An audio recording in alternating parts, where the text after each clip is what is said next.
temperatures are in the 60s. It is a blustery afternoon. But when the MBNA 400 rolls off the line, you can be assured that on the track, the action will be as hot as a summertime afternoon. Here's Glenn Jarrett.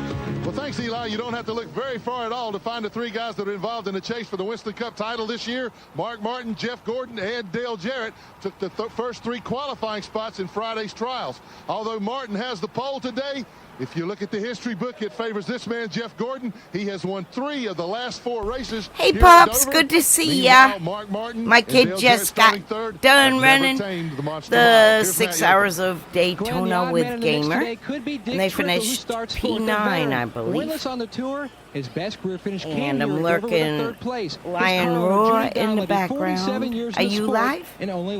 Well, you're lurking. Let me know if you go live. I'll lurk you too. Like Bobby Labonte. He wants to pay back the monster. This is Dover.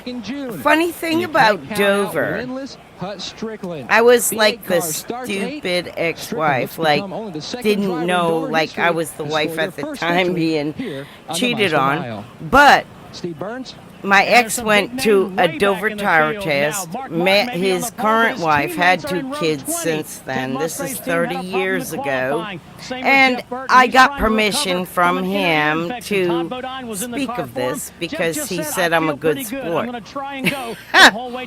But anyway, I am at Dover in the tower scoring for the number 7. And the man everybody is wondering about, when will and Dale Earnhardt starts 33rd. He is working with the number 7, running tires back and forth from the pit road to the Goodyear tent, and he met her at Martinsville 2 weeks prior, and since posted pictures of his love he met and blah, blah, blah.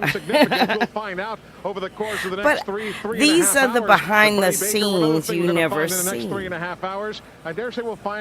But to me, racing was a job. So I didn't care about the drama.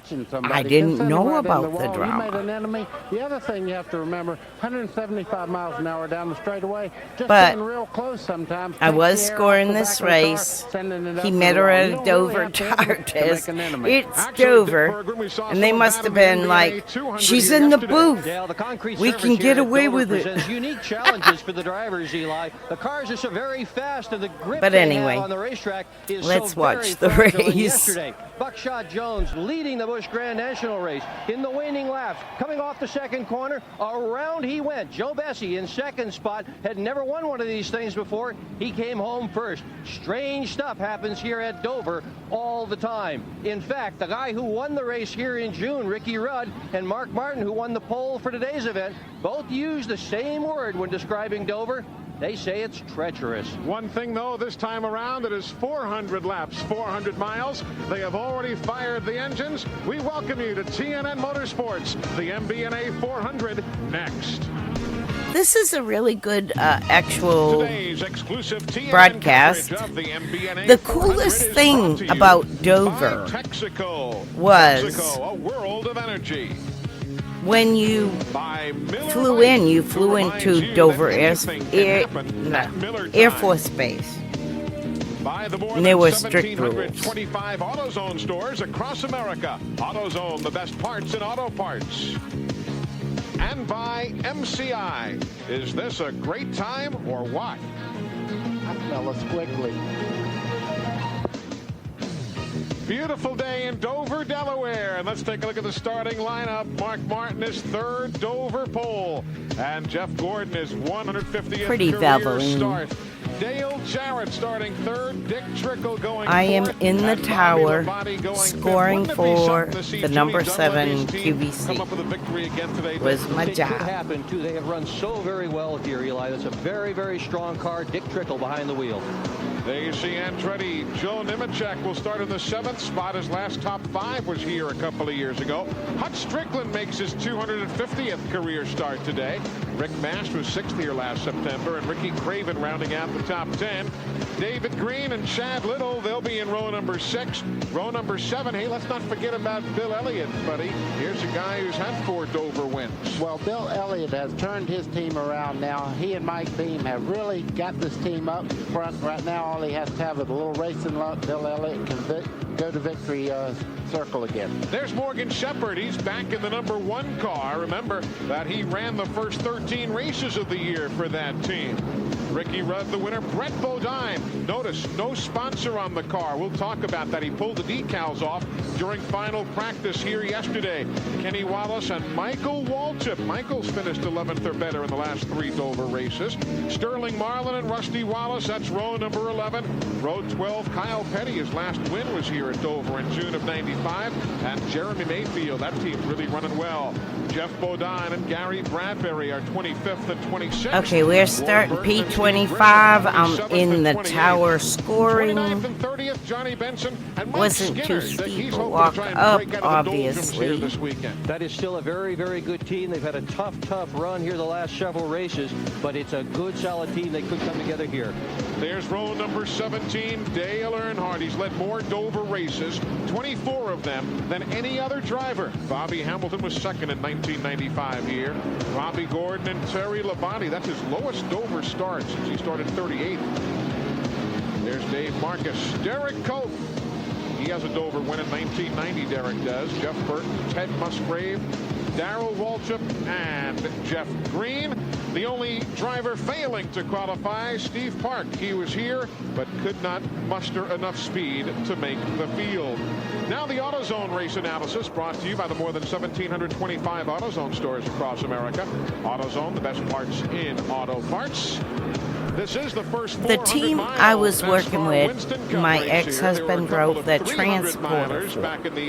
Now, his career in transporting was initiated with Dad and hooked him up. But I would end up scoring the car, so that ended up being a way I could get to the track.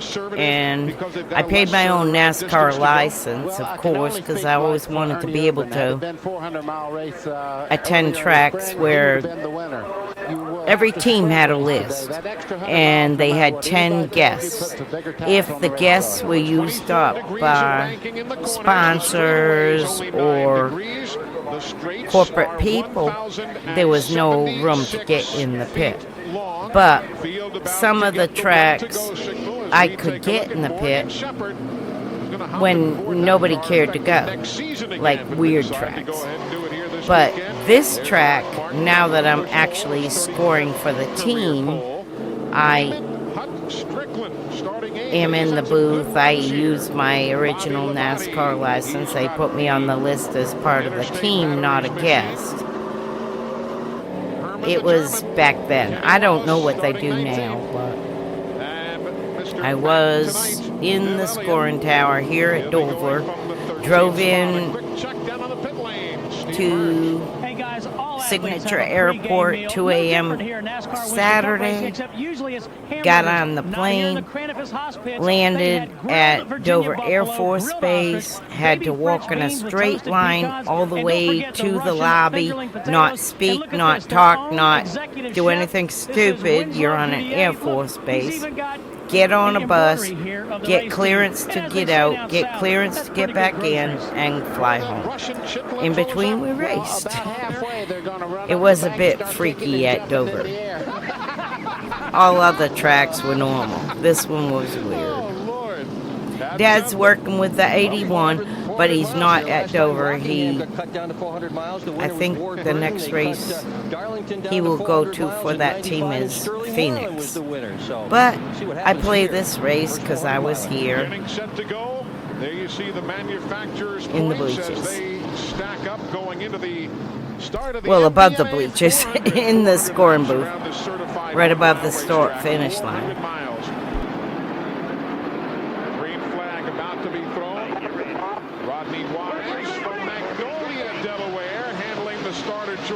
For NASCAR Winston Cup Series racing today, and we're underway here at Jesse, hi. I'm glad you're here. I haven't turned my camera on yet because I just got done watching my son and his teammate run the 6 hours of Daytona. So I'm a little bit disheveled. 23-second first lap. That's getting around the speedway. Don Andretti caught on the outside there. Oh, you're fine. I went live after you read it out. I got Lion up behind me. I have like my laptop with someone all the time on Twitch. And then I've got my streaming screen and my race I'm playing, basically. And for those that don't know, the order from the top left all the way around is basically cars my dad worked on throughout my childhood until adulthood. Oh, and Dad, oh, how'd they do P9? They have a Mustang. Gamer Kid above you in chat is a co-driver with Chris. Gamer qualified, started it. I woke my son up. It was his second one this weekend. And he slept pretty much from the first one, but I woke him up. 8th and 9th. Very, very good. If you don't follow the Real Faux Jizzle, that's Jesse. And he is a really good road course racer.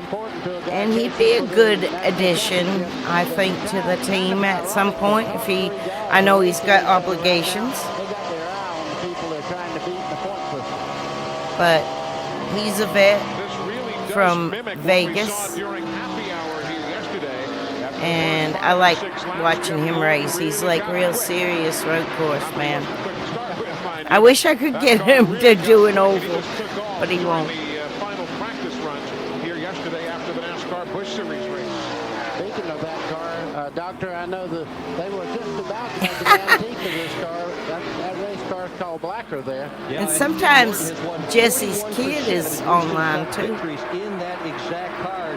He says the thing is really kind of out of date. It doesn't look that out of date right now as it's leading, but it's a bit out of date. They have better cars in the garage, but he said, I feel so. Where is Jerry when we need him? We need Kush. All the time, and so he's going to run it. And when he gets ready to retire, he wants it for his museum. Kush ran the most fun host kids.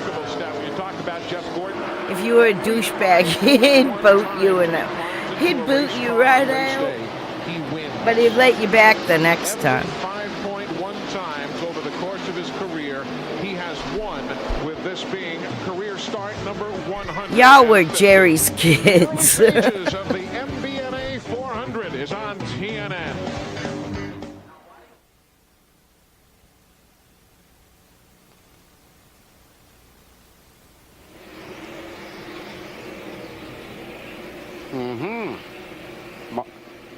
Yeah, Mark is not going to. And I'll tell you, there he goes. While we were away, first, no, that's not a jam. Jarrett may get him back, so we won't even notice him. Chris is watching the Cup race, I think, on replay now. I know kind of the ending, but I really don't. I don't follow the top 3 much. I'll follow ARCA because they're all the Cars Tour guys. But there was a little... That is a funny meme right there. Ever remember the Muppet Show with the outlines of the people watching?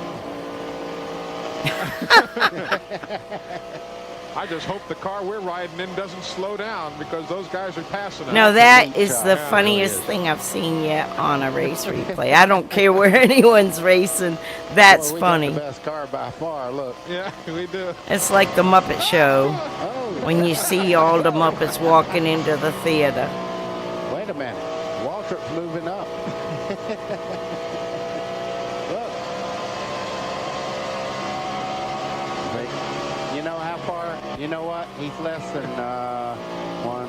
I've had one too many puffs on the bongo and one too many beers to understand what this is all about. Oh my God. Psych. Oh, there it is. Plus 52. I'll be live on the camera. I'll give me a minute.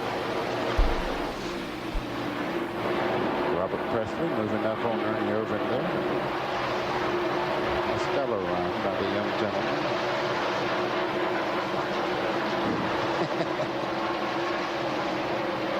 I say. Oh man, cool gamer. What track was that? I know Monadnock does that, but they're not on the sim last I knew. Gosh, RJ Williams races a track that does that. Is that Langley? About 4 laps ago, went by Dale Jarrett, drove some 20 car lengths off from him, called Geoff Gordon back and just blew him away. They go, meanwhile, Joe Nemechek, Ricky Craven in the 25, Hut Strickland in the 8. See the little bit up off the bottom, that Dick Trickle move, that's all it took. If you get up right now, the cars are really getting a good grip around the bottom part of the racetrack. Later on, I think the groove will get better up high, but right now, oh crap! the base of the racetrack where they're making their time. Oval track I just bought. Is this like in the last few minutes? You will invariably see is a whole line of cars trying to do exactly the same thing. They'll do the absolute best possible job they can to close and take that position. That is the best way to pass here at Dover. You can see some of the cars. I'm trying to remember. I know some of the Sarah Simley that RJ Williams runs. He's one of Huffman's crew members in real life. And he hasn't been live in a couple weeks, but Sarah Simley, many of their tracks qualify from the pit. And it caught me off guard as well. Of course, there's Dale Earnhardt, and there's Bobby Labonte just making a move around Dale Jarrett. Glenn, your brother's lost a couple of spots here in the last few laps. I'm going to try to straighten out this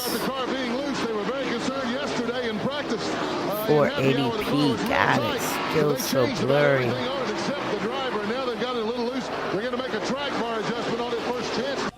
Oops. The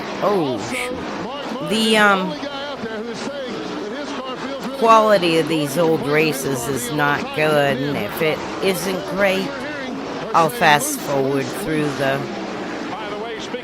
green flags. I'm scoring for Bodine. Dover is... I've scored 2 races at Dover. The second race of 96 for Lake and the second race of 97 for Bodine. And it is hard to realize, like, you fly in, you get there late Saturday, you all kind of just go to the hotel, come back at 7 a.m., score the car at like 12, you be in the booth. And then when the race ends, you gotta like hustle and get back to the bus to go back to the airport to fly home, because I had to work on Monday morning. So Dover was like far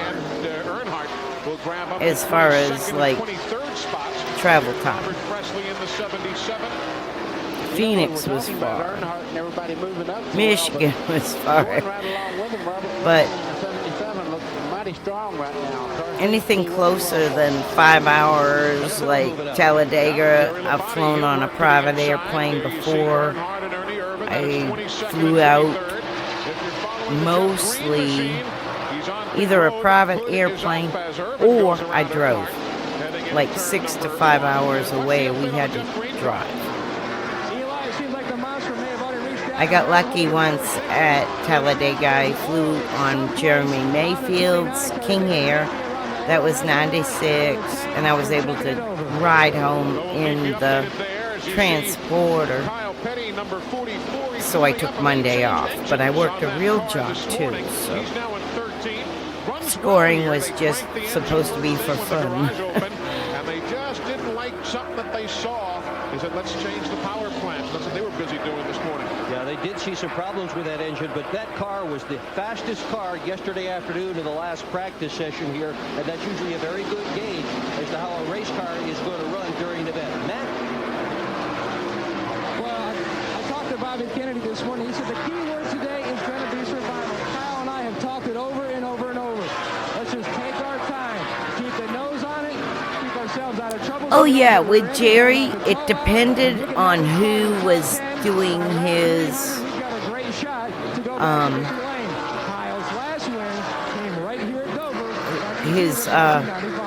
if Jerry was doing his officiating, I forget what they call it, hosting, and not racing, he ran a tight ship. Tiller, he was high-strung, but he was fair. But the whole crew shouldn't, like, say, boot 'em, because half of them are 3 sheets to the wind. But it was a great league. Oh, my God, I met so many great people in Jerry's league, like Chief.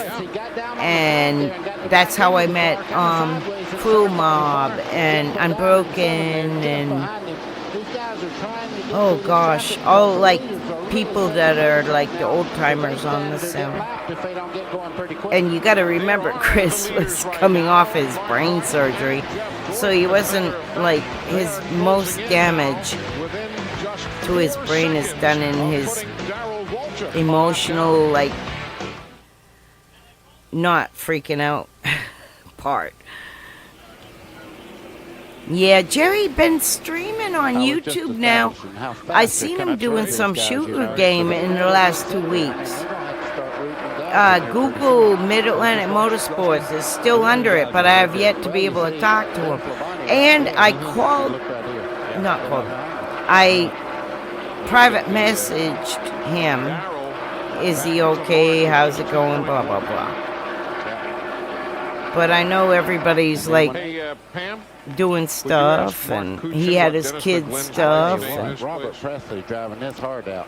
He's giving Earnhardt. Well, he better be careful driving his heart out this early. Look yeah, on the outside. I know. But yeah, I seen him alive, and so he was live. It was within the last week or two. I liked his hosteds because they were really fun, and they ran a tight ship in a way. Like, they let you goof off, but when it got carried away, you'd get enough warnings before they'd, you know, boot you. But, gosh, I remember so many fun guys.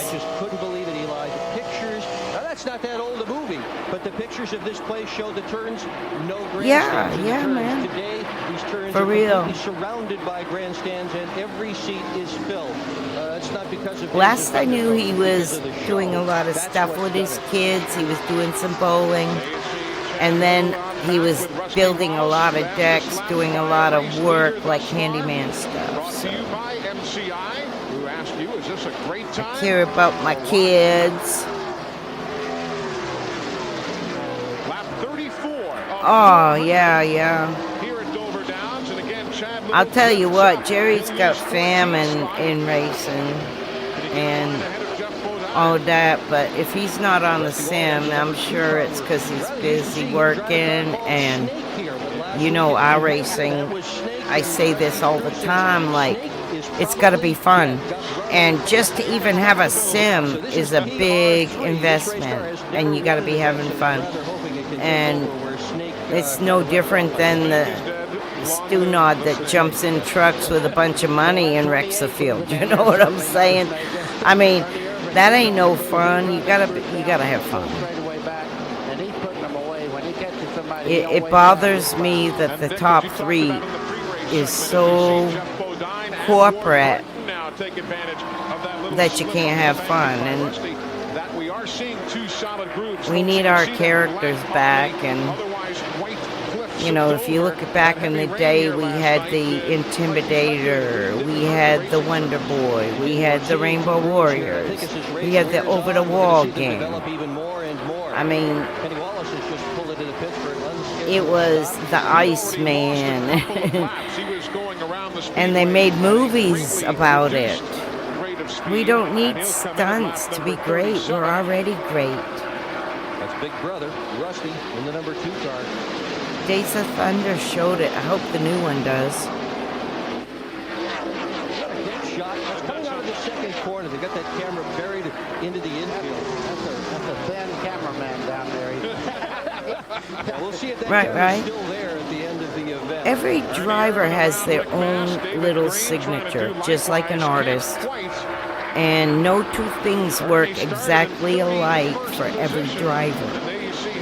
I think it would be interesting if everybody was on a track like you did a league, that everybody had a solid color car, whether it be white or whatever, or gray. Gray would blend the track too much, but everybody had a red car and just a number, and nobody knew who anybody was, other than your relative, of course. But in real life, every driver has a certain signature. I noticed most in the modifieds. Like, you could almost paint every car the same color and tell who is driving what by the attitude of the car. And it's not so much aggressive, it's to do with lift point, the angle, or the steering ratio, or whatever each driver is used to. I guess it's close to your settings, like positive or negative, but every driver has that eye-hand point from what I've observed in real life and on the sim. Like we're watching it in real life race. He's obviously pushing up mid-turn. Well, he also had to let them all go because he was running P-did last.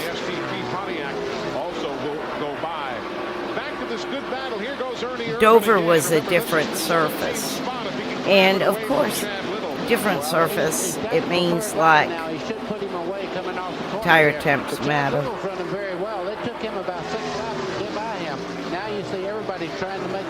Yeah.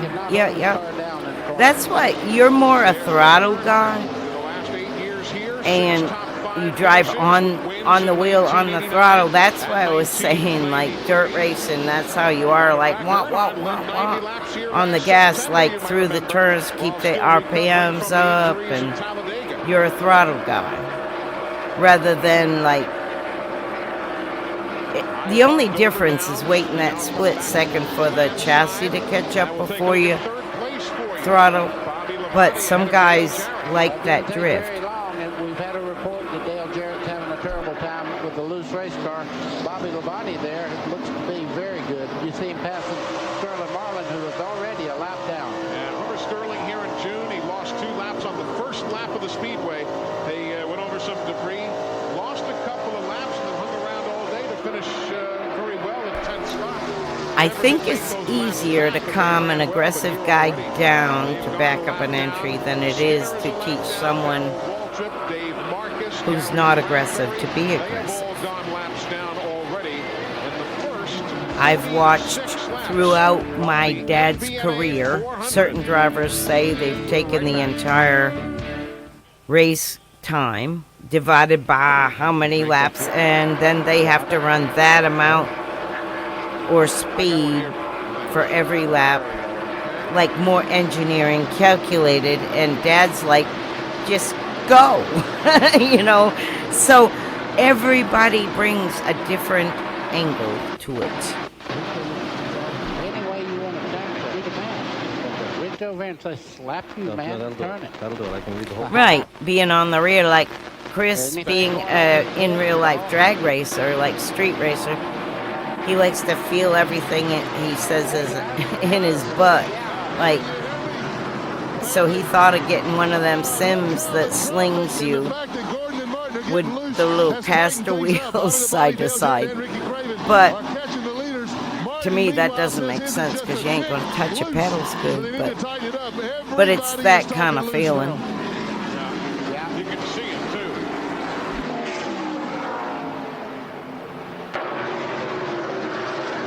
Buddy, is Kyle Petty running the bottom, or is he drifted up a little bit? I'll check him out. Let me, where's he at? Okay, he ought to be right in This there. incoming feed is blurry too. I keep trying to He's a bottom dweller. Yeah. help the quality, but it's just not getting better. Yes, thank you. It'll clear up for a split Lane lower than second. everybody else. Perfect, thank you. I'm supposed to be paying for some super ass internet and it's hardwired, but I think it's the video itself.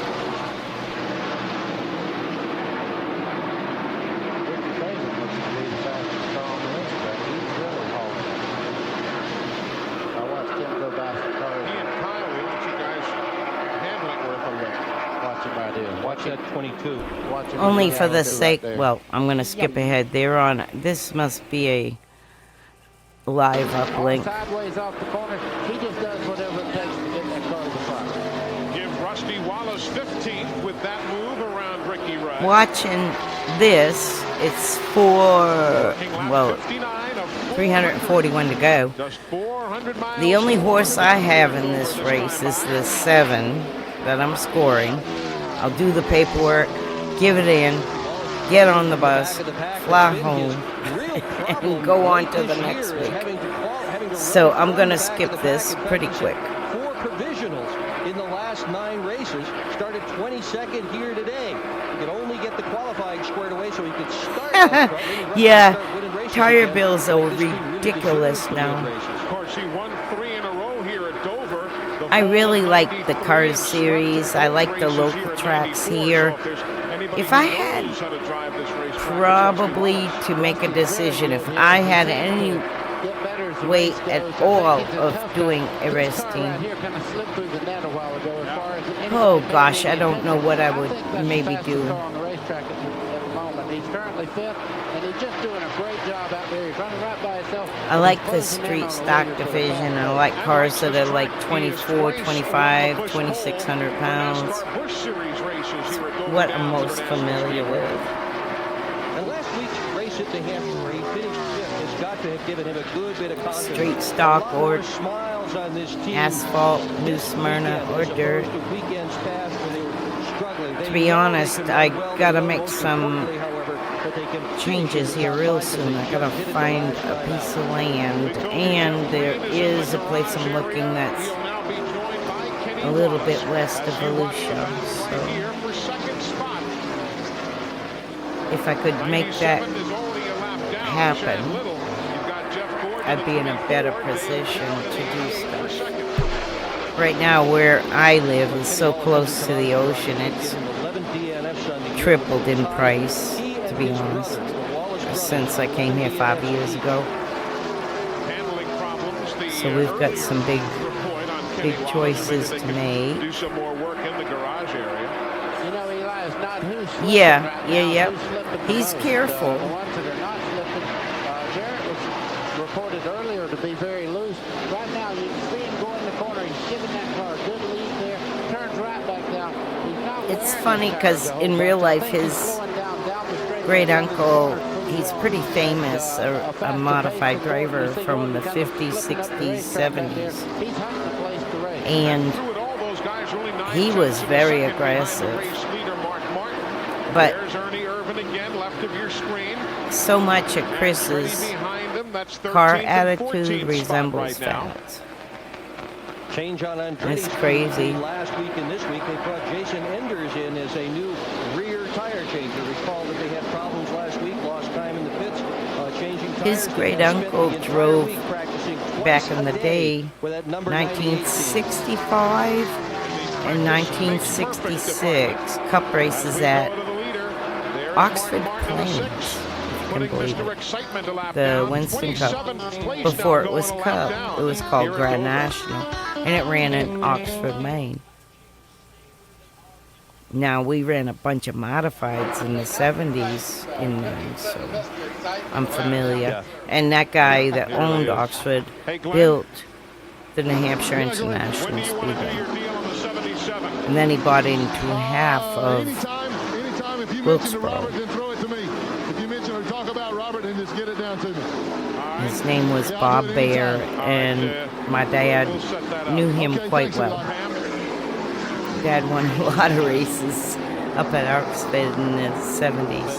The Oxford 100s every month we went to in Maine for a couple of years.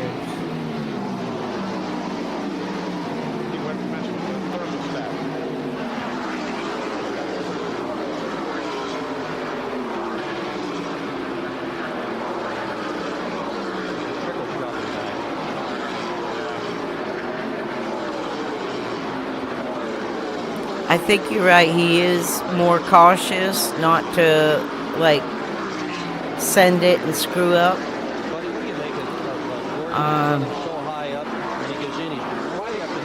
When Mooncar happens tomorrow night, he'll be elbows out a little more. He's moving up slowly, but he's trying not to overstep his hierarchy in those type of races. Like, Mooncar is so fun, and I had to, like, tell him, you can't be serious. This is an exhibition. And to be honest, Chris is funny as crap. I wish he was stream. He is so funny. Swear to God. He can do impressions and his facial expressions. Like, he is just a charmer. Ever since he was a 4-year-old baby with them blonde hair, blue eyes, he could, like, they said he was a charmer. It sucks that he ain't brave enough to stream. His mom got the big mouth. He'd be so freaking good.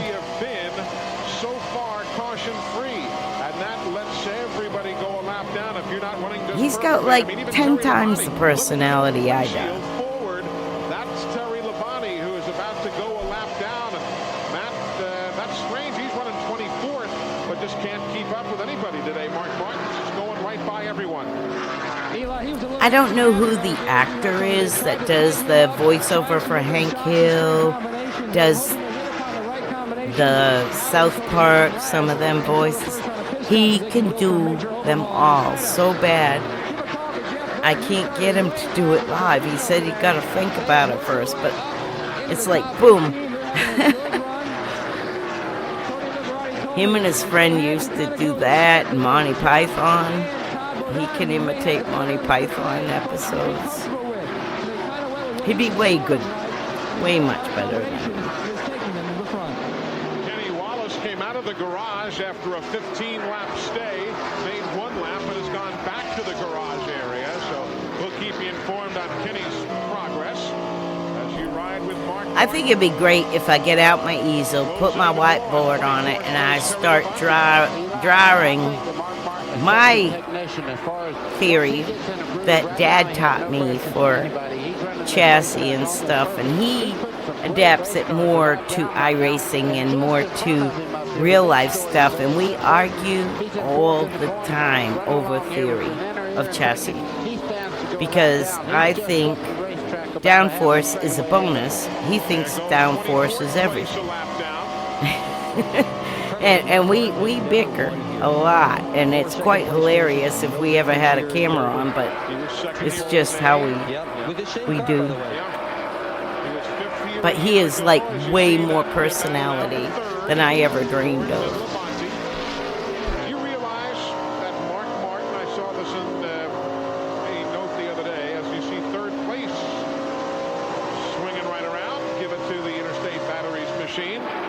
You realize that Mark Martin in the decade of the 90s is second only to Dale Earnhardt in the number of points that he's amassed over the races? Eli, you just, every time you look up near the end of the race, you say, Mark Martin, where is he? Can he win? Another thing too, you're right, and seat time, he's getting way more now. I don't know if you can pull up his stats at any point and see how many laps he's done, but there was a time here in the last 6 months or so that health-wise he was not feeling great, and we've gotten some of them things taken care of.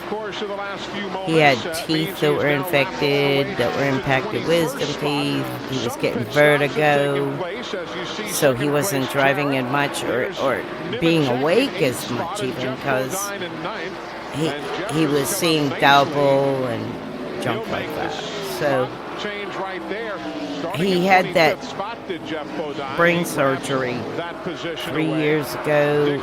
It was making him blind. We caught it. We got the tumors out. It's not cancer. He's supposed to see the brain surgeon again, maybe within 3 or 4 more months, and make sure nothing's growing crazy. They said the MRI showed scar tissue, which we expected. But that's why we're in Florida. And we think everything's good now, and he should be feeling a lot better. He's been putting more laps in and junk like that. But right now we really need to think about moving from the coast inland a little bit, because the cost on the coast is too extreme right now. But we need to stay in Florida for Mayo Clinic and all that. So, all in all, everything's going in the plus. Michael Waltrip ends up in the wall. Michael Waltrip. He went right through the pit lane and continues on. And here we told you is Ricky Craven, who was also involved in that incident. I also think, like, eye-wise and, like, the vertigo and stuff has helped. Since that's gone now, I think he hasn't mentioned it in a while. I think that it will, his performance will gain again. I'm really, really happy with the Ford Mustang, how y'all got that going. I'd like to see you run more GT3 races with that. It's really balanced. And it drives with gas, without any bells and whistles. Among the leaders that had already made a pit stop before this incident here, that puts Michael Waltrip in the wall at lap number 88, and there goes Craven. Crew's going to. He's a many-time winner here at the Monster Mile. We're coming. Okay, Ricky, let's go to Matt Yoakum. Great pit work by the Hot Wheels crew. Kyle Petty came in fourth, and he went out for an 18.4-second four-tire stop. They adjusted to pick up his tight condition. They also put a piece of tape on the grill. The water temperature was a little low, so they fixed that. He said the car is totally great. Gamer. That's the whole ball of wax right there. I look at it like a machinist's daughter would look at it. Okay, you start with a big block of metal, and you take that milling machine and just hone it down close, and that to me is your frame heights, your shocks, and your springs. And then you get your grinding machine that makes it more precise, and to me that's your bars, your then before long, Phoenix, Mobile, your Alabama, Richmond, camber, Virginia, your caster, NASCAR, you make Thunder, that all to the official store so that at NASCAR. maximum speed, your tires, all three across, theoretically would be the same, all four tires, after a full tire run. So if it's too low a pressure, you run on both outsides, like you see in real life, the Next Gen Cup cars. That's about their only adjustment they're allowed is tire pressure.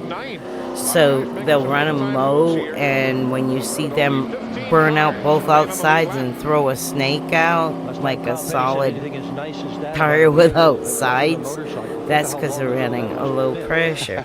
If your three pressures are both high on the outside and low in the middle, it's too low a pressure. If they're too high in the middle, your temps, and the outsides, you're running too much pressure. And then if you have hot tire temps, both insides, you're running on a 4-inch tire versus an 8-inch tire. Or like 3/4 of a tire. If you only have a hot temperature on one edge, you're running a bicycle. So optimal is a total snail foot, is what we call it, and have it at all the temperature. But that's a theory. That's like a goal you work for at maximum speed. Gordon's in a pile of traffic now.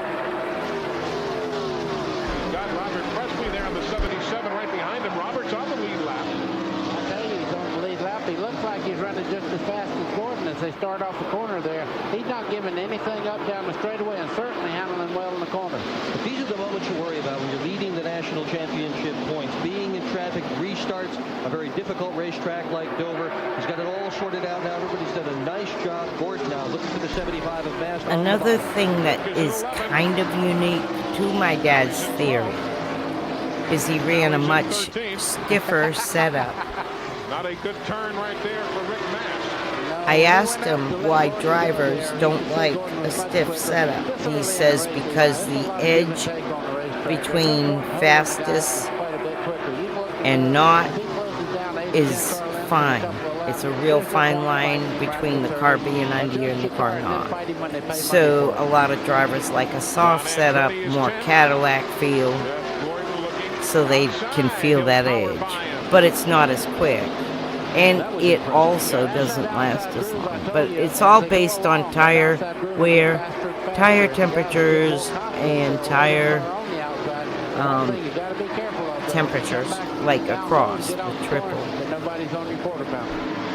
Three wins here in the last 4 races for that number 24 of Jeff Gordon. And the only way to make those even is caster camber and Ackerman, like the ankle of the tires on the car. In theory, Dad liked his left front straight up and down. He never put camber in his left front, but he cambered the hell out of your right front. But he did toe out the left front a lot to wrap that bottom line. Heading towards turn number 3. Elliott has run so very, very well the last several weeks, but he says, all I need is a little luck. He said, I'll tell you what my luck is like. He said, if a horseshoe dropped off that number 24 car, I'd probably run over it. Jeff Gordon again uses the outside to grab 9th away from Dale Earnhardt. You talk about a car on the rail right now. Of course, the tires are pretty fresh right now, and he's really using them up right now. I would imagine right now that everybody's talking, saying, remember, we got to go to the next stop. There you see Bobby Labonte in the 18, losing a spot to Ernie Irvin. That'll be 4th. That swaps around right there, so put Ernie in 4th, and Bobby Labonte back to 5th. The race leader is Mark Martin. For sure. The Ferrari is kind of rabbit. The Mustang is good for learning because it's consistent. It doesn't fall off much. Reminder, he started way back in the pack, 31st. And right now, Ernie Irvin is running in 4th position and still marching forward. Exactly the same thing in New Hampshire last week. Started very far back, started 40th as a matter of fact, drove that car to 2nd. Ernie Irvin, I'll tell you what, you talk about a diamond, now that's a diamond in a race car.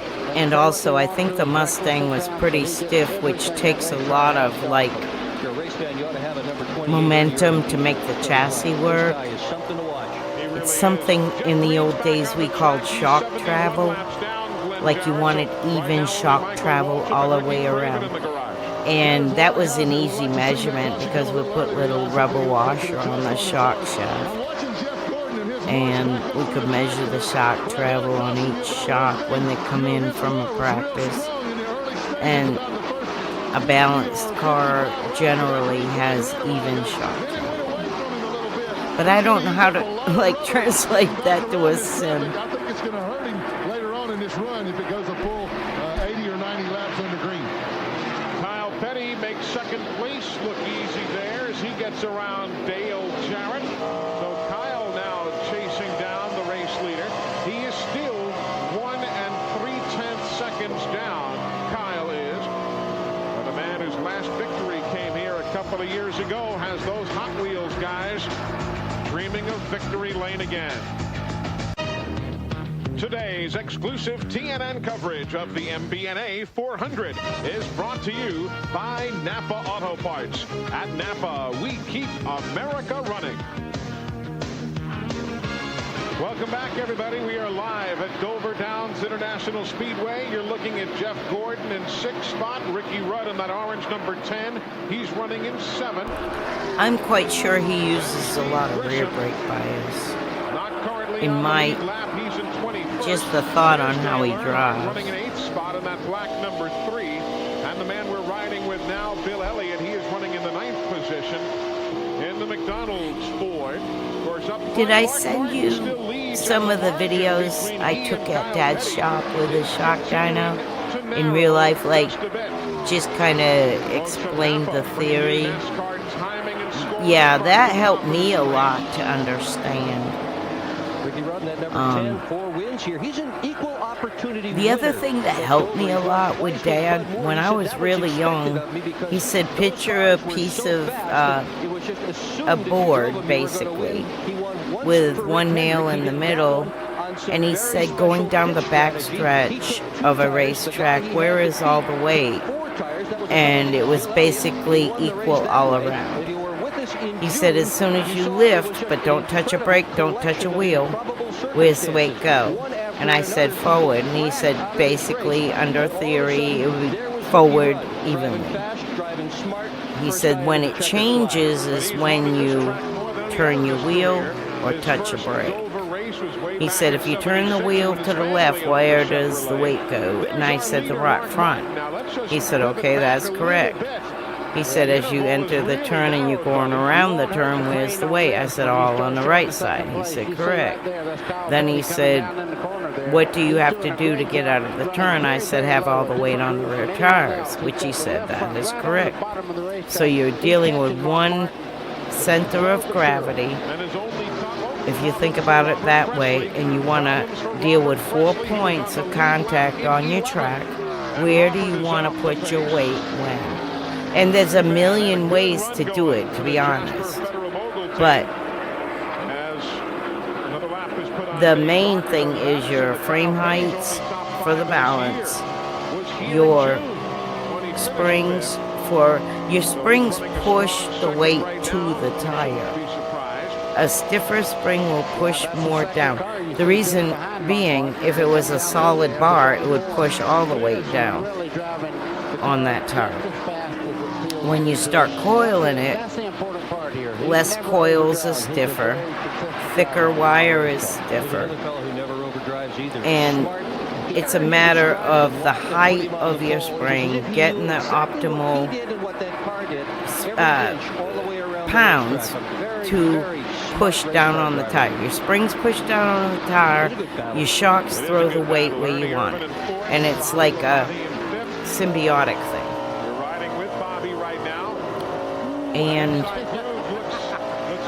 obviously when you touch the brake, it's going to throw more weight forward. If you're lifting, more weight goes forward.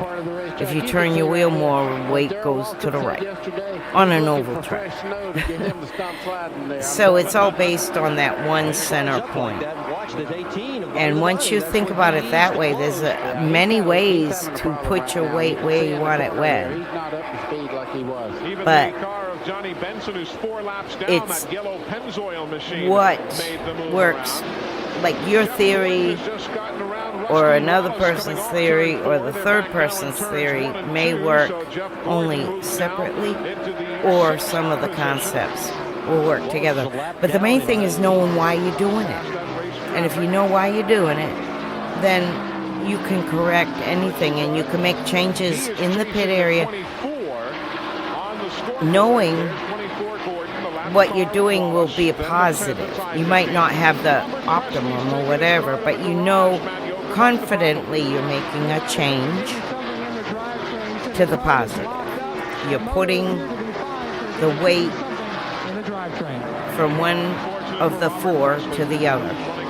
Now, in theory, everything goes forward to the two wheels evenly. Then you turn the wheel, it goes to the right front. Your job is to put it to the left front. I mean, the left rear. My bad. Left rear. From the right front to the left rear. Because that's anti-centrifugal force, anti-science. It'll go to the right front and the right rear automatic, but your job is to make the left front, left rear work too. And that's by manipulating where the weight goes when. You're countering centrifugal force and you're countering mass and motion. So if your car pushes coming out, you're doing the weight transfer too fast to your left rear, whether it be by the weight transfer or the spring being too much or not. But you also got to be aware of those changes that happen during a race is totally fuel related, and that affects your wedge. So you want to plan for your wedge being a little bit tight in the beginning, or a little bit loose in the beginning, because it's going to go to tight. A car that's over wedged, as the fuel goes down, wedge builds. A car that's over wedged will be loose going in and push going out. Like when you come out of a 10-lap run or whatever and you start like saying, shoot, I'm going to hit the wall, that's because you're over wedged. So you might want to counter that by starting out a little bit looser so that you are optimal when it matters, like the money lap or the end of a stage, or you practice and see what lap of my tires am I fastest. So these are all just like theories, basic like theories, but that also helps you to make changes that you can feel confident about.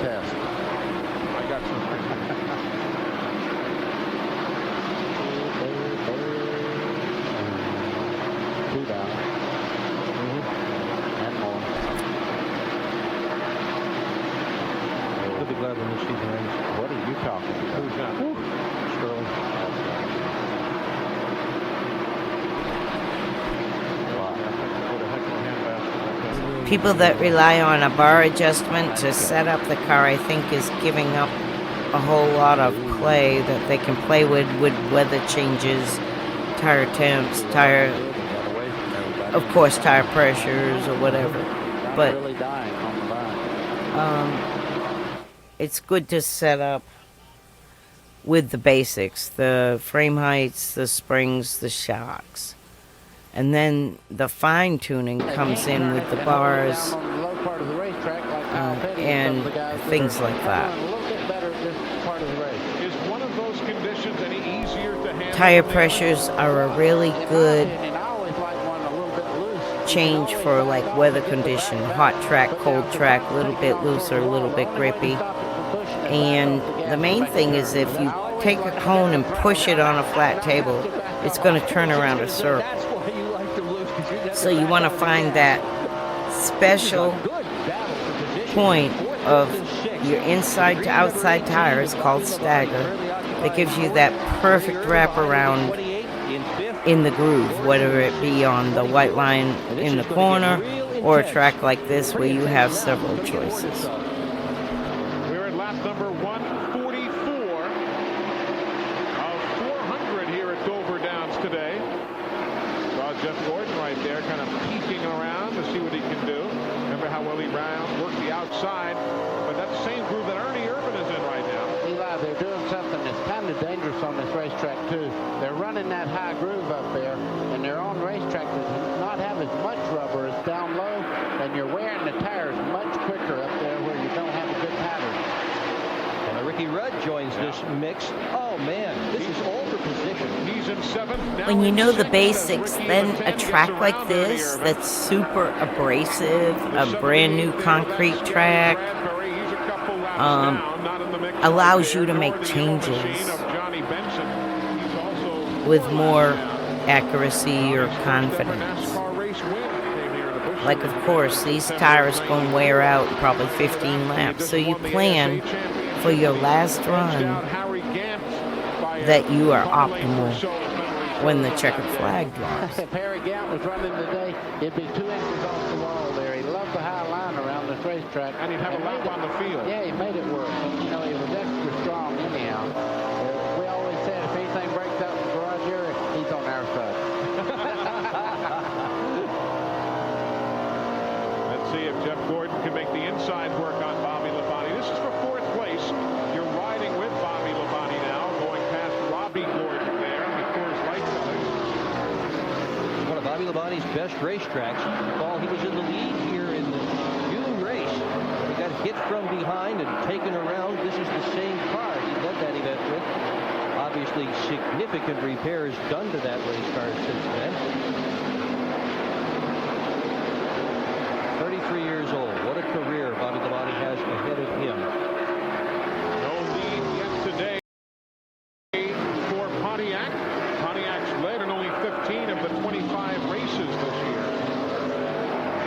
Pontiac's were so quick in the last practice. The bar adjustment in real life, like they have like thicker bars and skinnier bars. I heard recently of a bar breaking because it was tweaked so much that it, like the metallurgy was like bending a hanger back and forth, back and forth, back and forth, where it gets hot and it breaks.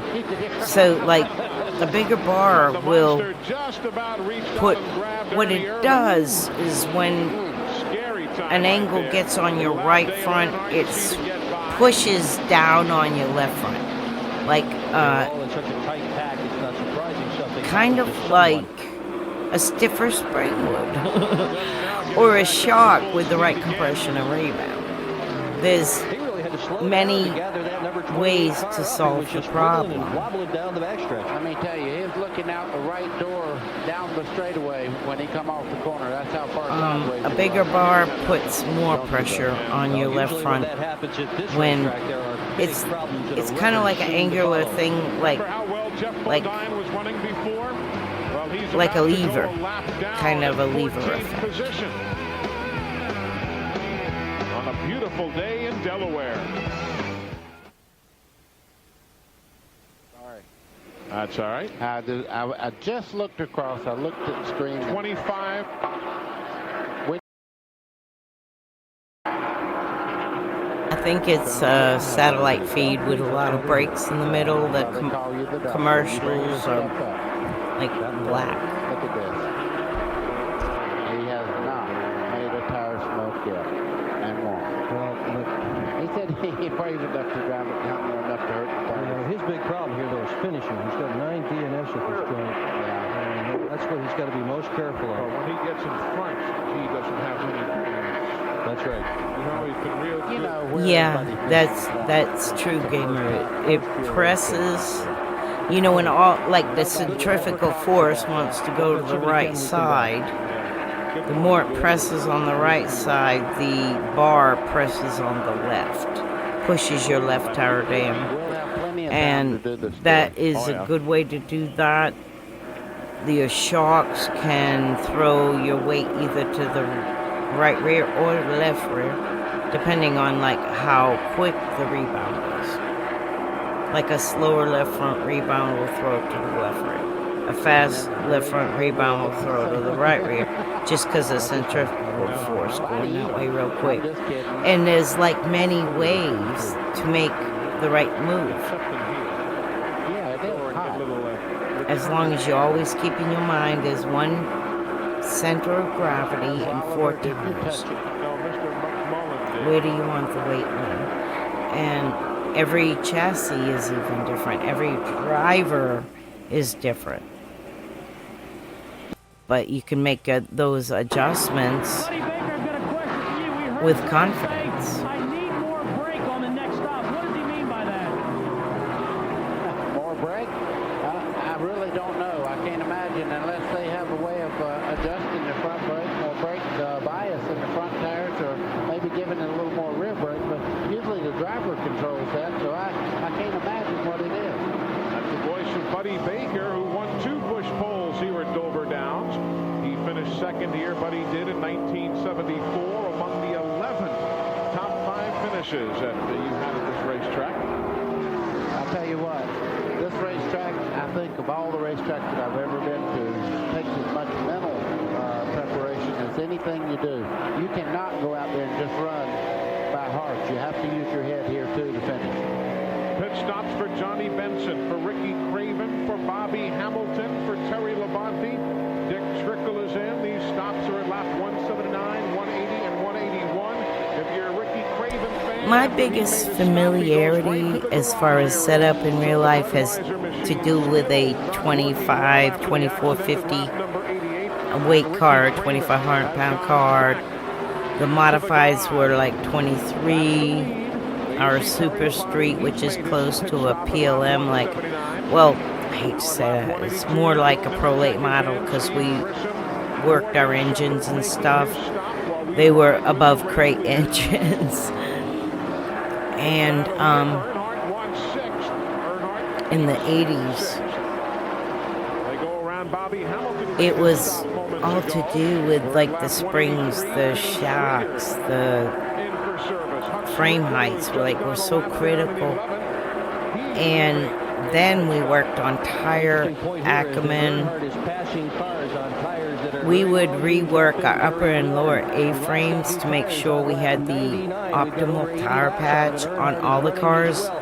We would make sure that our trailing arms and we had adjustment to angle the rear end properly. And this is in a street stock, like a Super Street. And it taught me a lot.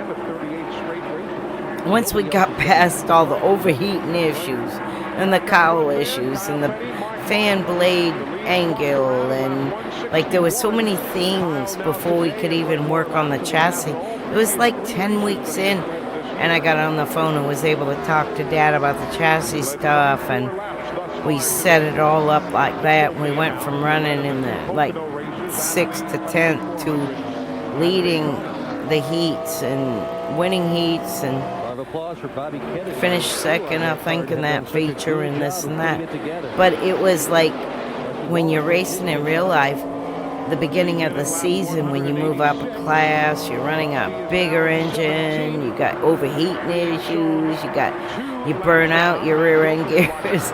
I mean, there was so much to learn, but I was glad I was able to learn it. And I would go to the engine shop about an hour away, pick up some reworked heads, and we sandblasted the inside of the intakes, everything that was about flow, airflow, like all the things you could do and not break the rules. But 400 lap event. You heard the Lex time by for 4 tires. Clear.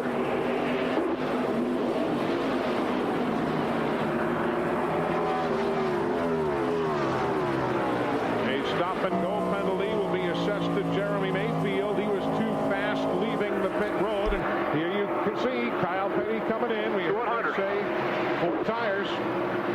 Ernie Irvin in as well. At 88, Jarrett is in. They shouted out a number. That was the number of the RPMs on the tachometer, so as to not exceed the pit road speed limit.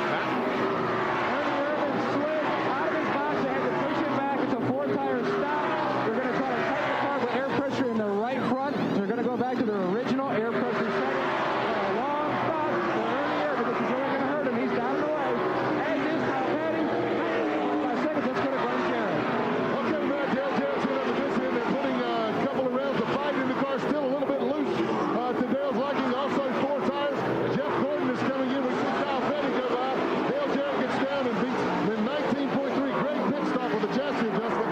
And here comes him as he gets here. He was going to try to pit with Mark Martin, but Mark is getting better fuel mileage than anybody. We don't expect him for another 6 or 8 laps yet. Here's Gordon right now. They're also going to make a slight adjustment on his car.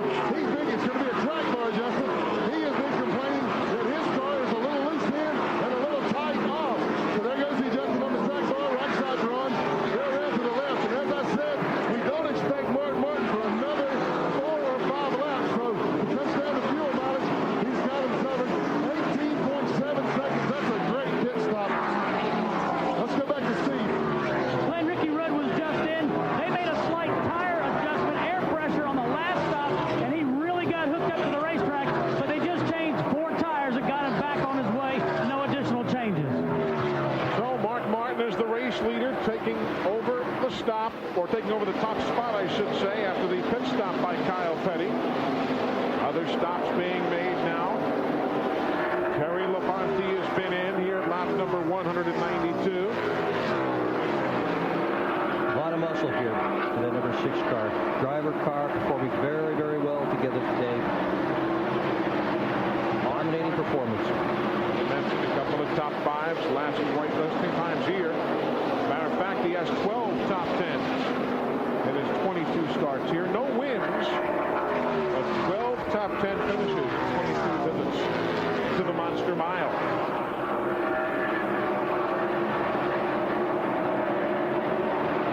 Let's see if Mark comes in. No, he'll stay on the racetrack. So at least another lap. The crew will await. The Family Channel crew. When oh, my bad. That was the light crew.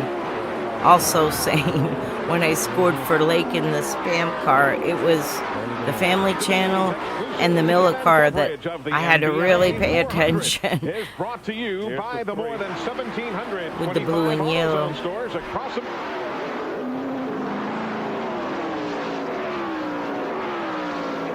6 is now your leader again.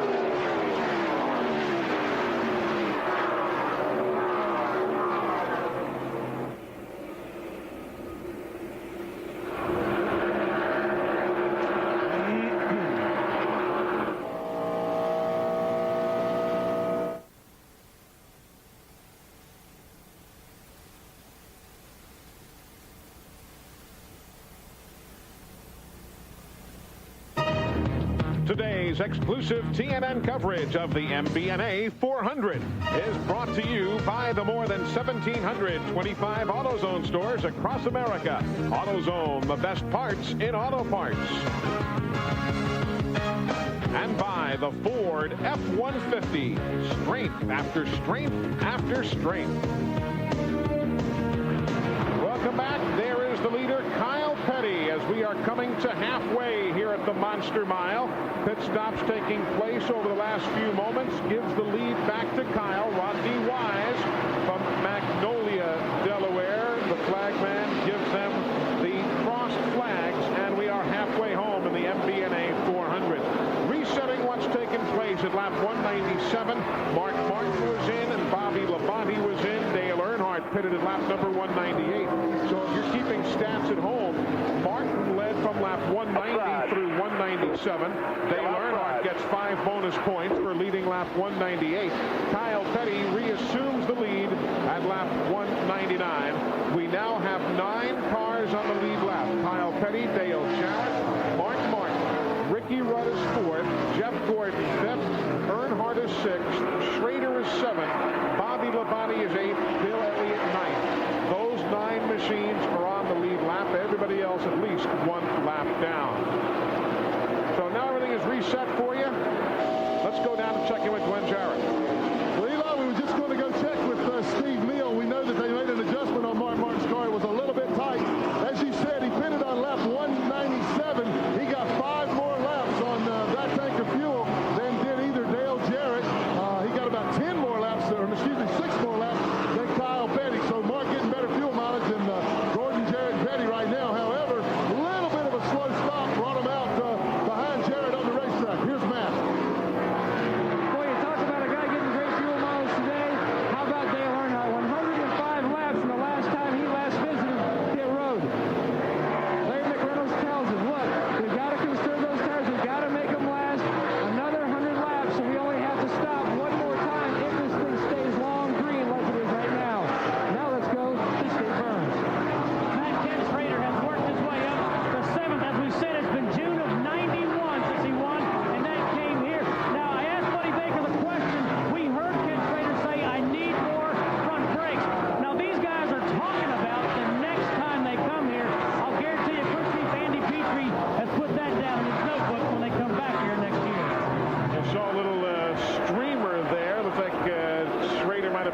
piece of debris on the right front of the automobile. There you see some of the pit stops and who did well. Ernie dropped 3 spots. Don Andretti losing a couple. So you're caught up. There's Doc Holliday. Actually, it's Ken Schrader, but the car's name is Doc Holliday. Kenny had a good day here Thursday. You know, he loves aviation, flies and all that. Who don't like some white earth now? To the C5 simulator on Thursday and had a great time. His regular airplane's almost a C5. I'm going to tell you what, that's a beautiful airplane. He's got his own Lear now. So from Daytona to Charlotte, 55 minutes. That'll work. Look at this battle here for 5th. Earnhardt got it. Give Gordon 6th now as Earnhardt grabs the position away from Geoff.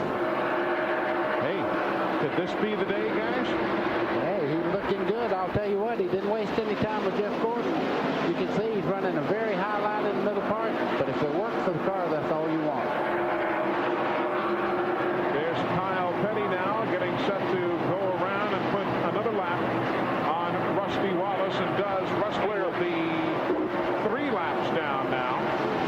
And look at this, Schrader right in front of him. Schrader's best 1997 races have been here at the second Bristol, the concrete tracks. He's finished 6th on both of them. But look at this, Petty's going to put him away. This is 9th place going a lap down, buddy. 9 cars on the lead lap, but they didn't really sweat it. They just ran their own race, and they raced the track, and where they ended up, the fastest guy won.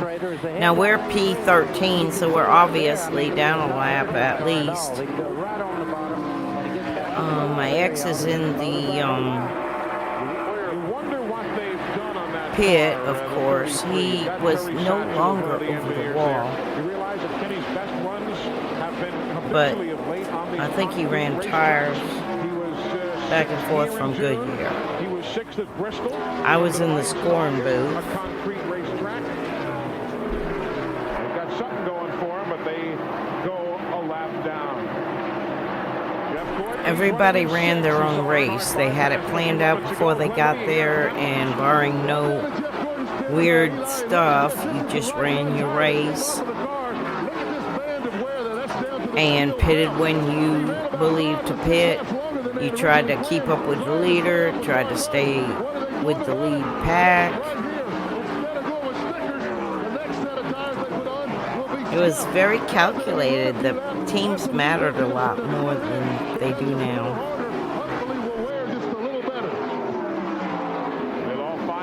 But they also didn't have stage brakes. The only time we ever had a competition caution, which was made into stage brakes, was when we thought tires were blistering or it was a safety measure.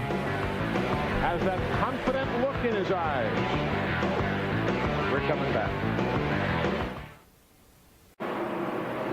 He hasn't wavered an inch in the last hour. Kyle Petty, number 44, continues to run a very dependable line, and he does lead the MBNA 400 live here at Dover Downs International. We're riding with Kenny Wallace, who has had early problems. He's some 26 laps down, but he's giving because Dover's surface was very abrasive, they held tire tests here quite a bit. The only 3 in the garage area. I think competition cautions even originated at here and Darlington. They were always trying to get a compound that was soft enough to last, but too soft they blistered, too hard they had no grip. That's pretty awesome. It's an amazing graphic, isn't it? Wow. Gordon all by himself with all of the Chevrolet wins. Wow. The last Pontiac NASCAR Winston Cup win was in Phoenix in '96 when Bobby Hamilton won. You know, when you watch this car go around the racetrack, I'm looking at the body movement and all. You know, there has to be a little influence there from their father, Richard Petty. He didn't just let Kyle hang around the shop when he was little. When I drove for him, Kyle was in the shop working on the race cars. He has a lot of knowledge himself. And, you know, putting a team together, we keep hitting on that, but he put this team together. And everybody's been asking, is he going with his father at the end of the year because Bobby Hamilton's moving on and Richard hadn't named the driver? Absolutely not. He's proud of his own race team, and he's going to stay right there. If you're a Robert Presley fan, he has just brought the number 77 back onto the racetrack. Drivetrain problems have been diagnosed. He is 81 laps down. So now only Michael Waltrip and Ricky Craven are out of the race.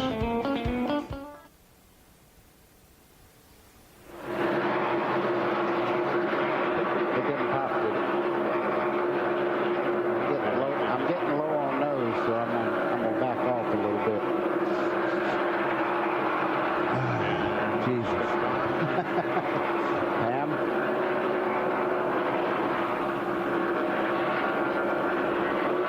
Yeah. Pam? Okay. Thank you. You have no idea how I want to take care of some of the stuff too here. I need to get some of this stuff out of the way too. All right, what is the order? Pam back.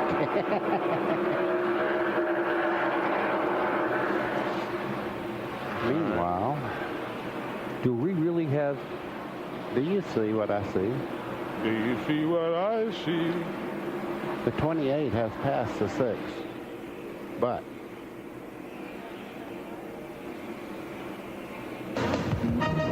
Winnebago Industries, the official motor home of TNN. Stop by your local Winnebago or Itasca dealer now and see the new models available. For more information on the Winnebago Motorsports team, give them a call at 1-800-643-4892, extension 2.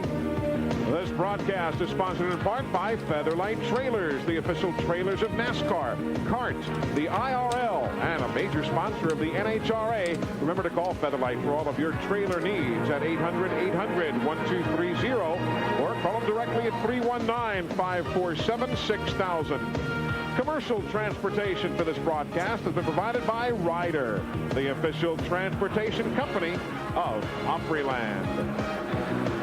Dover Downs International Speedway, there is your race leader, Kyle Petty. Took over most recently at lap number 199 as he goes around Dave Marcus. There's Sterling Marlin. Let's take you further back so you know where everybody is. Sterling's running in 28th right now. He is 5 laps down. Made a stop early in the day at lap 79. There you see the number 94, Bill Elliott. He is running in 8th spot. He has just gone a lap down, Bill Elliott. You saw Dave Marcus there, the 71, also in that shot. Dave is 7 laps in arrears, running in 35th.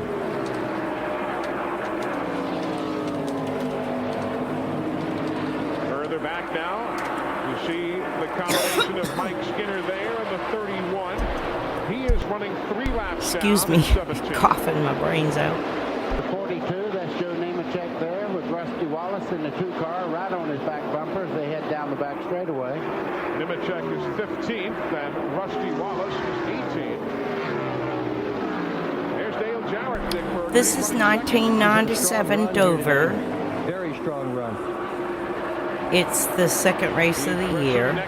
After Bristol, from Darlington until Phoenix, I was the scorer in the tower for the QPC car.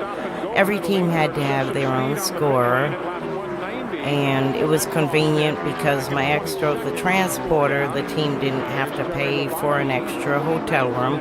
I already had my NASCAR license, so it was an advantage for them and an advantage for me to be able to score for Geoff Bodine. But you see, that's one thing about the Wallace brothers.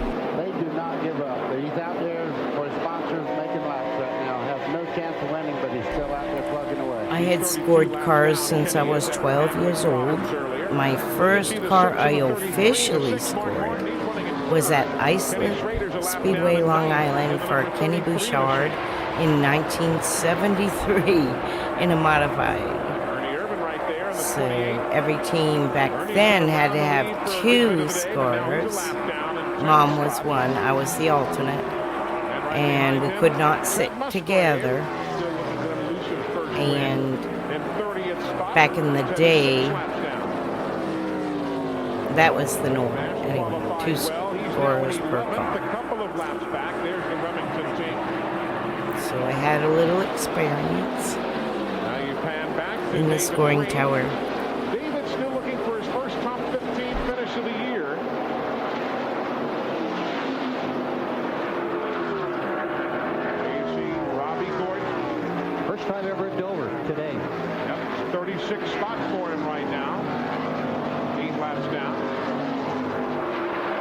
Bradbury is there, 37th spot.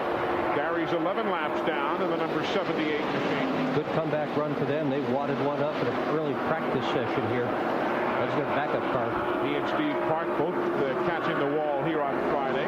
Here's Ricky Rudd. He's having a good day, buddy, running up there in fourth. Ricky's always very good on a slick racetrack, and the tires seem to be giving up late in the runs, and Ricky Rudd has always had the ability to keep his 10 car right up front.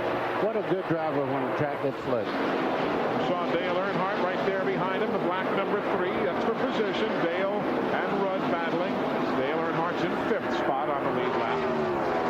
Right behind him there, Bobby Hamilton, who's not had a particularly strong day. 4 laps down in the 20th spot now. Bobby finished 3rd last week, but has really not gotten a handle on it all day. This is Dick Trickle here in the number 90. You can see the Halle Myers car as he goes down in turn 1. He's in 21st spot after starting 4th, running 3 laps down is Dick Trickle. They'd hoped for a much better day. They finished 3rd in Bristol with that car. I thought they were going to really do some business today, but they haven't. Old EW, 17. 23rd spot now for Darrell Waltrip. And there's Jeff Gordon bypassing him. Jeff is running in 6th position at this stage of the day. The youngster and the veteran. He's on the lead lap, Glenn. Yes, he is, Eli. I've been doing some stopwatch timing down here, looking at the cars on the racetrack, getting an update from the crew chiefs on what Mark Martin, Jeff Gordon, and Dale Jarrett's cars feel like. Gordon is in 6th place. He's only 6 seconds from being lapped by leader Kyle Petty. So Kyle's ever steady laps are closing in on Gordon. Gordon's car is a little bit loose right now. Mark Martin is also reporting loose. It was tight. They loosened it up. Now they got it too loose. And Dale Jarrett reports that his car is tight in the center off. So everybody having problems right now except that 44. He just keeps rolling on. He's rolling on to such a degree that he is now about to put 7th place Bobby Labonte a lap down. And he'll do that right there in turn 4 if he can make the pass. Outside. Still outside. Clear. We're at lap 241 here in Dover. We'll continue our look at the entire field when we continue. But there you see just the top 6 are on the lead lap. Welcome back, everybody. The MBNA 400 is live from Dover Downs International Speedway in Dover, Delaware. Eli Gold, Buddy Baker, Dick Bergman, Glenn Jarrett, Steve Burns, Matt Yoakum all on hand here at the Monster Mile. Clear. MCI presenting NASCAR timing and scoring across the top of the screen. We are at lap 248 right now. You know, it'd have to be a little disconcerting to look in the mirror and you see Kyle Petty behind you on the straightaway and you go in the corner and he's nowhere in the mirror. He's down lower. He's using the racetrack nobody else is running on.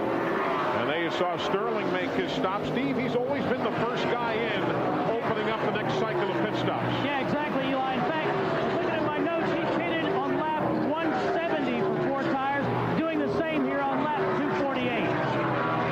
Sterling Marlin and early. Let's continue our look at the entire field. We were up to Geoff Bodine when we broke away there. And there you see Geoff. He is running a couple of laps down in 12th spot with QVC on the car. Though, as we told you, they'll not be on that car in 1998. The announcement coming the other day.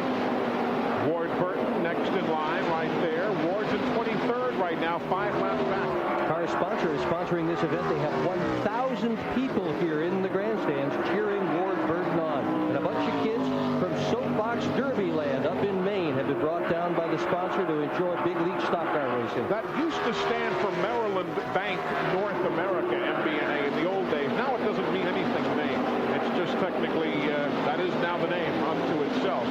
That's what those letters used to stand for. We talked about Darrell earlier, so let's bypass him to Morgan Shepherd there in 25th. Morgan's now 5 laps down, back on board with Richard Jackson. And it was so much fun for him to go back in the garage area. Men were shaking his hand. Women were walking up to him and hugging him. Welcome back to Winston Cup Racing. This guy has had a smile on that has gone from ear to ear from the moment he has entered the garage. So there you have Morgan and Darrell Waltrip running in tandem. Darrell, we mentioned earlier, pit stop. He pitted at lap number 248.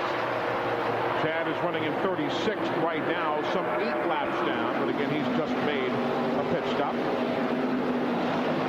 He's also a broadcaster on BGN every once in a while. Yesterday in the Grand National race, did a nice job on pit road for us.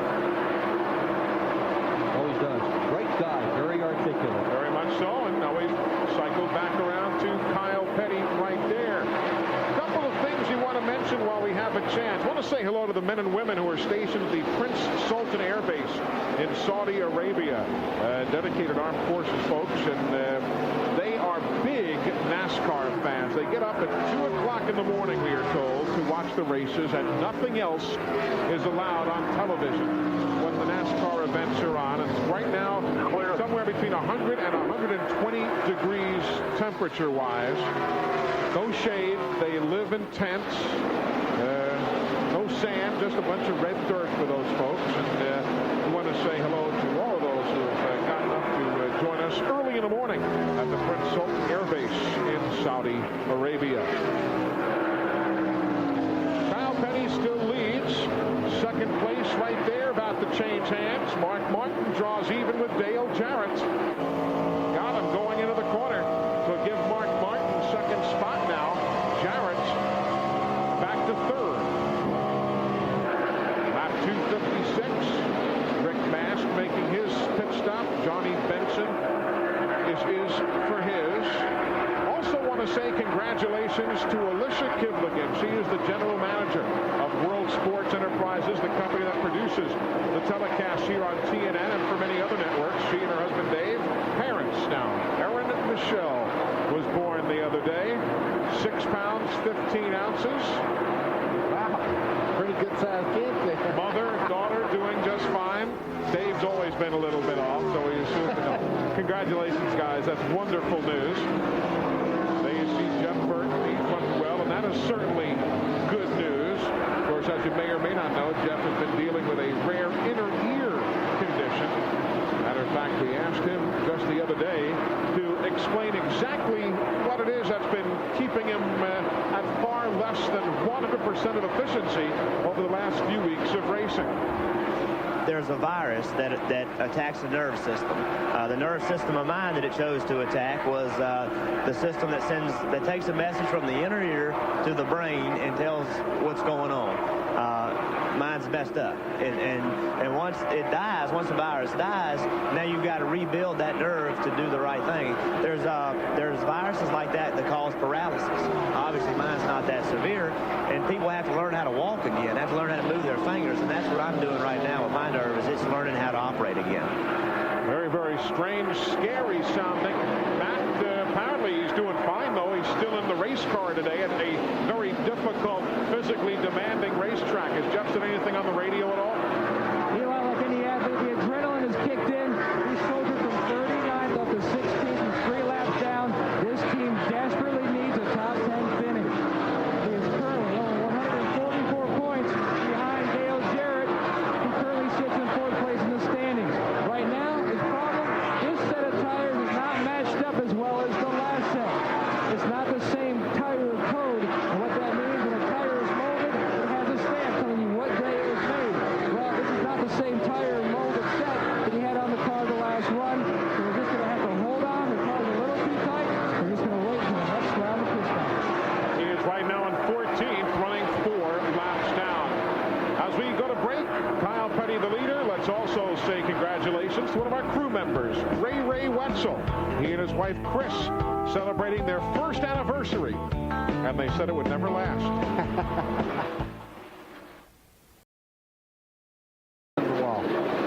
Napa Auto Parts presenting NASCAR timing and scoring for you across the top of the screen. Appreciate you being here. Ray Labonte is That NASCAR timing and scoring is a new graphic. previous visits here at the Monster Mile. Back in the scoring days, we mashed a button that gave you at the line, if you ever saw at the line. But then Marlin would call, or Morris Metcalf would call down to NASCAR and give them the field rundown verbally. And they'd write it down, and then it would be typed into this graphic up top. So that was like a step up from what you saw in the beginning of the season. Yesterday, right after half the hour, and asked them to explain why the sponsor is gone. But then after they give you the rundown and all that, see, it goes away because it's like out of date now. And then you'll get the at the line, and that's us clowns mashing the button. And actually for the rest of this year also. Hate to see it. Nicest guy going and just having to scuffle along financially. Steve Burns is down there, and he's been following that Brett Bodine story. Eli, he took on a partner, Andy Evans. Not only did they take the decal Facts. 97 was kind of when the money like got crazy, and the cost of racing got crazy, and you started to see the backyard mechanics falling off, which makes me sad because Dad was a backyard mechanic. So that's the update from Brett Bodine's team. Now pit stops for both that man, Dale Jarrett, and to Jeff Gordon's pit. Glenn?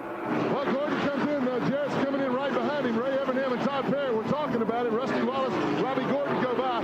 4-tire change. They're trying to tighten Jeff's car up a little bit. They're also going to loosen Jarrett's car. Gordon is down and away. He has now gone the lap down. He was only 4 seconds from being left on the racetrack. They've got the right sides on Jarrett. They're down to the left side now.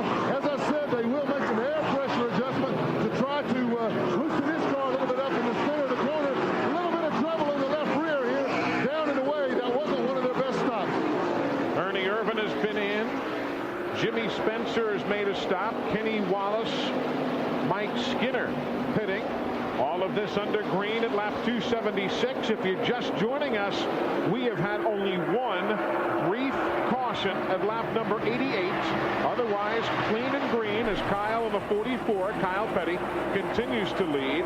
Other stops now at lap 279, including John Andretti. When it goes green for a long time, it might be boring sometimes for the observers or people like viewing, but it's up to the commentators to bring stories in, like not just like showing the lead car, but going through the field and giving their history, or like we used to have press packs. I don't even know if they have press packs, but that's a good suggestion. If you're a cars driver or a pro late, get yourself a little folder and print out, you know, your stats, print out your latest newspaper articles, print out your sponsors, deals or whatever.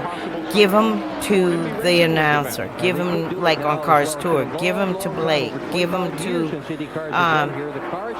Eric or whatever. And they have something in their hands to talk about when, like, they got to fill time. And that's what we did back in the day. I don't know if they do that anymore, the little press packs, but sometimes something in someone's hand, a press pack, when you go into a sponsor, and they gotta like have it on their desk and be like stumbling over it. It's a good marketing tactic. You also saw the swap of position on the racetrack there as Earnhardt got around Ricky Rudd. Earnhardt is now third. Even take that to the local tracks, your little modified tracks, your little local late models, your Langleys, your Bowman Grays. Make a little press pack. It's nothing to print all that out. It gives those announcers something to do on the downtime, and it gives you a little extra promo. Pretty new. They've never been in the lead like this before. That crew. There's something about being in the lead though that took. Some of those guys that charge the corners, by the time they get to coming out of the corner, they got to get back out of the gas again. And Kyle doesn't have to do that. I was watching a Dirty Mo broadcast or one of Junior's Live or whatever, like not knowing what to say in between and have a storyline. That's why press packs in their hand while they're in the booth, they get to flip through and say, oh, yo, this guy did this for this company. Or this guy, Minnie, he helped this group. You know, blah, blah, blah. They need filler, and give them filler. It's a folder you buy at Dollar General and just shove about 5 or 6 pages in there of your sponsors, your specials, your merch. They have something to talk about in between to fill. After tagging the wall earlier, but not bringing out a caution. Yeah, you wonder about Earnhardt in his 1997 season. Incredibly, he has just 3 top 5s in 97 to this point. Now, if you looked at last year, he had 11 top 5s to this point. Take a look at the races led. He's led 5 to this point this year. Last year, 14. So it's been a tough 1997 season for Earnhardt, but he is running well now. Let's see how far ahead Mark Martin is. It is actually 10 seconds. It's going to... Well, he's in pit. He just came down pit road. We were going to show you what the 10-second looked like, but here comes Mark Martin. That is going to give the lead again to Earnhardt at lap number 296. Dale led 296. Earnhardt also led earlier at lap 198. Joe, about 100 miles ago. Glenn? Okay, guys, Mark Martin brings it in, and they ran to lap 296. Now, Second prettiest Valvoline paint ever. My dad's Fiero, I think, was the prettiest. But I'm biased.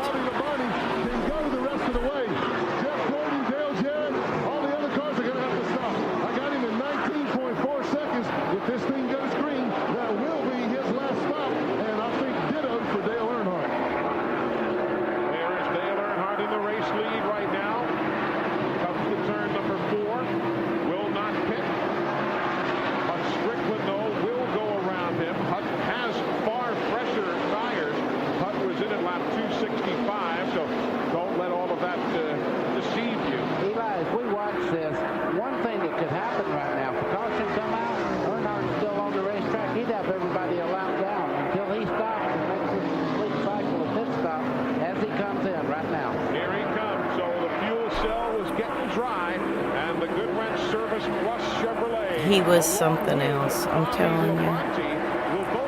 He didn't sit in his coach all day. He sat right there in his garage stall, inconspicuously, sitting on a bucket or a cooler, or in a little captain's chair. He was on top of everything. He loved racing for the sake of winning.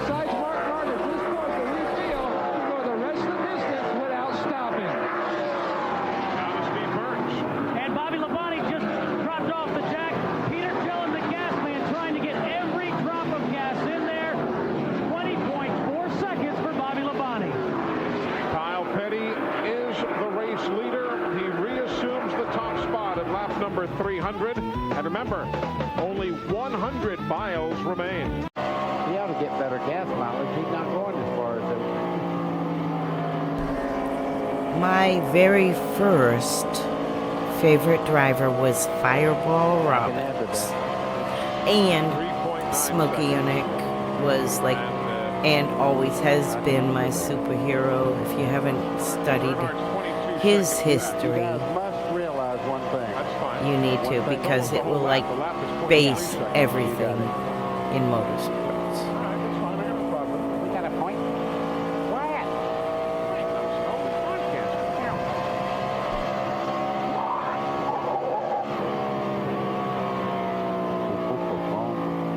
Here we go.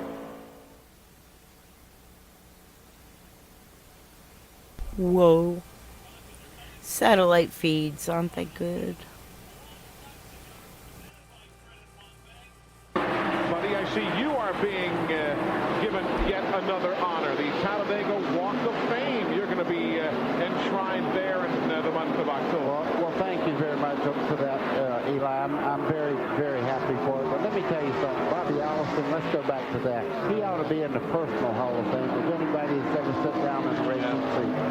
He is a person that I want to see back in the sport, very active again. So we all love him around here, and not seeing him in the garage area is just not the same. You see where he was hospitalized the other day? He was bitten on his legs by a Rottweiler. I'm serious. What? A pit bull Rottweiler. They're probably the same. I'm sure the folks who are far more knowledgeable than I, but he was bitten by a Rottweiler dog. I want to say it happened in Baltimore or somewhere. Yeah, you can't imagine what could possibly happen to that poor guy. Unbelievable. I know it. But Bobby B just fine, but congratulations on that induction to the Hall of Fame. Now let's set it again here. 81 laps to go. Glenn, let's reestablish what we're looking at as far as fuel situation, particularly among the Kyle Petty's, Mark Martins, Dale Jarrett's, and so on. Mark Martin is the key guy. As I told you, Steve Neal told me they will not make another pit stop if this thing goes green. So he will be able to go the rest of the distance. I'm watching him on the racetrack. He's slowed down a little bit, trying to conserve fuel.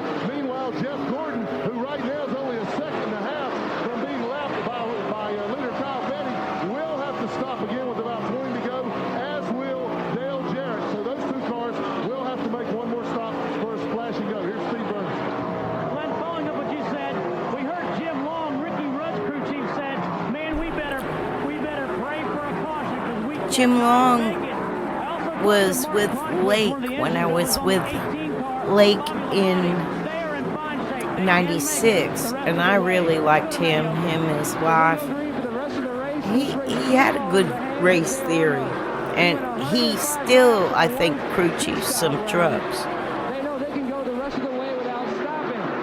Contrasting to Kyle Petty, he will come up 20 laps short. He will stop at about I'm scoring for the number 7. I believe we are P11. Yeah, P11. It's hard, like, this is like the first time I've watched these races, and I hate to be, like, so stupid, but when you are working in it, you're just watching your car, you don't have no idea even who won or who's leading, and Today's exclusive TNN you hand in your sheets to the team manager, Tim Brewer. You get on the bus, you grab your crap, you get on the bus. You're driven to Dover Air Force Base. You get on the plane and you fly home. You land in Charlotte. You drive home at 2 in the morning on a Sunday night, and then you get up at like 6 a.m. to go to your real job in the real world, unrelated to racing, at 7 a.m. on Monday. And because that happens over and over and over again every weekend, you live out of a suitcase for your racing life, and you like go through drive-thrus and crap in your real life, and you go to work and you go home and you sleep. It's a great thing to be involved in, and totally do it if you get the chance. But you'll understand why I don't remember what race, what happened, because it was a job. So watching this, it's like, wow, that all happened. It's crazy. The number 77 machine also in the garage. So Michael Waltrip, Ricky Craven, Jeff Green, and Robert Presley. Let's set the interval for you here and show you what's cooking. There's Kyle Petty. He is the race leader. Kyle has got 15 seconds on second place, Mark Martin. Okay, funny story about Kyle Petty, about the Hot Wheels season when he was at Charlotte one race. Don't remember early or late, but he said, I am so slow, the bugs on my windshield are saying wee. You know, like W-H-E, like wee, instead of getting smashed. So I thought that was always a cute saying. I'm so slow, my bugs are saying wee. Usually when the track gets clear, Geoff Gordon motors by everybody. But Kyle Petty is making this look very easy today. Look at this car right on the bottom. Geoff Gordon's trying his heart out, but he cannot fend him off. Now watch the reaction from the crowd and listen in. 10 wins this year for Geoff Gordon. Now you clear. Listening to Kyle's radio. What Geoff will do is get a good run down the back straightaway because of the high line. You see him pull almost as far left back. And here comes Kyle back on the inside. Geoff will sweep up right there. He'll close right back in on him. And to put him a lap down. Outside.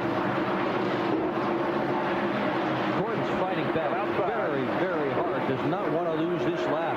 Well, it's just a matter of time. There's a song about just a matter of time. What Kyle has to do right now is not heat his tires, trying to run in and run as hard as Geoff using that higher line. Right here is where he makes his time. Up goes Gordon. Ray Evernham, the crew chief, looks on. Oh my, oh my, oh my, don't do nothing.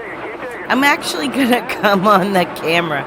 Look at the reaction of the fans. I finally caught up with all my little duties. Gordon roundly when he came around for driver introductions. They did not do that.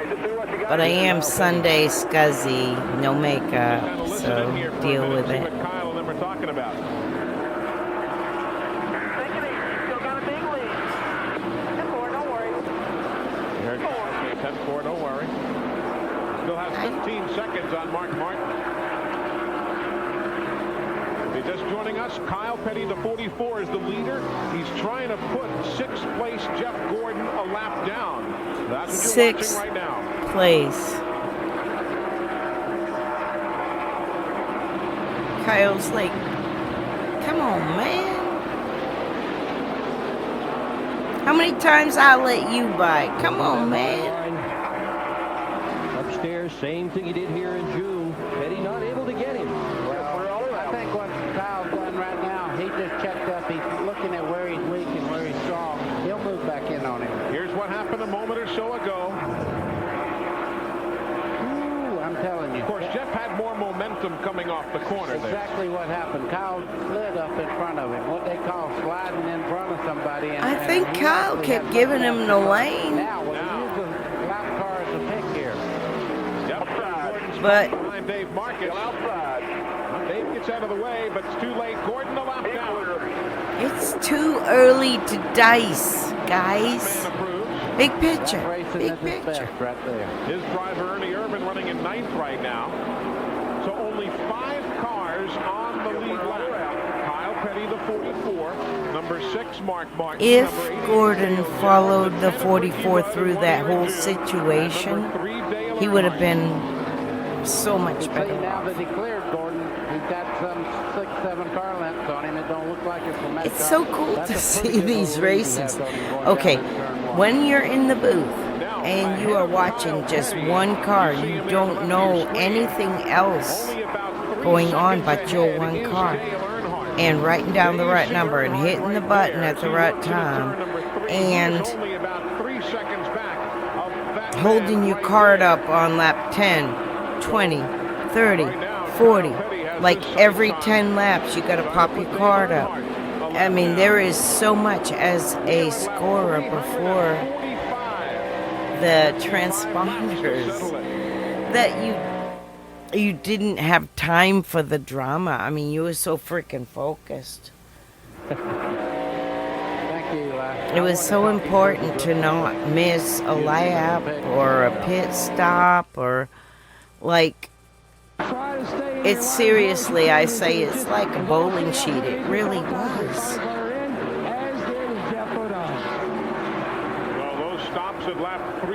The little tiny square where you would mark an X for a spare or a strike or whatever. Or we would put a P for pit or a G for green or a Y for yellow or an R for red.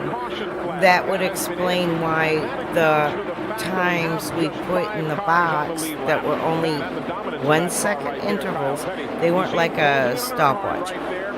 They were 1 second intervals. And for example, if the track was a short track, 15 second laps, it'd be lap 1 is 15, lap 2 is 30, lap 3, you know, like on and on. But here you would just, every time they cross a start finish line, even if it's in pit road, you write down the time that the clicker talk says, the ticker clock says. It's like, and it was 1 second intervals. It was either digital in the later days, or in the early days it was these little metal clicker flippers. They just click, click, click. They'd start it before the race ever started. But on lap, like green flag, Morris Metcalf would say, "Do not score this block." And then the leader would come around lap 1, he'd say, "Start your scoring." And at lap 10, you hold your clipboard up. It's got my number 7 or 9 when I was with Lake on the back. And when Morris nodded his head, he got it, or Marlin got it, you put it back down, you continue your stuff, you click your clicker when you cross the line. And it was something they used as a backup to the TV. Something, "Hey, how are you, Jack?" It was something they used as a backup to the TV, the transponders that were new. Like under the car, they had these magnetic that stuck to the car frame. They were magnetic transponders. But between that, us scoring on the hard sheets and mashing the button and TV, they were able to determine finishes or who is down a lap. Like what he's writing is actual times of the laps. What we wrote were not times of the laps. It was just a 1 second clicker. I wish they did more to show how we really scored these cars in the day, because it was really like a good theory. It was a good, I mean, like, gosh, they had a lot of commercials. I'm watching a satellite feed that has like blank part where they would run commercials on the regular TV. Oh, thank you. Yeah, back in the day before things were too electronic, it was 1997, and they were crossing over to better electronics, and shortly after that, a team scorer was not required, or part of the team. Like video killed the radio star. Well, transponders killed the hand scorers. But it was cool. I'm too old to score. I'm debating though. I gotta move this camper like in a month or two to either buying a little piece of land, like little, or trading it for something with wheels so I can drive to races, which would be wicked cool, or something else. I don't know, but I got a lot of options to explore. I live in Florida, in a beautiful, pretty area. And it's really, really close to the seashore, but the price has doubled since I moved here 5 years ago. And my income has not. So, I got some big decisions. I have plenty of places I can put this RV. We live in an RV, but because it's in a really cool park, it was worth it, but we need to think about stuff.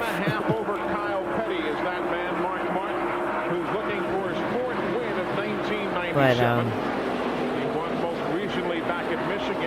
I'll know more next week. I'm gonna hit it hard and have some solutions. This is the time for him to do it. He came into this event a good bit behind Gordon, 139 points. He knows he can't make it up on the racetrack. He says it's going to have to be opportunity going in his direction. Yeah, facts, man. But I do have this where we live. It's mobile, and I can move it somewhere else. And get the Exide NASCAR Select battery at Kmart. I'm going to look at that tomorrow. Genuine Chevrolet, the cars more Americans trust. Mark Martin continues to pace the field, 4 miles to go. I'm optimistic. I love having my own property. I've rented property before, but I've never really totally owned property. I would love to. I just need to put my RV somewhere that's not so expensive. I mean, I love where I live, don't get me wrong. It's freaking beautiful. As the crow flies 2 miles from the ocean, which is really great because I love the beach, but it's really like scary because hurricane season's starting again, and every year we've been here we've had to go through a hurricane, and it's not fun, and it's very stressful, and I'd rather be inland a little bit. So I will find out if that's doable. It's a really like rural area that has some lots for sale. And if I can move this out there, then I can slowly get the septic and the water, electrics on the road. It's kind of like a camp area where people might go for the weekend, and where I have family in the area, I can make that work. So we just gotta see. Fingers crossed. This was a good race, even though for the viewer, Dover is like all green. Remember like the comeback of North Wilkes, which I love North Wilkes. I've been there in person, and it is got so much vibe. Well, there is Mark Martin. And so much history. It feels like mini Indy. If you ever gone to Indianapolis and walked out Gasoline Alley and looked left and right and looked at the bricks in front of you, I'm telling you, they ain't nothing in motorsports that'll make you have that feeling. And Wilkesboro has that vibe in a mini way. But this here, Dover. Hey, Matt, Arlene. Dover was our north-south connect. We had a great race car, but we weren't. These were the first tracks that the New Englanders raced at. For us, so he said he's going to win a race on fuel mileage.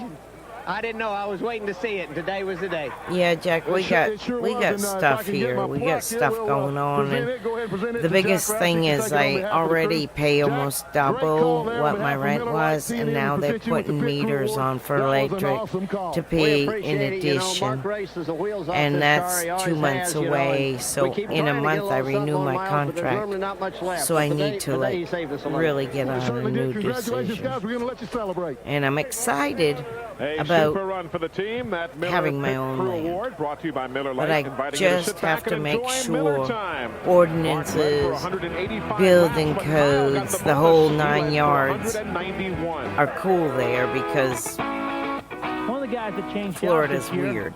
If it gets stupid, I do have a backup plan in North Carolina, my other home, Paul, what are some of the things that you think you can to look at a piece of land there that doesn't have stupid Well, you know, rules. trying to win races is the main thing. Me too. Me too. But just trying to I want to free up a little bit so I can enjoy more racing in real life too. You know, we'll have to see what happens, but I think we can make a difference. I know North Carolina is a real big center. Daytona is too.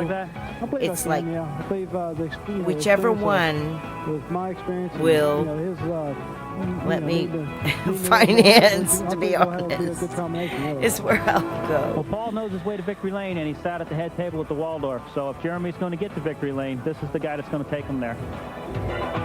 I remember all these crew chiefs, man. Winston Cup Championship is Paul Andrews. Paul Andrews. 23rd place for Jeremy Mayfield. They're all my alma mater because I went to racing with these guys. The next race now. Today. Now, Dale Earnhardt standing by in the garage area with Matt Yoakum after a second place run.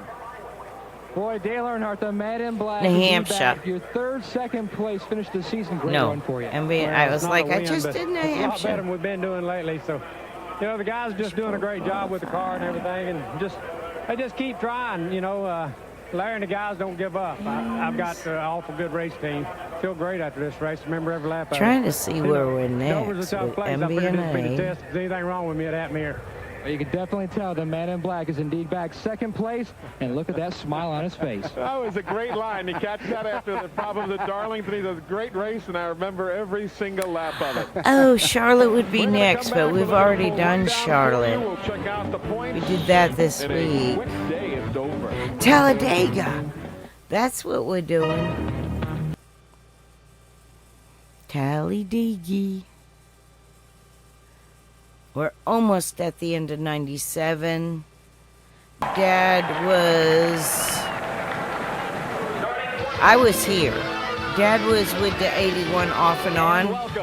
I think his next race was Phoenix with the Square D. But I happen to be here scoring for the 7. And it hasn't diminished No the offense interest to of the this flags, race. it meant something Beautiful different day. back then. See those flags out 90 degrees to the ground. Look at that crowd.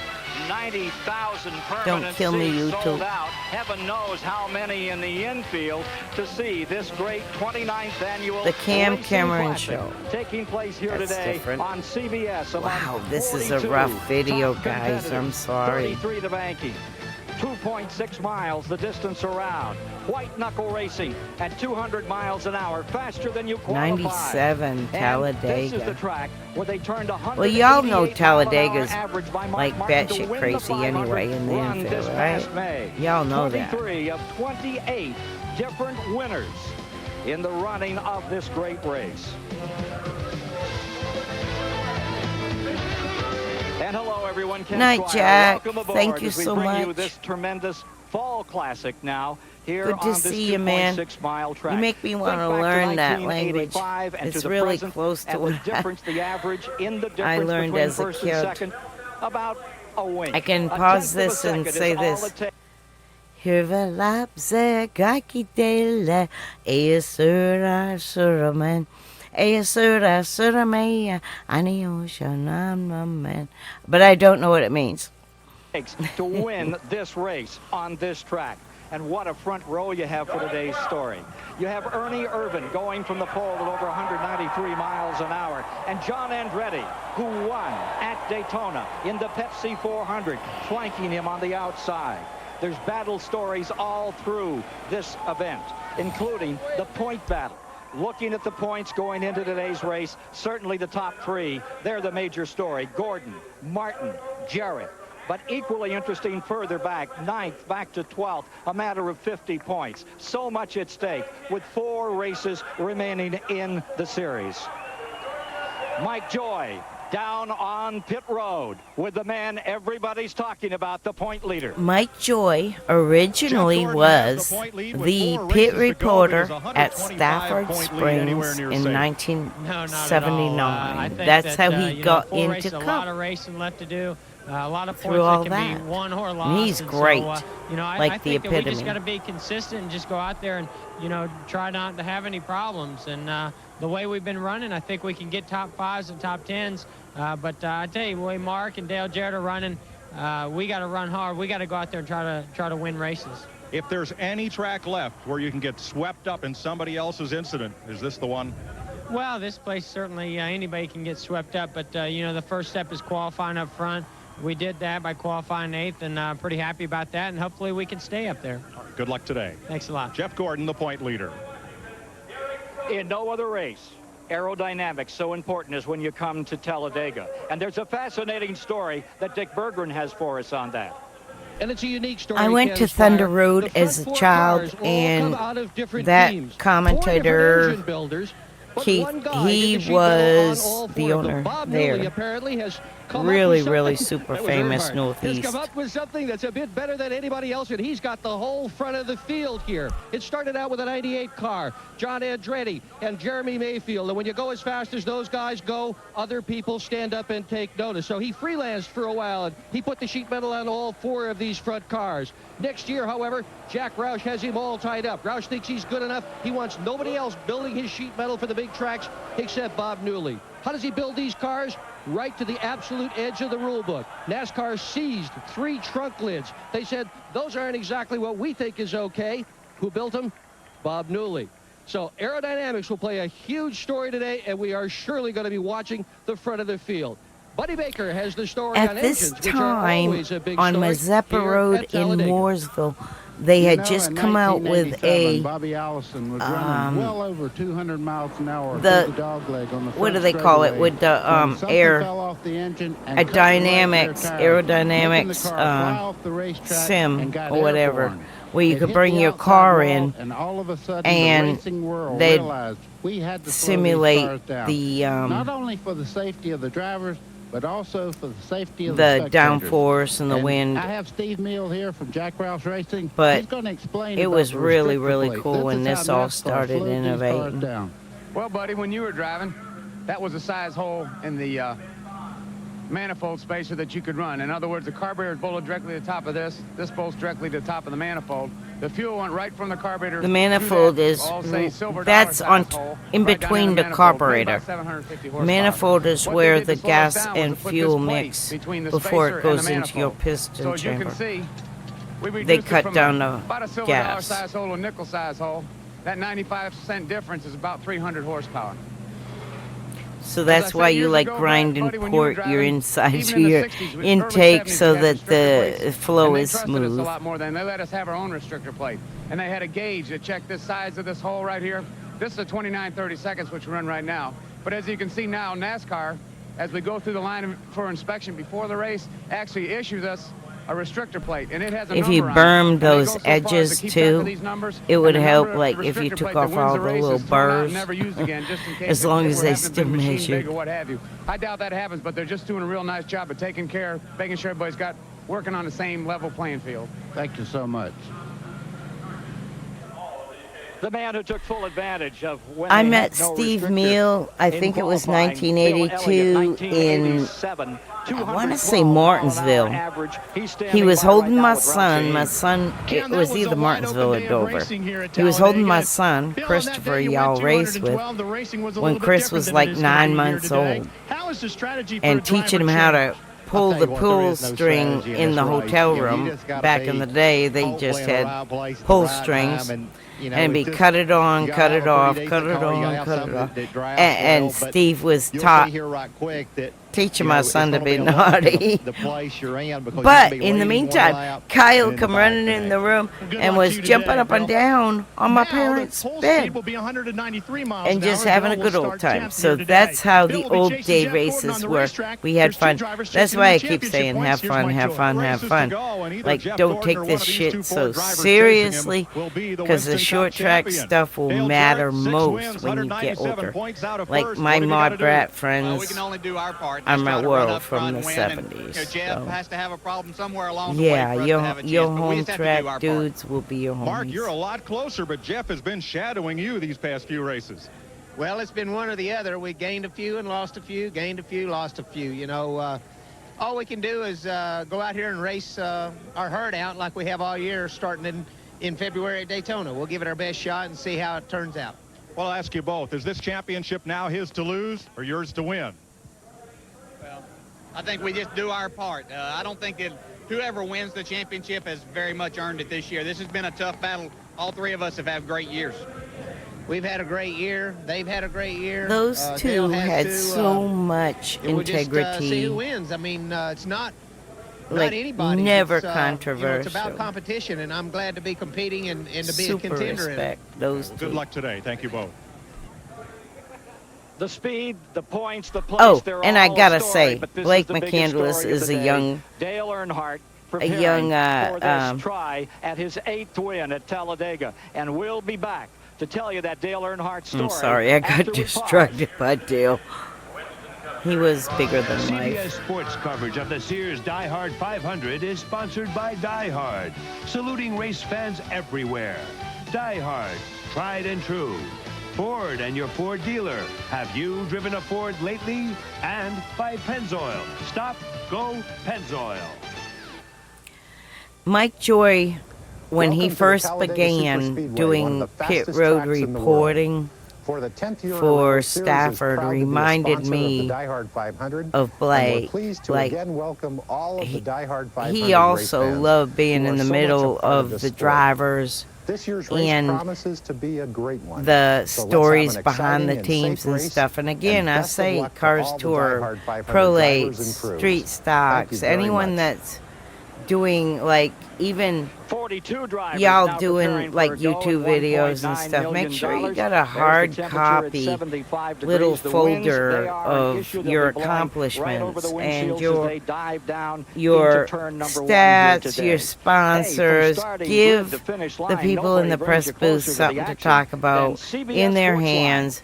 I mean, I know everything's online and you flip through a phone, but when they're trying to fill in when like somebody wrecks and they got to clean a track, you want them to have your press pack in their hands.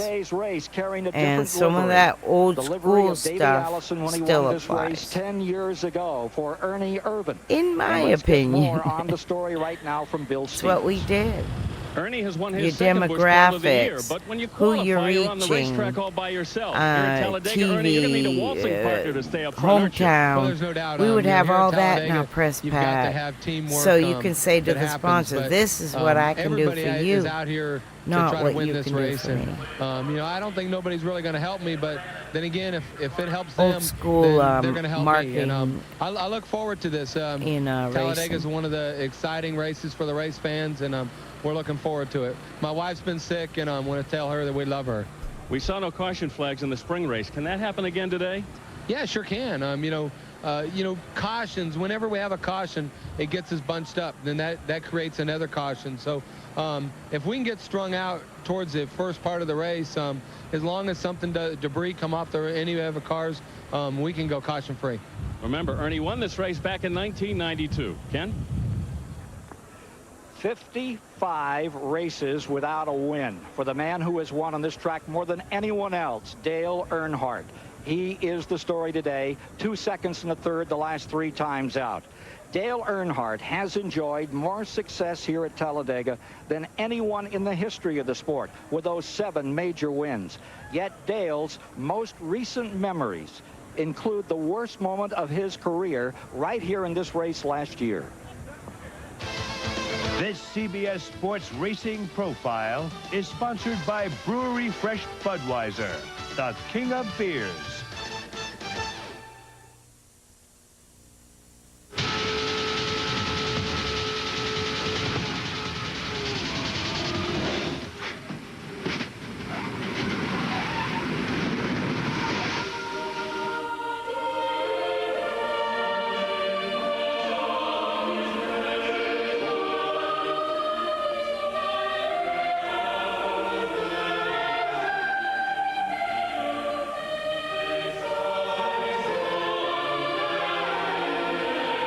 You could see the flashes of the cars as the car was rolling.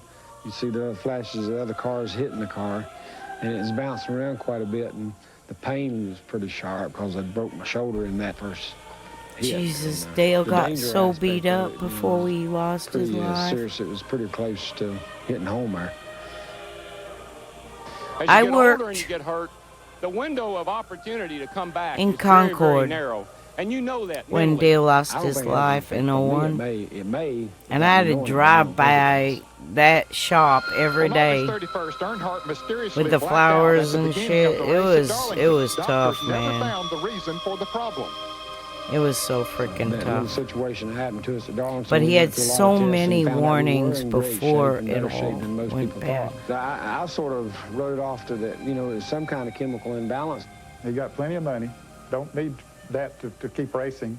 Is it worth the risk to keep on going? Why? Sure, to win. I mean, that's what we've always done. Winning's The a money's drug, never been man. a factor. We raced when we didn't have any. He's the I'm telling intimidator, you know, what, when he's at his best, he was a watch good out. guy. He's a dirty, rotten scoundrel. Dale Earnhardt is bad to the bone. He's not a guy that you want to have on your bumper here at Talladega on the last lap. What makes you an intimidator? Well, you know, on a given day, we're pretty tough to beat when we're right. And but if you get the car close, I can race with you and probably beat you if I'm on pretty close to equal terms or the car's close. And you know, it's been a long time since it's been that way, but it feels good to be racing like we have in the last couple of races. It feels like the old team we had.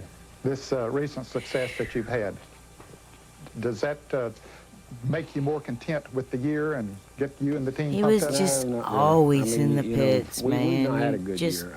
And, for you know, him we're to in the not top be five in the points, pits and was that's just good. so That's a competitive abnormal. place to be, but we want to win some races. We still got 4 races to go, and we can win some races, and that might make the season look a little better.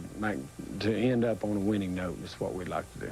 I think Dale Earnhardt is the best race driver that's ever been in a stock car. How do you feel about that? Well, yeah, that's a big statement. I think my dad was the greatest when it comes to racers, but and Richard Petty and all these guys, and I just love to race, Ned. I don't claim to be the best.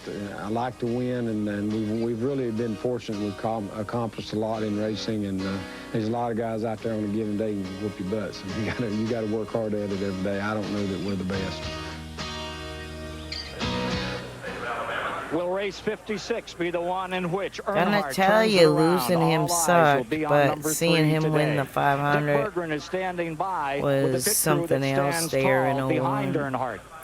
Ken, for Earnhardt to win today, the 7 men who are seated on the wall 99, must my perform bad. flawlessly. They are the 7 99. men who will jump over the wall and service Earnhardt's race car. Jimmy Elledge will do the front tires. Jerry Haley, who's seated beside My him, he's alma gonna carry those mater, tires all and these index them guys, so they we fit flew perfectly together. on We the didn't hub. know each other's Mark names, but Armstrong we is knew gonna our do the rear faces. tires on the car. He's the guy on the right. David Rogers is going to carry him out. Armstrong is so focused on his job, he won't even put that wrench down during his entire tire change.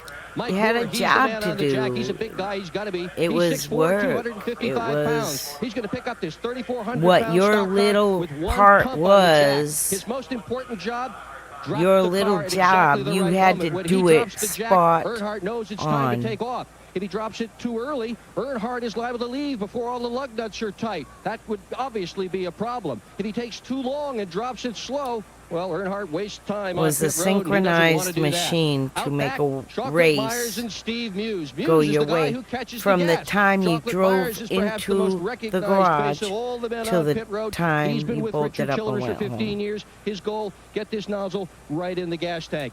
These guys have performed very well in 1997. There was They have done a bunch of pressure, pit stops yeah, under big 17 time. seconds. They're going to try to do that today and do Even it exactly a right. scorer, Thanks, like Squire. you cannot Thank you, Dick. take Coming your up, eye Mike, off Ned, and Buddy. your And then car. we'll turn the No juice matter on the Die what Hard. is going on, CBS like Sports coverage of the wrecks Sears and Die Hard controversy, 500 you continues cannot after this take your message eye and a off word your from car, local just like station. a spotter. And the whole thing, like with a spotter or a scorer, you never saw the race. You didn't know the drama. There was no, like, I don't know how the spotting tower is, if y'all fighting and shit. I don't know. But I'm going to tell you, in the scoring booth, champion and Buddy Baker, a 4-time winner here at Talladega, where they race too wide and the fans don't Morris even stand Metcalf up. and Marlin ran a tight ship. Well, it was built with speed in Like, mind. there was It's no 5 stories high in the speaking. corner. You can run 3 There was wide no here without any glaring. problem. I mean, you were so Close to 200 focused miles an hour down the on straightaway. making This sure you racetrack is didn't built miss for speed. a lap. And man, is it a great race. That Now, Jared, you've seen every race at Talladega. these since they built races this I'm place. watching It's now so are unique. like brand Yes, it is. new. It's I've very never unique. A lot really of things watched happen on them. this racetrack, and they happen in a hurry, Mike, but And the it's competition is crazy always great. More lead to changes see, here than like, any other track. wow, This is all proven that that. Let's take a happened. look at why this is such And a all I competitive know track. is we finished Start, finish X line, go amount down of to turn spots, 1, so we 33 degrees of started, banking, through turn like 1, the through one down time we long had back a straight, couple of 4,000 weeks feet, low ago, over we had the 3/4 pole. mile. Into I turn walked 3, in that 33 booth like degrees I of was banking here, like, also off turn 4. Then to the you first know, turn, which is 4,000 for a feet. minute, and we And went 18 backwards, degrees of but banking through the still, travel here back to the start finish line, which is that was closest down about to turn 1 of any of the tracks most that they race on. A lot emotion of you passing would done down that be way. How allowed. steep is 35 degrees? Well, you stood down at the bottom and looked up. It looks almost straight up. Try to walk up and down it, and it's a tough chore But I to do know at 33 these degrees super into banking, 18 speedways, degrees they on the respected travel. their Lots of places speed, to pass on this race. and they It's the gave world's each fastest other a speedway. lot It's of the world's girth, most more than they competitive do now. speedway. Mark And I Martin won the see that fastest in almost 500-mile every race track, here but ever.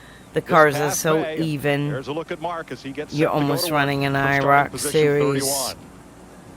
You'll be riding along But with him. One of 5 like drivers 10 will be carrying our CBS onboard cameras today. million A total of times 44 more views we'll show you expensive. from around the speedway. Die Hard 500. Let's go trackside for the command to get this field underway. I favor the short tracks because you can do more with your chassis, and the guy without as much money can still win a race on handling.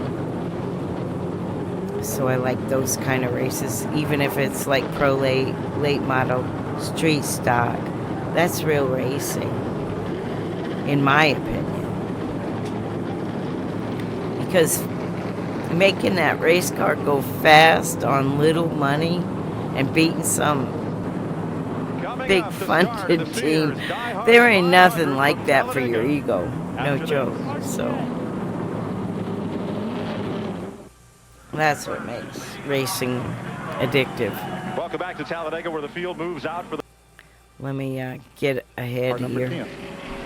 It's still not rain yet. 42 cars starting today's race. 188 laps, makes up 500 miles. A fuel window, 50 to 55 laps. You get better gas mileage with the restrictor plates.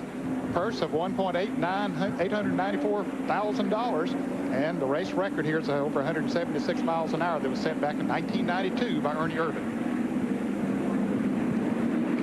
Today you'll be riding along with John Andretti from the outside. I'm at the track. I camera. flew in probably on a race day Giving something. us this front row view as they sweep onto the back straightaway for the last time before they go under green. I don't think I drove. I only flew in on Jeremy's plane in 96. He had a little King Air and it had an open spot, and our neighbor was his manager. That's how that happened. This is Dale Jarrett, 6 wins But this here I season. was Jarrett probably Ford race quality day care. and flew in CBS on race Saturday cam, night going from the or 18th Saturday starting position. morning. And Mark Martin starting 31st. There's the Valvoline race cam. The car that Martin won with here in May was wrecked on the next to last lap in July at Daytona. They had to go to a backup car here for Talladega, the one he didn't have a lot of luck with in the Busch Clash. So It was he's way back about at 6 31st. hours away. If our team drove, Why do they run around several laps I would have gone. under Now I yellow like could have this before drove they actually with the get to racing? What they're transporter. doing is getting all the fluids in the car warmed up, so when they A go, lot they of don't times have they any left problems with, Thursday and I worked till lubricants or anything Friday. to keep the parts But I good. might have Number of special rode paint jobs down. for this race. You see on the pole, Ernie Irvin. The paint job that Davey Like I Allison said, made it's famous hard here to 10 remember years ago, because I scoring work his full first time Winston in Cup real win life. here at Talladega. And this was a job. John Andretti's crew has had a busy morning as dawn was breaking here at Talladega. They were in the process of changing engines from the one that they were going to run in the race to the engine that they qualified with. They thought that was just a little bit better. The transmission was out of the car. They found a little leak in the transmission, and they have got their fingers crossed that they've got this whole thing together right, because they were also welding on the right front fender. Mike? Every seat is sold, 110,000 seats. A little crowd, but nobody's sitting backstory. There was a lot of controversy, Ford versus Chevy, and making the cars even that led to where we are today. But it's, in retrospect, some of those decisions come from here.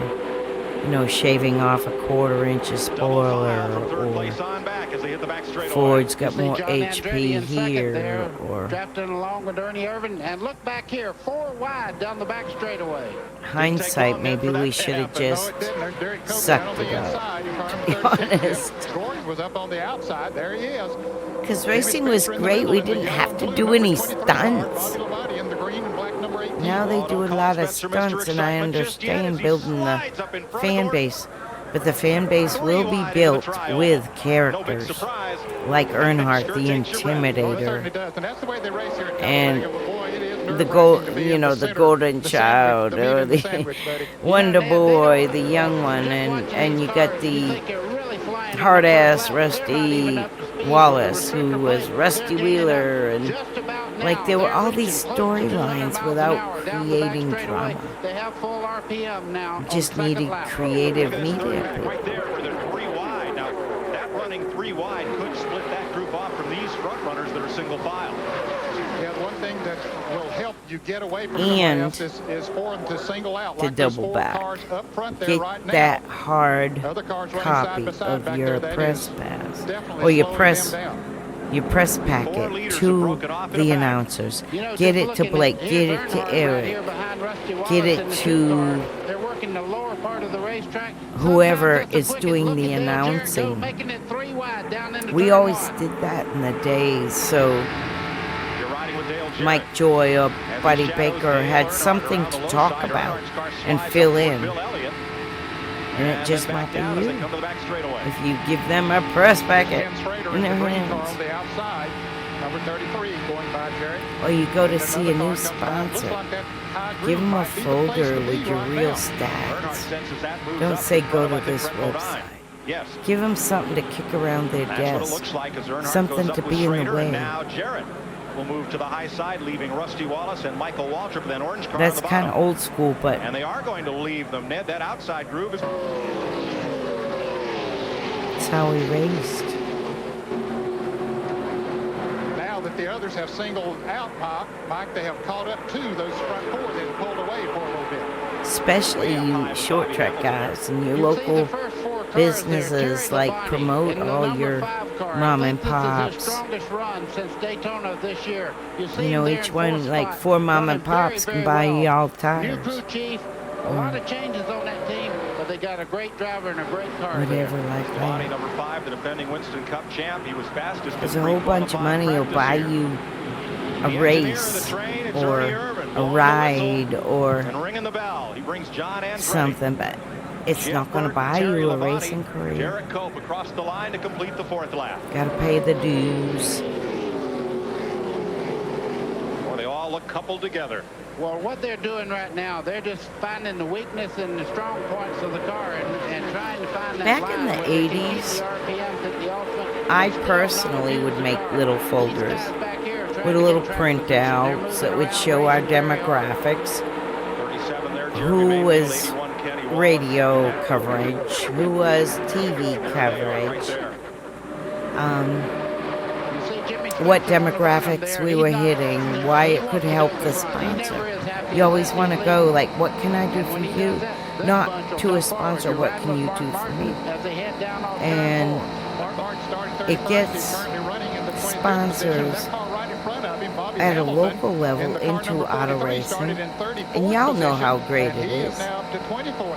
And then they might want to move up to something more regional, and you can help them do that, you know, like it's step by step, the old school way. I know that it's discouraging when someone comes in with a big pile of money and get that ARCA ride or that truck ride, but That's just going to buy you a race. That's not going to buy you a If you're career. back there and you have a good line of cars in front of you, you can keep her going just as fast as you want to on the high And if side. you're good at it, just like old school, they pay you to drive. You get a contract on a percentage because you're that much above. And the good teams will not ask you to bring all this sponsorship money to get a ride. Unless you want to, like, there are some really great teams that do a rent-a-race car, but you got to have the foundation. Because one good race isn't going to buy you. 14th, just 6 laps. Trans Am champion. Moving on up. Just a whole lot of bragging rights is Billy all. Standridge, 47. He's in a bad spot. He's right in the middle of And everybody. you got to be there. likable. Nobody to Man, really drop if you're off just of. like He'll a just little go right back until he asshole, gets in line. nobody going to sponsor you. I don't care if you could beat everyone on the field. You got to be nice. You got to be likable. You got to have a plan. One car down on the bottom. That could have Oh, been just God, a that break 5 kicked up. wide He was running so almost. low on the racetrack. Well, I know Sterling Marlin certainly hopes so. That's the 4-car Sterling Marlin. He usually runs very well here, but right Just at the moment, he's just hanging observations on. from Marlin what started I've in seen. 30th position. He's dropped about 4 spots. 34th right now being shown. That car, the Morgan McClure number 4 Kodak car, has won at least one restrictor plate race every year since 1991. Up front, challenge for 3rd place. That's Terry Labonte. I was just talking about him. He's trying to move into 3rd there on the high side of the racetrack, Mike. Jeff Burton staying low. Lap 7 of For the start Talladega. finish line would be at Daytona, but here at Talladega, way down Stay here towards lined turn 1. up, and you look. 1, 2, 3, 4, 5, 6, 7, 8, 9. 9 cars on the outside line. That's like 8 motors. When he and the number 36 And way better now. Everyone diced around because of the turn. But you can't back off on these cars. If you do, then it's going to cost you. with the restrictor plate, they had to keep momentum. Cost Ernie Irvin the lead, and here comes Dallenbach in that white In green number 46 97, moving up they on Bill are Elliott. very similar He's to underneath your Kenny Schrader, Skull car. Gen 4. Why in the heck is we way back and getting lapped in this race car, and he really runs well on a place like Talladega. Terry lap Labonte will 8? lead lap 8. First driver other than Ernie Irvin to lead this race. He's going to tow Andretti and Jeff Well, that's Gordon going to along with him in the stink. high I'm going to have to fast Eric forward. Gomes has also gotten up top there. Boy, Labonte is by himself. That won't last. I bet he feels like Tarzan right now. I'm like Joy, He's had a really the tough optimist. year. Hadn't That won this won't year. last. We all know he's a winner, and to be out front, that's got What he means is being first, you're in the catbird seat, and everyone is going to railroad you. Mike, Terry Labonte and crew have been licking their chops waiting to get to Talladega. This is the only team in the field that has finished 10th or better at every restrictor plate race this year. Ralph 2 seconds Shaheen. uh, at Daytona and the 6th here at Talladega Gosh, in May. that's a voice but you from might the remember, past. starting in Michigan in June, they finished 35th or worse 5 times this year. So they were anxious to get here to Talladega and run up front again. That's right, Ralph. It's the first time Labonte's led a lap since Watkins Glen, and it's the first lap of a restrictor plate race he's led this year. Then you can see John Andretti on the outside. He's not getting any help from anyone. That yellow car just on the left side there. Zippo on Jimmy the Spencer inside, trying to that's take over. Jimmy Spencer, Travis Carter's car.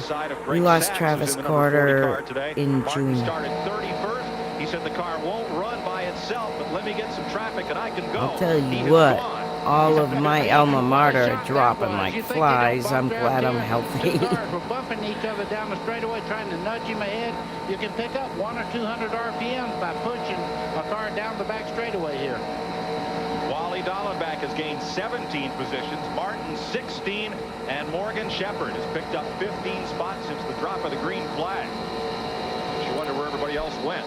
4 wide again. Wally Turn 1. married a famous road racer named Robin McCall. If you look up IMSA from the mid-'80s. In the Die-Hard 500.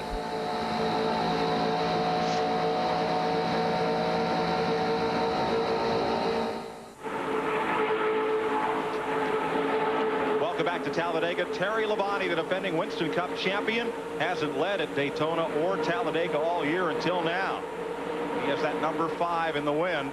Ernie Irvan and John Andretti staying close up to them. Labonte led a bunch of cars around the outside of Irvan, who snuck in before anybody else could get past. I'm going to jump Jeff and Burton take third, Jeff a Gordon quick is fourth, break. Labonte, Wally I'll be back in a Dale minute. Earnhardt, Derek Cope, and Ken Schrader in the top 10. I'm in the chat always, but I shut off the camera if I step aside. Hooked up together now, so they're beginning to move in on the front 10 cars. Here they go. They're starting to make a move down into turn 1. Here comes Ernie Irvan on the bottom side. You think it's coincidental that 2 Fords went together to pass the Chevrolet, either of you? Well, he's in trouble now. Terry Labonte we're talking about in the yellow and red car coming off the corner there. But he has help now. Yeah, he has a help. That man right there behind him is Jeff Gordon, his teammate, and his brother's right back there too. Bobby Labonte in the green car is coming up right behind Jeff Gordon. Well, all the Fords on the low side and all the Chevys and Pontiacs on the high side. I wonder how that happened. Well, that's an interesting point. And this is very early. That'll change as we go through the day. Well, there are the Fords on the bottom. Irvan, Andretti, and Burton. The Chevys up in the high lane. Labonte, Gordon, Pontiac, Bobby Labonte there. Mike, Earnhardt. Mike, you know Jeff Gordon sitting there just behind his teammate would love to lead one lap to get that 5 bonus points. That's very important in the points race here. Ernie Irvan's car has that unique reminiscent paint job. Dick Berggren tells us more.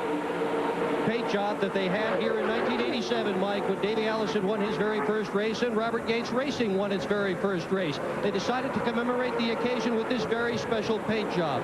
Robert Yates, however, is doing something extra special. All the prize money Robert would ordinarily get from this event will go to the grandchildren of Bobby Allison, the children of Davey and Clifford Allison, and they're doing die cast on this car, and all that money as well will go to the grandchildren. It's a great gesture by Robert Yates and his team, who are racing for some small kids. That is a great grand gesture by Robert Yates. All those model car sales, everything. Bobby's grandkids. That's very touching. Very, very. I'll tell you what, Ernie Irvan just showed me he has a great car, but he's running right by himself. The other Fords do not seem to be able to run with him in the corner, and right now the Chevrolets on the outside there look to have the advantage down the back straightaway.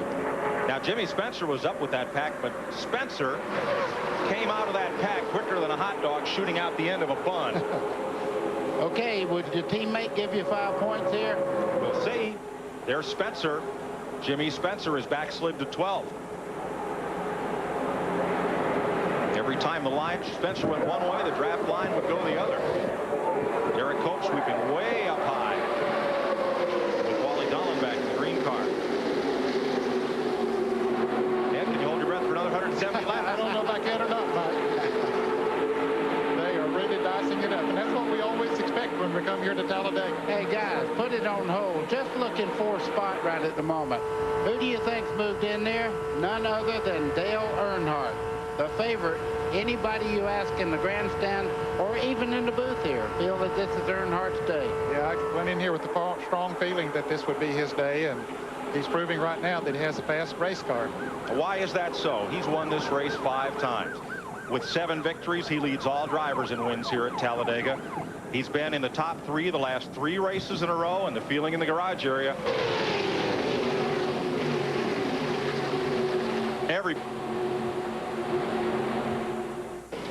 Terry Labonte leading his teammate Jeff Gordon, Bobby Labonte, Dale Earnhardt, and Wally Dallenbach climbs to 5th position. First 7 place cars, all Chevys and Pontiacs. They shuffled those Fords in the bottom groove, buddy, back to the end of the top 10. The one thing about Talladega, we're subject to change. If you're riding with Dale Jarrett right now, I'm sure that they're getting readouts from guys everywhere, spotters around the racetrack in the pit saying, Dale, try this, try that. They'll be all over this racetrack before the day's over, trying to find the fastest way around. And Ned, this was another car in practice that didn't look all that great out in the track by itself, but when it got in a pack and could draft, like Mark Martin's, it could go to the front. It's amazing how some cars won't qualify well, but yet they will run well in the draft, and that's what you want. You Anyone remember any big wrecks at 97? that'll really drive good in a draft. Buddy, how important is qualifying here? How much I was slower watching than from the that full car booth. can you be and still hang in that Bodine's lead in and like have the a top chance here? 50. Well, Mark Martin qualified way back in the field there, and he's You moving can't right to the see front. them on It's the a good race backstretch. car. No It how. runs good in the traffic. But let Not me until tell they you, come, I'd rather have a like at the fast car beginning than of just a the good travel, car. you I can try to work on keep that your eye now, on but I would rather have a a fast black car car than a good because it was like this QVC car. Ernie Irvin, but he's hanging right with that lead pack. Here's Mark. The only one that really looked like it was the who's on the right-hand side, who's on the left side. That's very important here to know where everybody's at. If you move over in a car here, 200 miles an hour, you touch, you're in the wall. Two teammates took each other out just that way in yesterday's ARCA race here. Look at the way Martin holds the wheel there. He's really unique the way he's in the corner with his hands on that wheel. Ned, you and I can talk about this a little bit. In the corner, when Mark Martin first started racing, he was very, very small, just over 100 pounds. And to make the car turn, I love hearing Mark's take on racing nowadays because, like, we really, we all work so freaking hard to make the sport great, and I like his takes. Watch his hand come back when he gets to the straightaway. Goes back to the reckless position. Let's go back up front, buddy. Bobby Labonte has taken the lead in the Pontiac. You better look at that outside groove there. That's Earnhardt in the 3, moving up. Dale Earnhardt goes past Terry Labonte the second, and if that outside row continues to be faster than the low groove, Earnhardt may come off turn 2 with the lead. Not going to happen. I can tell you this, if he comes by here in the lead, you won't have to look. Looks like we like blew up or something. We're like way in the back. You absolutely could not hear the cars over the roar of the crowd. He's got to get past Bobby Labonte to do it, and Labonte has now led his 10th race of the year, and Labonte leads a restrictor plate race for the first time this season. Derek Cope very high. That's the car up there on the outside. He was 3 wide there for a moment, but got back into 2 wide. And he's been running that high line, especially through the tri-oval all afternoon. Now Earnhardt on the outside of Jeff Gordon, and look, everybody's drafting with Gordon. Earnhardt looking for a partner here. Comes Jimmy Spencer on the outside. And the Labonte brothers, Bobby and Terry, leading them as Gordon and Earnhardt run side by side there for the 3rd position. They need to single file out if they want to keep up with the leaders. Bobby Labonte and the Pontiac, I maybe thought they wouldn't be that competitive here, but the Pontiacs seem to be back now. They're running very well. In the last couple of races, they've been the car to beat. Gordon tried it on the high side. He wouldn't work for him now. He has come down to the inside, trying the low groove. Now he's on the inside of Earnhardt. And he's got Ernie Irvin and that white-nosed Thunderbird with him. Now you watch the action pick up here as Earnhardt and Dale Jarrett start running. We've watched the Dale and Dale show before. They like to run together. They trust themselves. And just behind them, Jimmy Spencer. That's a fast train. I hear there's a new Days of Thunder coming out. Does anyone have an idea when that is happening? Is it already to print? Is it already like coming out? Or are they filming? I've heard like random stuff on it, not detailed. I haven't looked at it. Well, Elliott muscled Michael Waltrip, who muscled another car down to the inside. That's how they got 4 wide. You think a brother might help a brother? They're trying. You ride with Dale Jarrett. Who's he going to go with here? Bobby, or rather Jeff Gordon on the left or Earnhardt on the right? I think he'll go with Earnhardt on the right. He trusted. Reason I ask about Days of Thunder too, a lot of the drivers in this race here were stunt drivers for Days of Thunder original. 25 laps I know for sure Ricky Red was, and Greg Sachs, Jeff Gordon on the inside for 3rd. Stanton Barrett, but not sure at what stage Days of Thunder 2 is. Days of Thunder 1 was kind of a lot like real life. Stroke Race was more so. Talladega Night's not. We've got a new leader. Jeff Gordon took it a lap ago, and he may lose it before they come back around. Though it was decided to try the exaggerated, Days bottom of groove, Thunder trying was to lead close. his 8th race of the year. He was up there in 4th place riding the high groove, going into turn 1 back, and he just drove his straight down across the racetrack to the low side, dipped down on the inside of Gordon, and working on the lead. Don't count Earnhardt out yet. You see him coming there. Wally Dallenbach in the 46, the green car just behind him. These cars are picking it up, putting it down. Nobody's in their seats, and Jeff Gordon will lead that lap. Now Gordon has picked up 5 bonus points as Earnhardt goes to the point. Gordon has picked up 5 points for leading a lap. He came in here with a slender lead, he said, on Mark Martin and Dale Jarrett for the championship, 125 points. So it's now at 130. You know, we talked about which was best, the high groove or the low groove a little bit earlier. I don't think it matters right now. I think it depends on which car that you're drafting with and the brakes that you might get going into the turns. You see Earnhardt, he pulls ahead going in the corner. Gordon in the 24 on the outside there. He speeds up a little bit, but they're basically just running the same speed around there. It's your second car there that'll have to do whether you get the lead or not. If they can push you by, you can take the lead. And Earnhardt will lead this lap as they come across. 4 of the 8 races that Dale Earnhardt has led this year have been the restrictor plate races at Daytona and Talladega. The others, Charlotte, Pocono, Dover, Charlotte in October. For more on Dale Earnhardt, here's Dick Berggren. Mike, we can hear the roar of the crowd as Earnhardt took the lead above all those engines, and nobody is smiling broader today than Richard Childress. He's watching our broadcast. What do you see in your race car, Richard? Well, it looks like a traffic jam on Friday evening. You don't know which lane you want to be in, and you know, Dale's doing a super job. You know, he's the best when it comes to drafting, and you know, we got a good car. We just need to be there at the end. You got a good enough car to win this thing? Well, we hope so. Everybody's worked so hard, and, you know, Dale's driving his heart out, so we'll see. They've got 2 seconds and a third leading up to this race, and they're leading right now, Mike. The car right behind them, though, Dick, has come the furthest today. Wally Dallenbach from 24th starting spot. Former Trans Am and IMSA GT champion has brought that car to 2nd place. Son of a great racer, Wally Dallenbach, as is Earnhardt, of course. Ernie Irvin, the pole sitter, and that white number 28 sitting 3rd. You know, I'm looking at the top 4 cars, and Sabata's cars are running 2nd and 4th right now. So Greg Sachs giving the 40 car a good ride also. He's up to 4th after starting 28. And Michael Waltrip's climbed a lot, and there's Spencer in that yellow car, way up on the high side. The draft is somewhere else. Ernie Irvin's turned the fastest laps of the day. Best 193.8 miles per hour. And if you'll notice, that was back on laps 5, 6, and 7 when he turned those fast 3 laps. That's when the tires were relatively cool. They had them up to full speed right then. If the tires get heated up a little bit, they'll slow down a little. Not a great deal, but they were running single file back then too, and that helped him quite a bit with that speed. Riding with Bill Elliott. Looking back, that's Mike Skinner on the inside, number 31. The total distance, as you look back from Dale Jarrett and Michael Waltrip on the right, Bill Elliott on the left, from 1st to 30th place. Start the watch, stop it, 1.8 seconds. Wow. Back to 30th place. Battle for 2nd place. And there is that whole field spread by less than 2 seconds.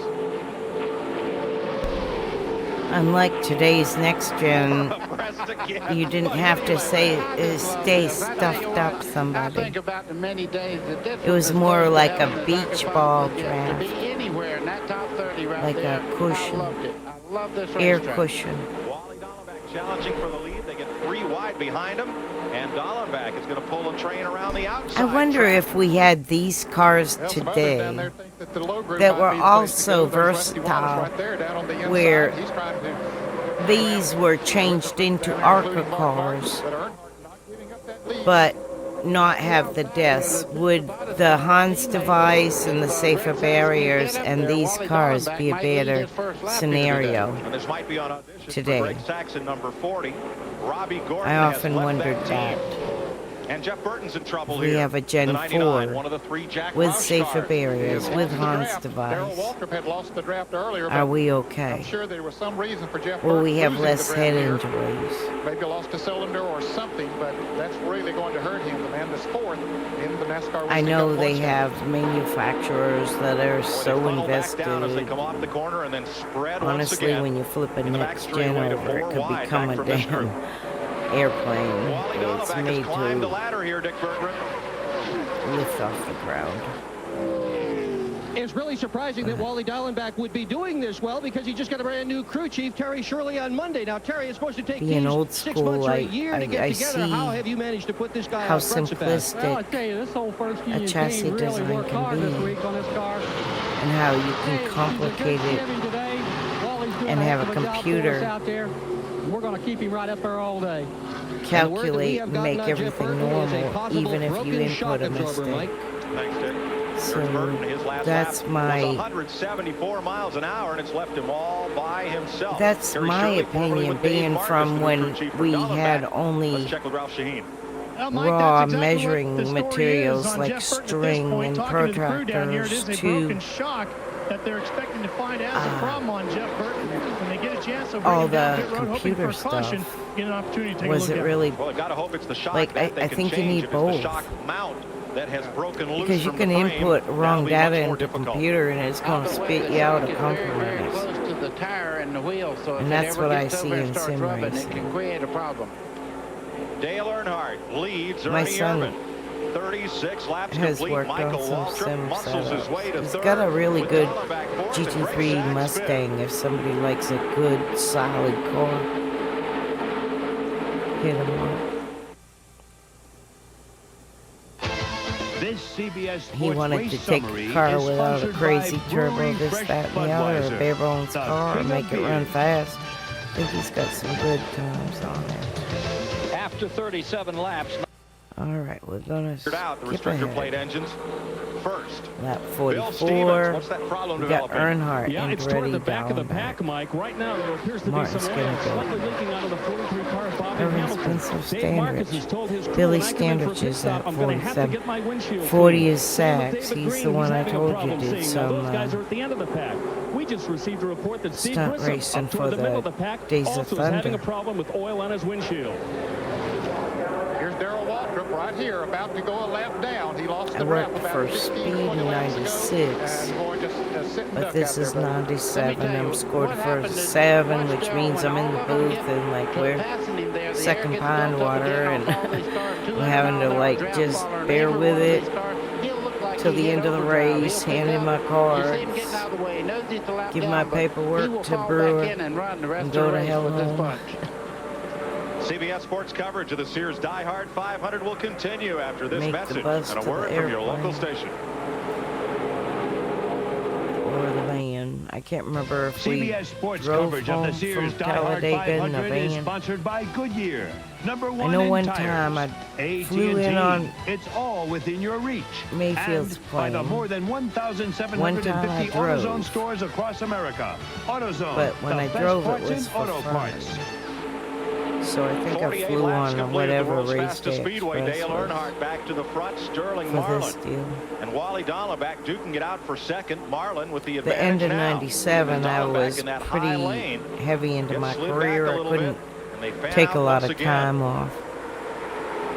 Tried to go 3 deep into turn And 3. Jimmy Spencer was my down on the ex, inside. He's in bless the his yellow soul, and because he purple knows number I 23. stream and knows to This talk one right about down him. here. And I'll put him in my book, and I told him I'd be nice, but I'll stream him. First car on the inside. Our pole setter in Daytona 500 this year, We didn't Skinner, is really running very communicate well. well. He moved up through the pack also. In the end of Started 16, 97. running up to third. Now kicked back to fifth. Dale Earnhardt led the most So I laps don't here in May remember. of I don't think I drove 1976. home with him. Or in May of this year. He had already met 76 his laps. future wife. Buddy led the most laps here in 1976. That's how it went in racing back then. Okay, here we have it. Earnhardt, he's out there. Watch him come back over, trying to keep that draft off the car going by him there. That's why he moved down, so he would get the pull off the inside car there. There's the yellow car is Sterling Marlin down on the inside, car number 4. First car to drop off the banking for pit stops, Jeremy Mayfield here at lap 49. That's a little early, we think. A little earlier than we thought they would come in. So for more on pit I'd strategy, already Dick sneezed Berggren, out will 3 he be in? youngins, and he had only 2, so he wanted more, and she couldn't. I Coming in lap 55, 57, somewhere around know there. that's right. Crews on pit road doing stretching exercises, But we talking to laugh each about other. it. The most important thing they can do right now is not run so far they run out of fuel. These restrictor plate engines will actually melt pistons if they run them out of fuel while running wide open. And they don't know exactly how far they can go so far because they haven't done runs as long as this on race day conditions. So Sterling Marlin, Dick, is waving his arm back and forth. Is he looking for help or is he coming in? Bobby Hamilton's in. But as he went down the backstretch, you could see inside the car waving back and forth. I don't know if he was waving for Earnhardt to follow him, or is he coming in? He's coming in the pits. He's coming in. He was letting them know that he was coming in. And he didn't do what Dick Berggren was talking about there. He did not want to run that car completely out of fuel and burn a piston. Now are you surprised he's coming in alone? Well, maybe he had no choice. He might have seen the fuel gauge might have started Gosh, fluctuating. that stinks for Sterling. Let's go to the pits and Ralph. One of my favorite people in the pit area was Sterling. Sterling. He will make his way down pit road and come to a stop. The crew goes over the wall, and they will take 2 right side tires. No chassis changes. There's trouble. Ralph back straightaway. Trouble. 1, 2 cars. It's Standridge who goes spinning. Oh, son of a gun. Go out, go out, go out now. You might be able to salvage a lap. God. What a terrible break for Sterling Marlin. Everybody else is running right now. A little bit too late. He's not going to lose the... He's back out. He's back out. Oh, yes. I knew it was like if he could get past. And a big break for, is that Kenny Wallace? Kenny Wallace got a lap back. Could he get past the pit? And Wallace will stay on the lead lap. Big break for Phil Martossi's team. Absolutely. And he will the guy at the end of pit road will keep it as a go until your leader hits the start-finish line. He flips they heard there was trouble on the so racetrack, they got him out of the pits. And these leaders heads up on the crew there. The caution flag. Spotter said greens out, shut it down. If you didn't get all your gas, get in line and get it more if you need. Caution of the day. You can see the tire marks on the right side of Standridge's car. Apparently contact with another machine sent him spinning, and the right front is flat. Totally busted up right front spindle. Well, this will be a break for Geoff Burton. We have documented that he had been having a problem as Standridge comes into the pits hot. Real hot. We'll take a look at what happened. 3 abreast. Here's Standridge in the white car down on the inside. And that's John Andretti in the middle. Sterrett Cope got up against the wall. What a mercy for what? And so apparently the 98 of Andretti and the 47 of Standridge made contact when do you lift or don't you if you're Standridge? That's a tough call. If you lift, you're going to get parked in the butt. And Andretti went down into the 47 car of Standridge. Right in front of a couple of lucky no guys. downforce at all there. He just did get by on the inside there. Look at the wallop that Derek Cope takes into the wall here. That car actually gets off the ground. Bam. And here comes Standridge right across town traffic. Wow. That's amazing. Gosh, I wish it wasn't like such crappy video from this era. Open, and everybody headed for the pits. There's Standridge. He's been in the pits trying to get that damage like repaired. 39 years ago. 38 John years Andretti, ago. he was the meat in that sandwich, and he didn't fare too well. It looks like whoever did this video enhanced the red and the green. Michael McIntyre. He has decent videos. Can't believe I didn't like thumbs up. I use only a few replays, and they're mainly with Austin LaPlante. He's still, oh God, those tires going across the road, you just feel like a heel if it was your job to not let that happen. It's like, please don't look at that tire. All right, the Bodine. How in the heck do we have the first place pit? Oh, backstretch. That's why. Probably take him out of the top 20. Yeah, and Terry Labonte, his brother, also had a slow pit stop. And huge disadvantage to be on the backstretch. There a lot of marks on the side Derek of that car. Cope. Of course, he got into the wall. He's very lucky if he didn't bend the rear end flat, and the back part of the flat car really against the like wall at Talladega. You pretty much in front of the right rear tire where it hit the wall there. Everything in your front end, your A-frames, your tie rods, your bar, and everything in the rear, your trailing arms. Coming might up have next, even CBS Sports cracked takes you to your historic axle. Williamsburg, Virginia for live final round coverage of the Michelob Championship at Kingsmill. Let's jump ahead. Yeah. Go ahead and do that. The nose of the car seems okay. Hey, he may be all right. Ralph? Well, Billy Standridge just climbed out of his car. Billy, what happened out there? I guess, maybe some air, another car took some air off my spoiler. One of the last of the the car had been loose all day backyard, and just all of a sudden it jumped shops loose or with me, whatever, mechanics. You hate to see the little guys going out back To Bill then. Stevens at the other end of pit road. Well, the racetrack may be getting slick. Earlier, we thought there was an oil leak in Bobby Hamilton's car. Then it was discovered that the rear end in Kenny Wallace's car was overfilled. He was losing grease. David Green said he was having a problem very seeing. common This is the plastic mistake. tearaway that came off his Reach windshield in during with his your pit finger. stop. You Look at don't the want to greasy feel it pit till stuff an all inch over of that your thing. finger Try is steering a inside car that looking through pumpkin. that at 190 miles Old an hour. school. Well, they had tear-offs for helmets on open-wheel cars. Now they have them for windshields as well. We're looking at a bit of oil on the track, trying to get that dried up, and we'll be right back to the fastest speedway on Earth. I have no idea after if this. they even use the same five pattern. This CBS Sports Race Summary is sponsored 5-on-5er by ends and all. Econolodge. Spend a night, not a fortune. I'm like at super old. Econolodge. Let's jump. With Michael Waltrip's crew, and they said, do you guys mind if we come up and rub the front grill against your back bumper? Oh, come on. Said, no, We used to run a Ford 9-inch rear end, and they had these pumpkins, and where the filler was, you wanted to reach in and still be able to put an inch of your finger into the chamber and then feel the oil. Otherwise, it would boil and blow out. Determines the rate at which the fluid or gas flows from one chamber to the other in that shock absorber. He is still on the lead lap. Geoff Burton, we mentioned that he I know chicks ain't supposed to know this stuff. been able to repair that under caution. I'm just like, near the end of the pack. I love it. 36th position for Burton. Motorsports is awesome. 37 cars on the lead lap.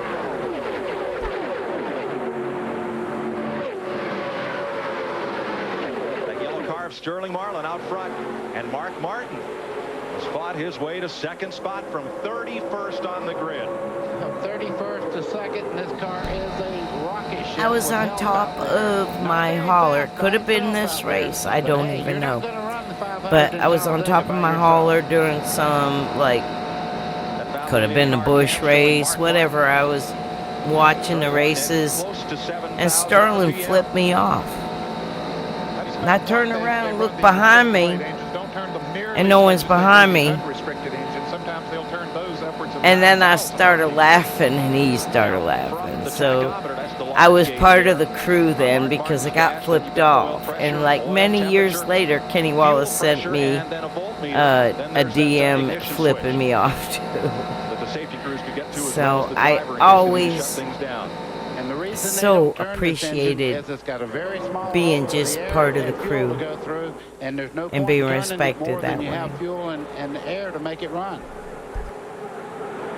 Sterling Marlin will leave this team at the end of the season. He'll go to work for Felix Sabates and drive the number 40 car that Greg Sachs has a one-shot ride in today. Sachs currently in 7th place. Boy, Michael Waltrip, the 21 car there, is running very, very well. Running third right now. Jeff Gordon's doing what he needs to do in the points race. He's mirror imaging the 6th car, Mark Martin. First and second in the national point standing. Running second and fourth right now. 4 wide again as they come down the back straightaway. Peel off 3 abreast into turn 3.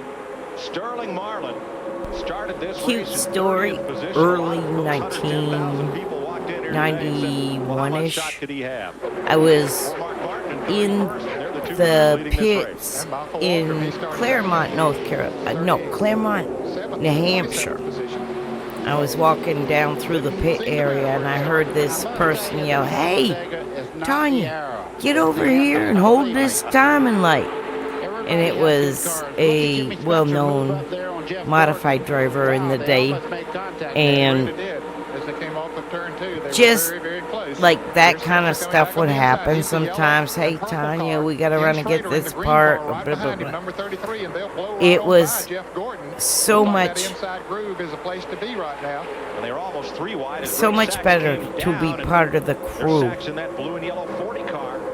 and be respected in that way as a chicken racing, to be honest. Spotters talking to drivers through this race from a vantage point high atop the control tower because here. I was able to be in the pits and able to see that side of racing in addition to working as a scorer and seeing the whole scenario, how races run, like by the rule book and all that. It was really cool for me to have that as like something I could do. Greg Saxon, the 40 car, right behind him, pushing him right on through. And the 2 car of Rusty Wallace.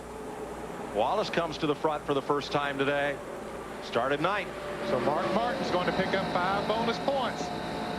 And that'll put him even with Jeff Gordon on the day.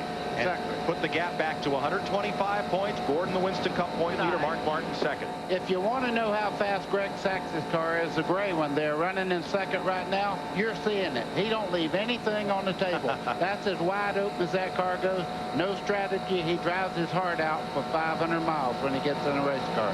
They called him Superman up in New England when he drove winning modifieds for Ernie Wilsberg before coming to Winston Cup. Won at Daytona in his own race car with a Robert Yates development engine. Dale Jarrett and Dick Trickle. Trickle in the 90 car. Stuck in a big pack of traffic.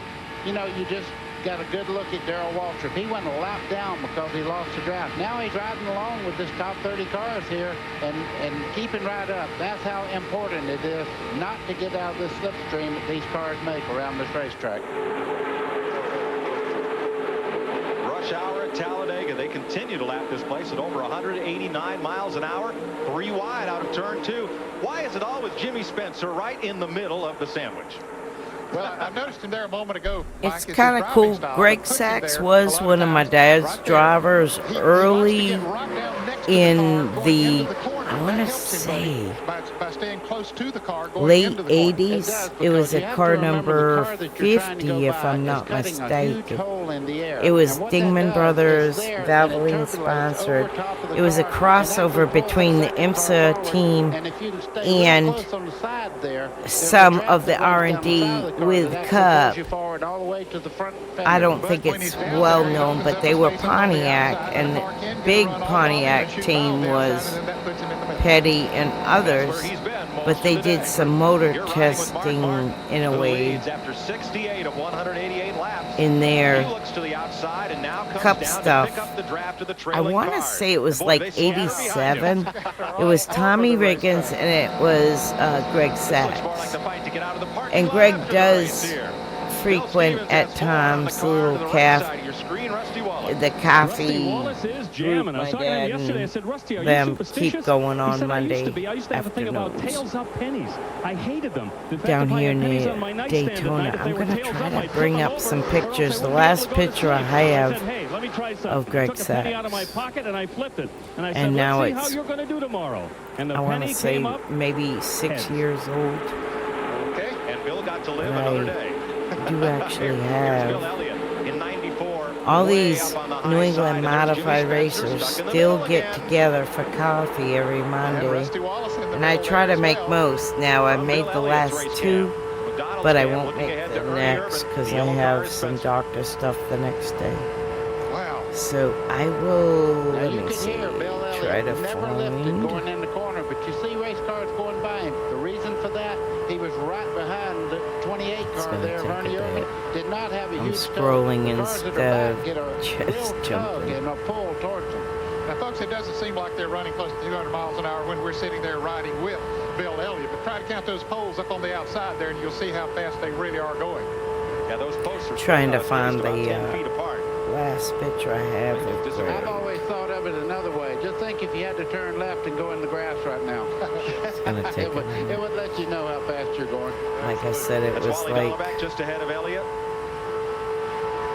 You're watching the 8th and 9th place cars. You're riding with 9th place Bill Elliott. Bill's still going that high route. His car apparently is working good up there, and it feels comfortable, so he runs up there. Here's a change to the lead. Greg Sachs takes it over from Mark Martin, who has led 19 races this year. You're with Mark Martin in the Valvoline Ford. You saw those Chevrolets hook up on the inside of him. Wasn't a whole lot he could do about it.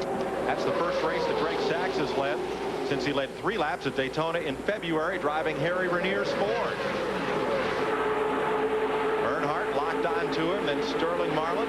Is that Mike Skinner? Fourth place. That's the teammate for Earnhardt right there in looking fourth place. for one of our family photos of Greg. He's back in 5th place. Ooh, Earnhardt tried to make a move down on the inside. Everybody else trying to make moves a little further back. But they are dicing all over the place. Mark Martin on the high line is still drifting back. You see he's now back to 8th, 9th place. Boy, Earnhardt and Sterling Marlin want the lead. Marlin taking that outside groove. He's got a run going. He'll get by Earnhardt, at least momentarily. But you come back in the corner, Earnhardt's right back. But on the high groove, Marlin in that orange number 4 has Mike Skinner and Jimmy Spencer with him on the outside. On the inside row, Greg Sachs, Dale Earnhardt, Michael Waltrip, and everybody else. Ernie Irvin, Dale Jarrett, Rusty Wallace. There goes Earnhardt. He moved out hoping somebody would go with him. Marlin in the yellow car comes back up on the outside of Earnhardt. Sachs, he likes that. He likes to see those 2 cars running side by side back there. They're not going to pass him as long as they run side by side. Not likely to, at least. But there's a lot of impatience lined up behind them. I'd say there is. You see Mike Skinner there in the blue, number 31. He's just behind the yellow car there, Sterling Marlin. They head down in the corner. Everybody's trying to find out what car they run the best with. Believe it or not, just because it's Chevrolet does not make it run better with your Ford or vice versa. You pick a car that you really run well with, and it's aerodynamics. It's all aerodynamics. How much Here's a most recent picture I have in my archives And I've got his crew chief Mike Yeoman. Greg Mike, you got Greg out Sachs. front. Can you keep him there? And I want to sure say hope so. You know, it was we were about really good in happy hour yesterday. Greg's done a heck of a job getting to the front of this 2017. line.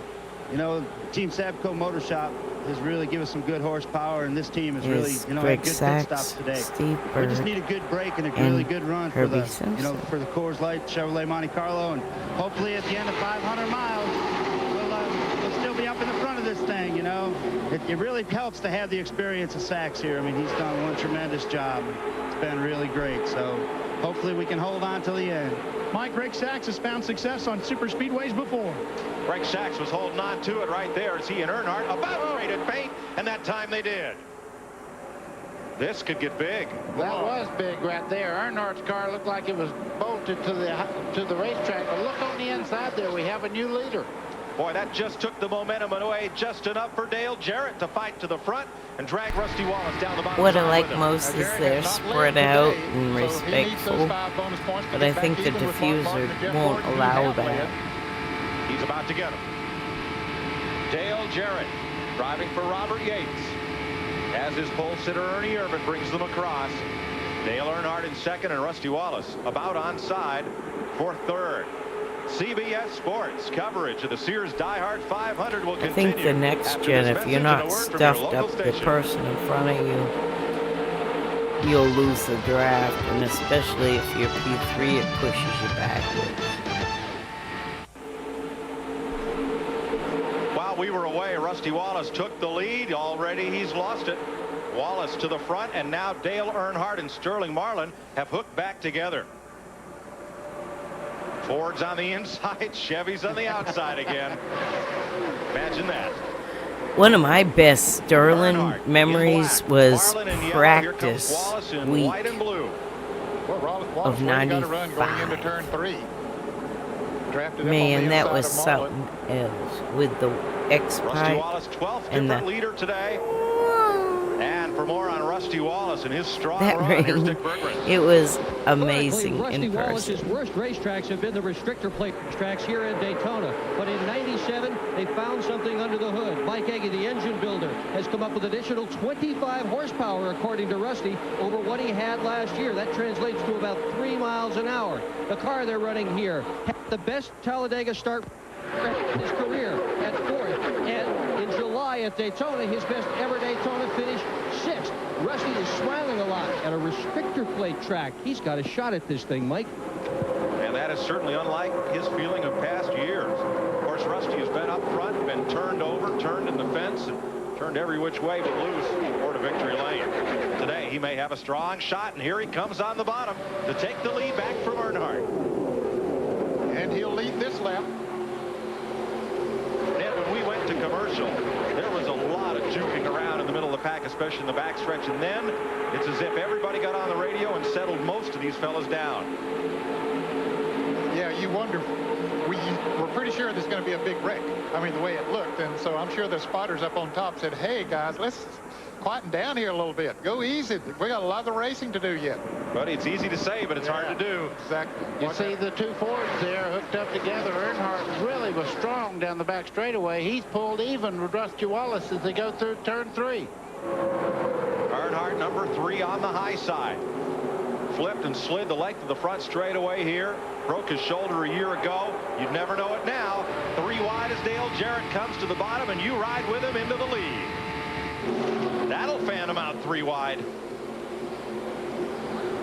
I think he figured that his car was a little bit faster than Rusty's, and Rusty had not been able to move by Earnhardt. So he thought, well, let me just give it a go here and see if I can get out front and pull this group of Fords a little bit faster.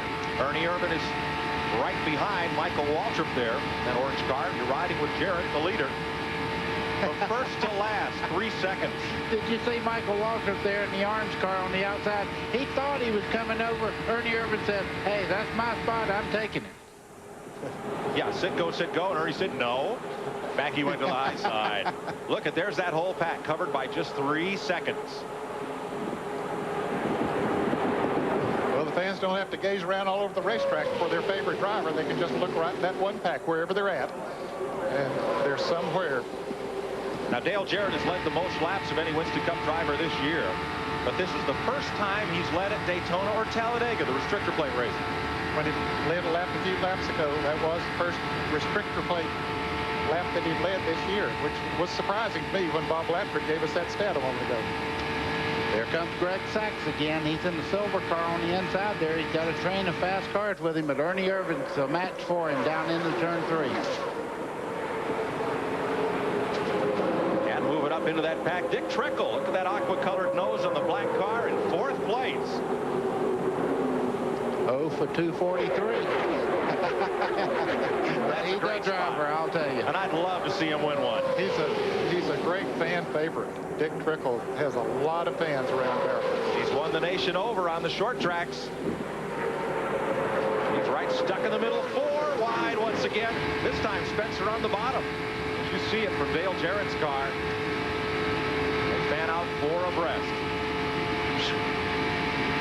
What Dale Jarrett's doing right now is getting a little rest. I'll tell you, back in that group, when you're running 2 and 3 wide, it's like somebody sticking an electric wire on you every once in a while because you just don't know what's going to happen next.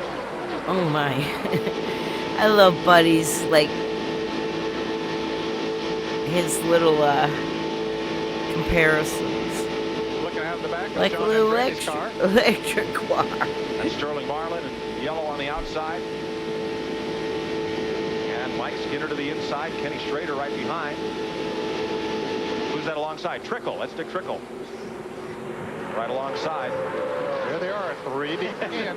And that purple and yellow Camel and Jimmy Spencer right in the middle again. He must like it there. He must like a lot of company on both shoulders because there he is.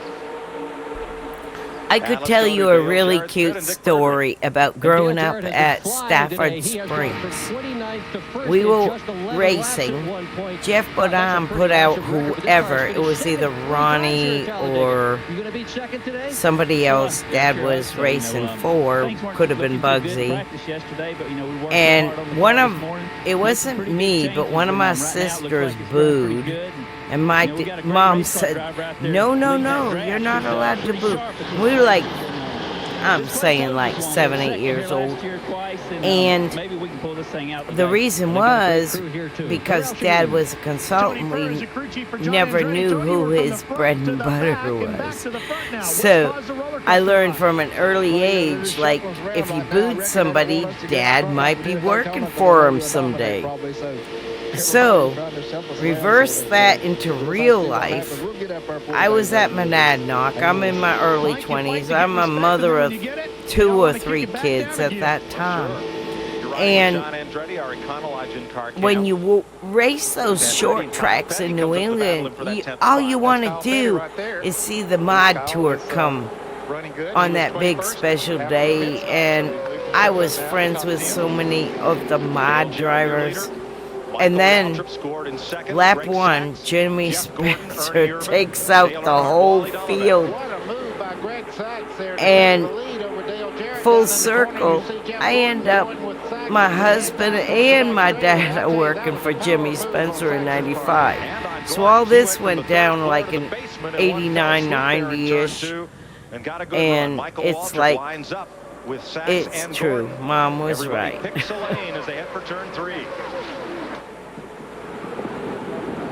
Look at Greg, like flying like. One caution so far. He was a great driver. He cut it up in modifieds, and modifieds makes you kind of a refined driver where you won't rub fenders, and you can't because you'll end up a pogo. But he also, like I said, did the don't let me speak for a little bit. Behind the scenes racing for the very first Days of Thunder, I think. Earnhardt is a master at drafting, no doubt about it. You can't get no closer than that. Him and Rudd and a few others. Her bumper cam still works. So Saxon second behind Jarrett. Gordon underneath Earnhardt. And way up in the third floor, there's Jimmy Spencer in yellow again. Buddy, how high here can you run before you run out of room?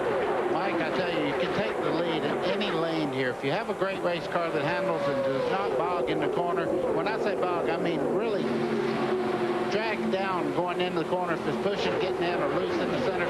You see these cars running in a straight line. These guys could pass in the 4th lane if they had to. Well, Halloween's coming, and it's looking a little scary out there once again as we're back to 3 and 4 wide racing just behind this pack of cars. Look at them come off the corner.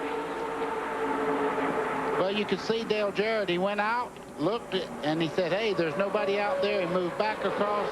They swapped 4 lanes there, Ned, down the back straightaway, looking for the right. Look at this going in the corner. That's Kenny Schrader up there in the green, number 33, and the number 42 there. If you read my marks, is Joe Nemechek. He's right up in the thick of it. Here's Rusty Wallace in the white car down on the inside making a move. The very first Cup car I ever scored was 1993. Joe Nemechek. It was the number 7. It was at New Hampshire. And the Budweiser people decided last minute to put Bud on the hood of the 87 Lazitos, and they changed from a white car with blue 87 to a white car with red 87. And while their scorer, who was, if I'm not mistaken, it was John Nemechek's girlfriend. Anyway, they were entertaining I think Dale Jarrett may be in the trouble. Well, you see Earnhardt, he wants to corporate people from Anheuser-Busch, and I was asked to score. And I was honored to score for Joe's very first Cup race and my very first Cup race. And I think he finished 8th. And Dad built the car. So it was really freaking like special to me. They want to go with the best race car too. Well, who's coming up to go with Sachs but his old modified adversary, Jimmy Spencer. Coming up there to work with Sachs. Now there they are up on the high side as you watch Dale Jarrett lead Dale Earnhardt. Now Jeff Gordon's been right up in this mix. Let's go to Dick Berggren. Dick Berggren is with Ray Evernham, who right now is talking to his driver. He just quit. You've been running up front all day, but not a whole lot of laps led. How is the car? Dick, I didn't hear the last part of that, but car's been running up front. Driver's doing a great job. Of course, you know, he knows how to draft. The car's not as strong as we'd like it to be, but he's keeping it in a good, safe spot. The fans are getting a good race. I hope everybody has a good, safe race. Can you adjust that car so it is as strong as you want? I don't know if anybody's that strong. The best thing we can do is keep it in position so that Geoff can do something with it if he needs to. Want to say hi to Rick and Linda. Know they're at home watching. Back then, the tire changes could be good or better or not so good. The technology in the tire manufacturing was iffy, and it varied. Left in this season. Let's go topside to Ken Squire. Well, we're bearing down on halfway here. 91 laps now complete, 242 miles. That window for fuel, I'm sure a lot of these drivers are looking forward to a green flag situation here on pit road. Notebooks were extremely important. Decide some of this race. In fact, down on this 33-35 car draft for the lead. Back then, the pocket T's held this little 3x5 notebook. Right in the third Most of the final lap that so dramatically changed the that event. crew that has had to be a factor in your thinking as you get to halfway here today with all of this crew still bunched together. Ken, it's one of the most exciting Talladegas I've ever seen, with this pack staying so tightly bunched. And the reason I referenced that is Dad called me this week, and he said that he has to go on a radio show in September.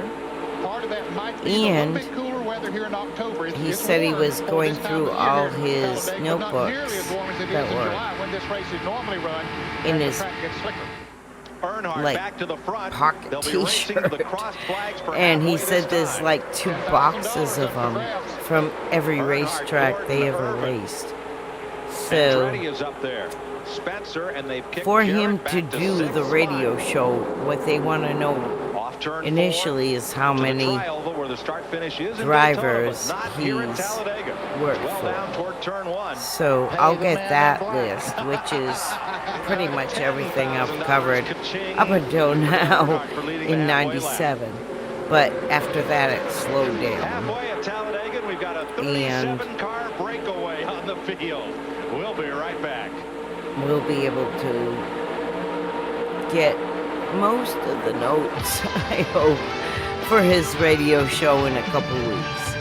And I want to finish the book on his career in like 6 weeks.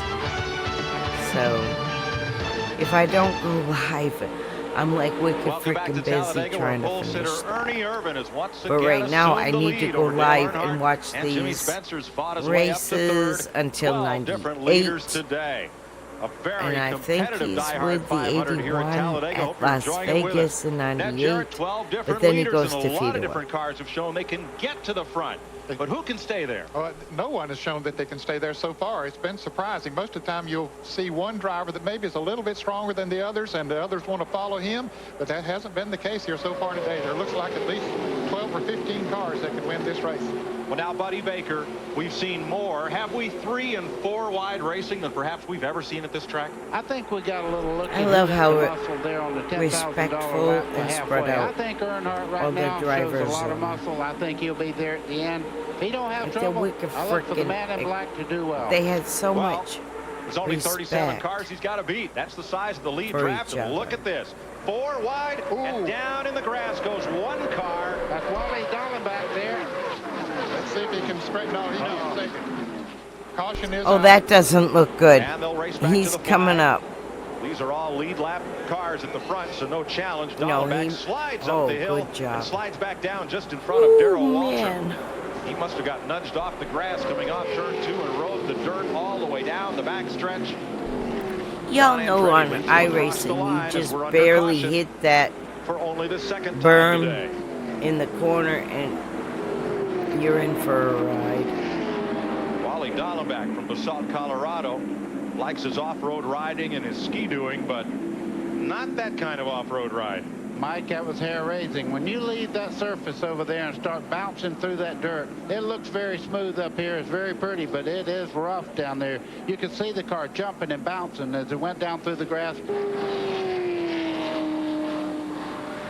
Okay, as it comes around, and I believe Dollenbach will stay on the lead lap. Yes, I don't think he did not lose a lap. He's 37th. What he's trying to do right now, I think he has a flat tire there. You see it coming apart as he starts down in the corner there, but he's trying to get back to the cars that are under yellow so he can come in and change tires and not lose a lap. Second caution of the day. Wally Dollenbach back straightaway. Blue smoke is One of the oil. 3 Felix Sabata's cars in this race. You can see the left front's flat and damage. Yeah, there is rear. damage to the hood there. It looks like it's sticking up back. That's the pitfalls of trying to get back with the tire coming apart like that. Look at the damage to the left front and right front corner. Look at the fender on the right front there. It is torn completely off almost. And those tires are just beating that sheet metal to death there. Ned, I'm going to speculate that as you come down through that infield grass, there are a couple of paved access roads that lead out to the racetrack. And when you're going 180 miles an hour, you hit like one of those right there, and you hit one of those, it's like hitting a curbing. It could well have just taken and blown those 2 front tires right out. Could have done it. Because it looked like, as the car was rolling through the grass at first, that the tires were up. Mike, you got to remember, he went back up on the racetrack and slid some 100 yards there. True. With the brakes locked up, too. That could also do it. You're right. Pit stops for all the lead lap cars are in this time. Ralph. John Andretti is in, and they're going to take just 4 tires on this car. Now, I want you to watch John Josie, the gas man, as he carries the can over. That can weighs 80 pounds. John has to come over a 3-foot wall and stick it into about a 2.5 to 3-inch diameter hole. This man is as athletic as any NFL lineman as he carries that big 80-pound can over the wall. The pit stop is complete. John Andretti, 4 new tires, no chassis changes. He's back underway. To Bill Stevens. Well, Bill Elliott qualified 10th. He's been in the back of the pack. A pretty routine pit stop. They got 4 Shout tires out the to field, no the chassis camera adjustments. crew. That I was asked a Mike hell of Beam, a shot. why is Bill staying so far back in the pack? He says Bill doesn't want to risk his track position right now. He has seen what's happened to other drivers. He doesn't want to fall into that trap. He's saving some for later. John Andretti, who led them across the line, is the 13th different leader of this race. He led the most laps at Daytona in July. 5th time he's led this year. Here's what happened coming out of turn 2 to Wally Dollenbach.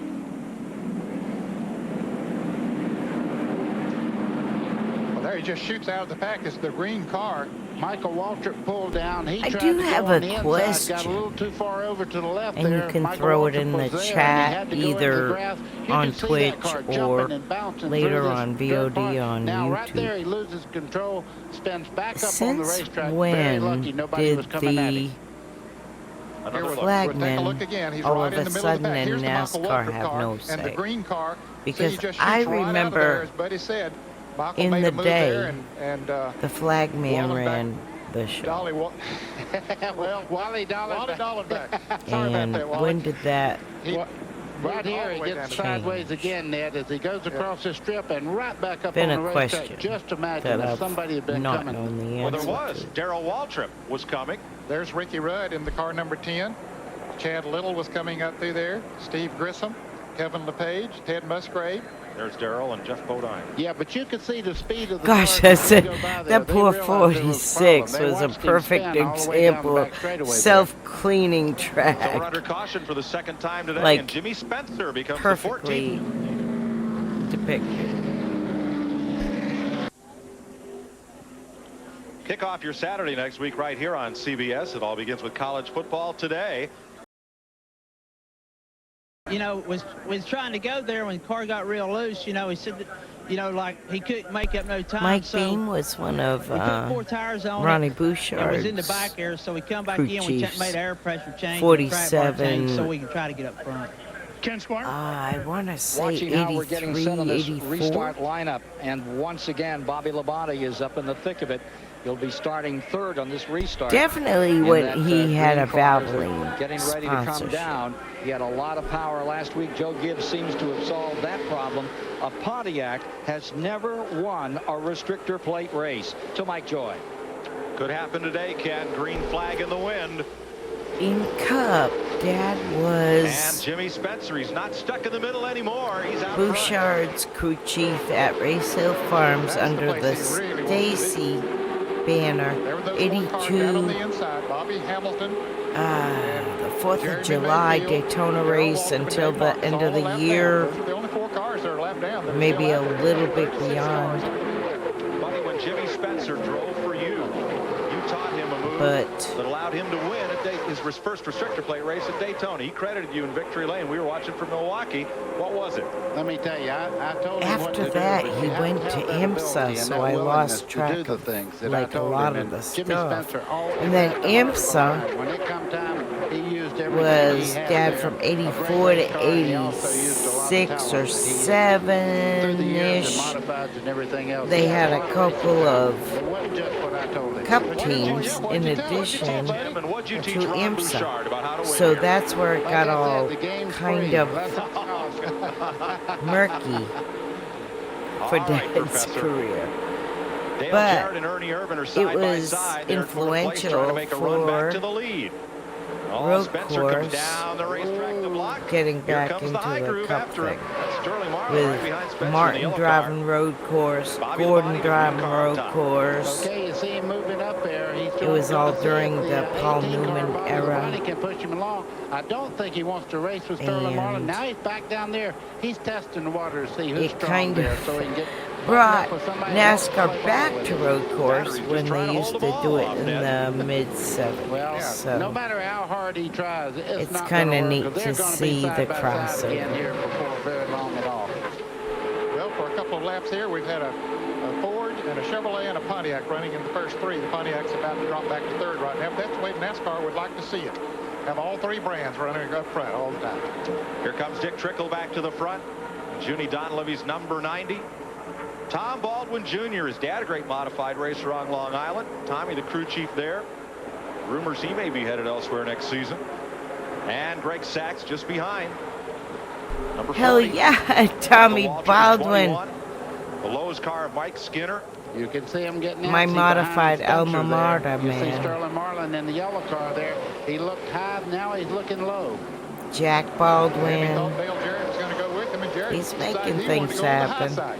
I saw Tommy Baldwin's dad drive modifieds. Tiger Tom, number 78, I think, or something like that. No, 7 New York from Long Island or something crazy. We were in Stafford, and I remember Tiger He's Tom. always had a good car for Daytona and Talladega. Owns that number 90 of Trickle.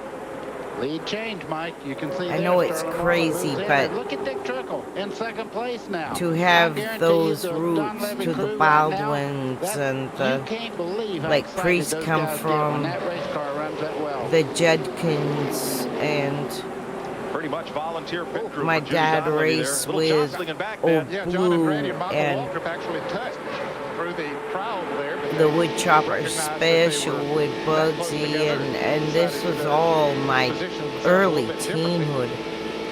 To sit in the car outside these race shops while Dad worked on race cars. And a lot of times we also became friends with the kids of the car owners, and we'd hang out and just chill out either in their bedrooms, like listening to records or anything, and we had no idea that we were witnessing history. This pack of cars have pulled away. See, there are 4 cars back there. They're running by themselves. And then when I get done with Dad's book, I'm and that's unusual, looking forward to giving my book, where I knew these kids of famous people and how they taught us like how to dance or how to make little gumball chains or like do crafts or whatever. And it's another side of how the racers were all racing, the crew chiefs all crew chiefing, but the kids, we all raced like, or went to the races track to track to track, but we hung up and like did normal kid stuff. Ricky Rudd had to take a provisional to get his number 10 car into the field, and Dave Marcus is a lap like, down. while they were all doing racing crap, we were just doing kid stuff. Here's Ralph. Well, Robert Watkins would be his crew chief. Now, Robert, you got your guy up front. Can you keep him up there? I hope so. You know, you got to have a good dancing partner. We were, who are you gonna hook up with I was like 12, 13, 14, like I'm talking, and we're alone. we had no freaking idea what we were and witnessing. Mike, remember, this is a crew but that it was has a put great together time at least one super speedway victory in every year for the last couple of and years. I guess this will be the that's last super speedway why race for a Sterling few Marlin of us with this team. That streak has been active since who 1991. remember that have the Now, passion. Marlin was winning all those plate races. For, Nobody like, wanted to draft with him because nobody felt they could for pass me, him. the Cars That Tour, situation has like changed. they The are market may be so right. All those similar super team to cars how we working in raced concert together. back then. Marlin is going to have to Like go all the shopping up and down drivers pit road know for each drafting other, partner, though and he they're may so have found one. competitive. You heard Ned But just they'd a second also, ago. it's like, Kinda get his it's breath like, again. Jimmy if Spencer come right across traffic there. if you're a and brother almost and a collected little the car, sister and pulling you're up always behind picking him on there. your I'll little tell you, that sister, won't but anyone last else all day. picking on You your keep little doing that, you'll get sister, a you collar won't before kick long. their ass, right? Jimmy Spencer has But the that's how scariest it Halloween is costume in of any Winston Cup modifieds. driver, and it's yellow Like, and purple. our crew is our crew. And then in cars, like, y'all just want to put on a good show. And I like seeing that old school side still in racing short track. Suddenly alongside Spencer, who has to back out of it briefly. And Sachs came up the racetrack. like we're Now, looking Sachs is part of at a three-car 97, super team. it was kind of like that Teammates is right there too. with Like Joe y'all Nemechek. There's that pack of 4. They're about to get a little toe off Chad Little. kind They of got like the pack. shared There's Nemechek. notes. Because you didn't want like one person to be shitty and wreck you, so you kind of shared notes. Now Nemechek may be overheating. That's one report we get off the But- scanner. Well, that'll help him a little bit. He gets out there where there are not as many That's cars in front like of him I as say, there were the short earlier. tracks That'll are get a very little more fresh air similar. into the grill of You the want to radiator. put on a good show. Man, this looks like a parking lot. The only thing is they're doing 190 miles an hour, and that's closer than most people park. That's closer than I like to see them run, especially when you got a relative out there. 113 laps complete, 75 to go at Talladega. We'll be right back with you live on CBS.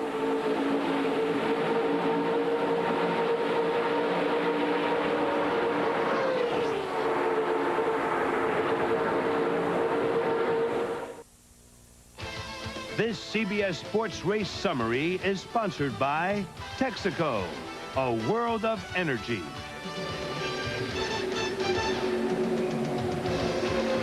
.74 laps remaining, 14 different leaders, 26 lead changes, speed reduced by 2 cautions to 158.7 miles an hour.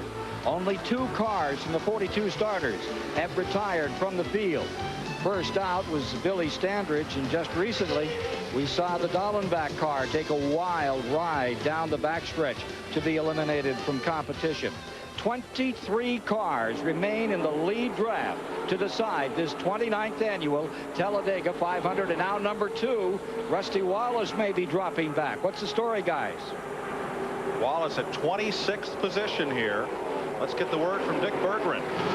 He's got got an ignition problem of some sort. They're not entirely sure what that problem is. This is kind of like trying to diagnose what's wrong with your car while you're on the highway, and you call the garage and you say the engine is cutting out, which is what Rusty's engine is doing. First they thought it was maybe the tachometer. He reached over, shut that off. That didn't solve the problem. Then he looked at the voltmeter, and it reads 0. Good chance it's the alternator. That is a lengthy change. He probably is going to make it all the way through this race unless they either change the alternator or the battery. But he's pulling away from He's got to get 71 more laps out of it, Dick. Now, Dale Earnhardt on lap 105 was 25th, right behind Derek Cope, 6 seconds behind the leader. He has climbed to that 11, day they had a 8/10 switch of a second off the lead. And you see 4 cars behind him in line. He's brought Derek Cope up with him. From John Andretti, looking ahead to Earnhardt. And it's all one pack again. Gee, that guy, man. For 7 We cars all in their like own draft, were exposed well to back, led so by much bad chemicals. On point is Marlin.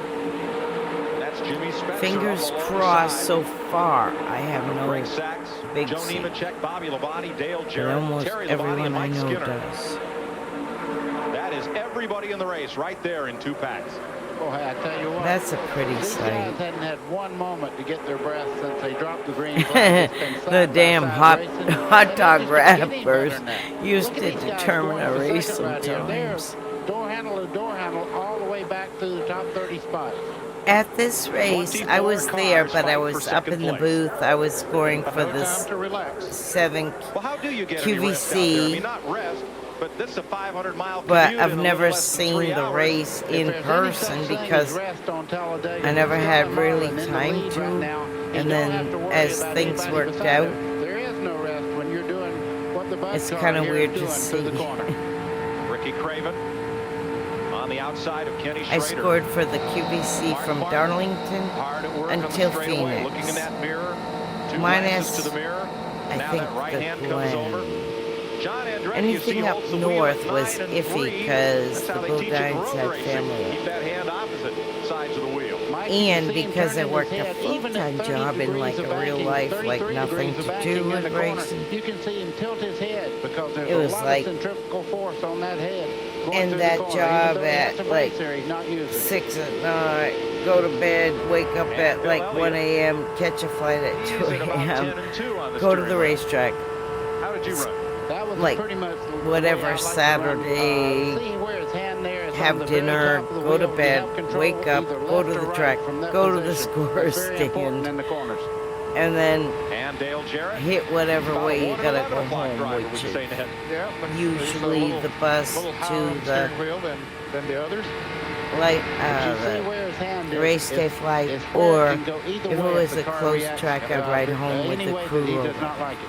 Just a little over center. Ned, how'd you hold the wheel? But I did it Somewhere about where Dale does, or 2 maybe 10 years, somewhere in that area. half a time, like full time, but Jimmy Spencer mid-season to leads the him end around, for like slips up there in in front of '96 Bobby Labonte. Didn't mid-season leave a lot of to room, it the didn't look end like. And here for comes Marlin on the bottom. the yellow QVC, car. except for I did not do Atlanta. But I went to Atlanta because Dad was running it with taxi of any races they run Squid. anywhere because of what we're seeing And then right he here. also I've won ran races here and get out of the Vegas car and absolutely 98 with feel like Squiddy. I'd run Then went two to 500-lap races on the half-mile track. 33 Everybody says you're feet out there away on just for a ride. a Every year minute and a you're out half there, mentally you're taxing at yourself. Vegas. Physically you're taxing yourself. in the And you Kleenex. also And have to I, keep yourself under I've control got to and be get the disciplined at the same bumper time. and Well, you got to look ahead, you got to look behind, you got to look so I can show you. and you can't let My off this sis other way. says. I can't But after I imagine get anything to our in new sports place, we that's can more do so stressful much for a more. more sustained I length want of to time. totally put. There might be moments, seconds, I don't want in to other put. sports that it would be as stressful, but Okay. not for this I want period of to time. redecorate and totally. Left side of your screen, mess Jimmy Spencer, national modified like champion all of our NASCAR. memorabilia, All of the all our Bouchard old and the stuff. Bodines, and Greg Sachs to Make Winston it a Cup. little museum. He's found But quite a home here, and he I've leads got to this get my show. own. His last win came here in That's gonna happen. 1994, Fingers 99 races ago. He was driving for the legend Junior Johnson at that time. Won, Daytona in July and here at Talladega. I got big Bobby plans. Labonte, Terry Labonte right behind him. And the yellow I can car, do Sterling Marlin, the number 4 down to the inside with Joe Nemechek in tow. Ken Squires had quite an eye on Jimmy Spencer over his career. Well, certainly I'm like the a last cat week has been one of with the 9 most lives. I impressive for land on my Spencer. It was just a week ago at Charlotte, North Carolina, that he drove what many considered the race of his life against Mark Martin in a 300-mile Grand National race. They ran the last 20 laps side by side. He continued to pinch Martin down and take that victory, dramatic style, and he's giving us the same kind of demonstration right now. But here's Terry Labonte slipping through on I'll the tell you inside to what, take the that's advantage. so pretty at Talladega when everyone knows this show, I said Terry where they're Labonte was going to landing. run well today. This is proof. Like, did you see that move? To the outside, nowadays, then to people the take a inside. run, Goes by Spencer and they and don't takes the know lead where they're in one landing. straightaway. What a move. He went from the penthouse to the basement, took the elevator, and took it right to the lead. It's the first time Labonte has You led want to since know lap where 26 you're of this landing race. every lap, We were all every concerned run, about because Mr. the Earnhardt. draft He's back in the fight pulls again. you. He's It's like moved as right if you back were up. He's driving the a black boat car there, in the just water, over Joe and you Nemechek don't want to in like 42. smash He's into running the very boat well. You in can front see of down you. the back straightaway. He has a great car today. He's got 8 great cars It's a go right in front of him. synchronization. He does that. And I think Terry Labonte, fastest in practice. the drivers back Lined in the up day 6th for this had race. so much talent. And that was the 28th lead seat change of this time. race. That's the most in any Winston Cup race this season. And we've had several that have had 20 or more. Most competitive race of the year, taking the title from Pocono. Bobby Labonte in 3rd. Of all the tracks I've ever Highest place been, I Pontiac in the just field behind the Chevy of Terry dreaded Labonte and the Ford Dega. of Spencer. Like when the last Then it's Dega Rick Sack race and Ricky Craven. I believe it's the first time Craven's been in finally the top like 5 is today. over with for In the that red year, Budweiser it's like a 25. sigh of He had a great relief run in because Daytona. He just did everything just perfect, like and everybody okay, said this is the I year know for it's Ricky like Craven, not the and right same after but the that, same. Everything started going wrong. The Had a Glen terrible this crash in weekend. Texas, had to go to the hospital, spend some time out That of the race car. track But believe me, he can drive deserves a super so speedway. much respect. If you look And at look the at this history fight, of the 3 Glen, wide with Mark Martin they had to upstairs and reconfigure Joe Nemechek. everything And about Jeff the Gordon. original to the next and the Look at next. this. You could I be mean, in 10th place here and only be it 3 car lengths took back of the leader. so many lives until they Now they're going 4 wide. There, Michael like Walter, did you see kind that car down there? of they got the different barriers or whatever. It deserves so much respect, like as if you're gonna go to the ocean during Ervin a was going, storm. hey, I'm not sure this is going to work. It will reach out and There's grab Mike you. Skinner, And car I number also 31 know on the on this inside of Mark sim, Martin. like the Glen is one of your best to Let's go to learn pits and because wrap it's so Well, Ned, consistent there's more and good so news for Terry easy. Labonte and the crew of the number But 5 car. Andy there Graves, is the man some you see here in the red speed and there. white fire suit, is And the crew chief currently I for don't Ricky know Craven. if Well, the today we can broadcast tell was you that Andy has live told me he or will if be it was announced like a shortly Wywilda as the new crew chief for the Sports number like 5 car for the delayed 1998 live. season. That has But I completely saw rejuvenated JD this crew. They are McDuffie excited, lose his they are life, and I'll preparing for never 1998, forget and they that feel that image another in my championship head is on their way when in I saw 98 it live. once Andy returns And home to the 5 crew. It's got such a heritage, like Indy, With Gary DeHart as the team leader. like you At the can't beginning of the season. Well, Gary DeHart not had personal respect. problems. He did a great job And with Terry I Labonte. They won a felt championship, like but things just got almost where he every couldn't deal with them division and this felt that he would weekend be did better not off just to pull respect back for a while, what the take a Glen good look at the sport, was and then and re-enter. what Andy's dad, Fred Gray, great super modified its racer, and history currently is, Ron 'cause Hornaday's it's truck freaking team crew chief. fast. Bobby Labonte sits up in And 3rd place. Let's go to his pit. Bill Stevens. And then with his crew chief, Jimmy Megcar. I feel that way Bobby's about had just about every Talladega, position too. out there today. He's up near the front. What's he telling you? 96 when Craven tumbled down the wall. I was there in person, and it was my first time at Dega, and I was like, this is so freaking cool. Like you could feel the speed in your body, like almost like what I felt when I went to a top field drag race at Rockingham. It's like you could feel the pulse of the speed in your body, and that's how I felt at Talladega. And then when one car after another are coming in like just in pieces, and they were demolished, and these cars back then weren't just kit cars. They were named, and they were like, have you driven a Ford lately? They were Brewery Fresh Budweiser, the king of beers. They put so much into them that they were an intimate little baby that each race shop made. The first and 14 years, they had 14 when they faces in wrecked victory so lane much, before I Darrell got Waltrip such became an the ill first feeling. right And now, when Ricky tumbled down and I saw that car come in with like a tarp on it, I was like, holy mother of God, this speed is no fun. All right, I'm going to be sick and I can't deal with this. And ever since that, I've just never been a big fan of Dega. I won't go back, only because of that horrible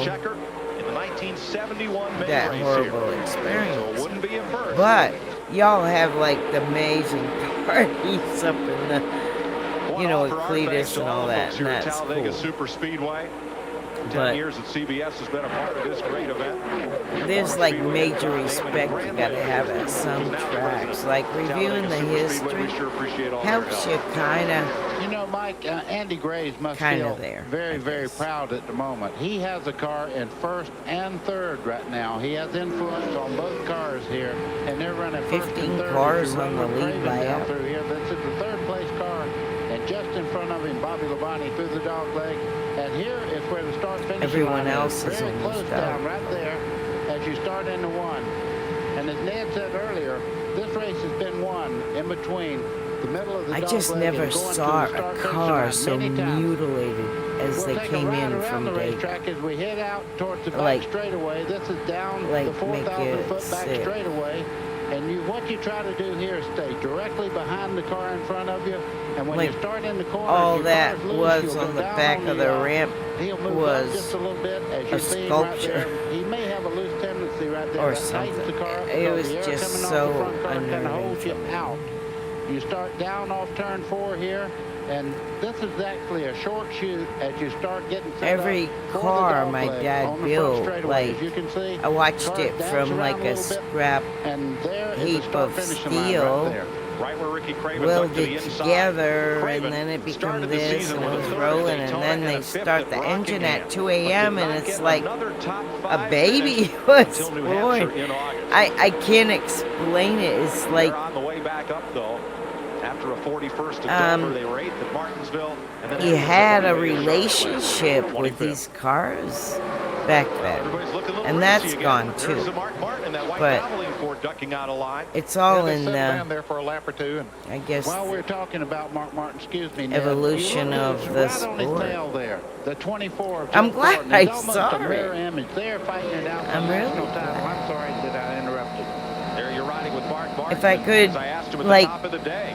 So Jeff that's Gordon my has been main shadowing reason you I these last stream few is races, to and portray Gordon's been unable to pick up what more than 5 or 10 points on it Gordon was in any one like race. to watch the evolution of motorsports from a jalopy and at the beach to, like, my hero was Fireball Roberts and Smokey, and they raced at the beach, and that's like 20 miles from me, and it's like Dale Jarrett, who's third in the points, amazing. he had 6 in a row in the top 5. But then And Jeff Gordon, I am torn with his to 10 North wins, Carolina, he had and a string of 5 straight top all 5 of races their, and a string of 4 straight. like, Consistency is the key to winning the championship. NASCAR routes routes with North Wilkesboro. He won the most races 2 And years in a row. for me to and didn't get score to sit the at that very table at the last, banquet. we You have to be thought good every North week. Wilkesboro Jeff Gordon last year, in 10 97. runs. He didn't win the championship. I mean 96 for Lake, Jerry and it Labonte was in like, the lead. Let's go to his pit and route. Well, Randy Dorton all right, is they'll working bring as the it interim back, crew you chief know. for Terry Labonte. He usually And heads up the for engine me program to for take my Hendrick own Motorsports. passenger car and Randy, as say, you take hey, a I'm look going at to the drive to situation, how's your Wilkesboro strategy going to play out here and at the see finish? trees growing Well, it's a lot of through options right all now that we're the trying to play through. booths And, that we I signed think in we've got on, a good and plan right now.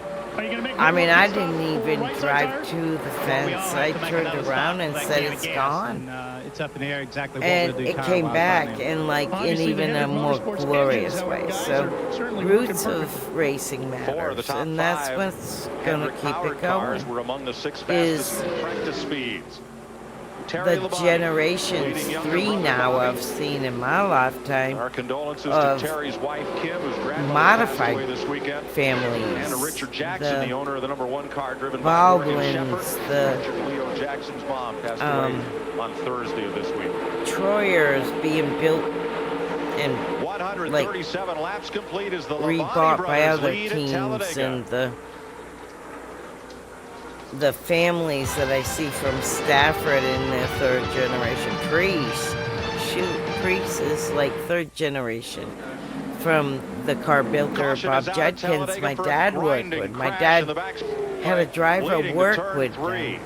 It happened and behind they the won race leaders, but a Thompson race. is the point-standing leader Geoff Gordon. I'm not Michael for Waltrip, sure. It Joe was a Nemechek, 2X. Anyway. Sterling Marlin was in it. And like there are few to look at Priest and all I could see is Bob, you know, like in his face and everything. I met Priest when he was like 17, but rear damage. It's like Martin, just the really second-place cool point man, is a mess. to see him scrapes against the wall. have that winning spirit his grandfather had. Musgrave Though his with the right grandfather front down. didn't drive, he built cars. And him and my dad were like really good friends. And when Priest was starting out, my dad had in Florida connections, so New Smyrna, Race Week. A bunch of points on Priest Geoff Gordon. was It looks able like whose day is to done. garage Derek in the Coleman, area. Where's the third place point man, Dale Jarrett? Let's go to Dick Berggren. was entered as well. It just meant a lot. Like we continually see Spoiler and trunk are not. They are critical the Blue X aerodynamically helping here. the new Stevie guys Burgess in has hold of that aerodynamic spoiler, programs. trying to pull it back. Well, this is shades of Daytona, guys. This thing Modified is all beat was up, and this is the same special, car and I Earnhardt see was that upside same down thing with now at Daytona. in cars, A lot of and that damage. was Most of it is drives aerodynamically me critical. Mike. Well, if they can get Earnhardt around a couple more laps, it'll mean a bunch of positions because there are a number of cars that are Jesus, just not how going many anywhere. do we have to lose You to can like see him get pulling where the we right rear are? corner out there with the pry This bar, guy trying to get the included fender itself shit. off the end tire there. That's Darrell Waltrip's car, the 2001, I 17 had there. to And a drive lot of by damage. his Lake shop Speed's car every being pushed in. freaking day. This was a major wreck. I worked in Concord. And Gordon's It car was like will be hooked up wrenching. to the wrecker and towed in. Let's see if we can Just figure out wrenching. how this got started. Behind the leaders coming We off turn 2. sacrificed a lot to bring y'all Everything looks where good you here are. so far, but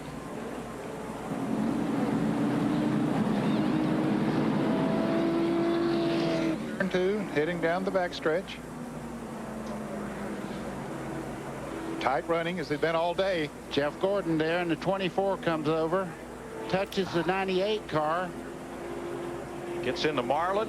He hit John Andretti first, and Oh, it that looked like it sucks. triggered just a chain reaction. You see Earnhardt in trouble there. He makes contact on Holy Gordon. crap, There's trickle, every there's trickle going backwards. poor You see the Dick, roof flaps employed. Dale, like Jarrett if way you down wanted in the to grass in list an 88 and up in the 18, air.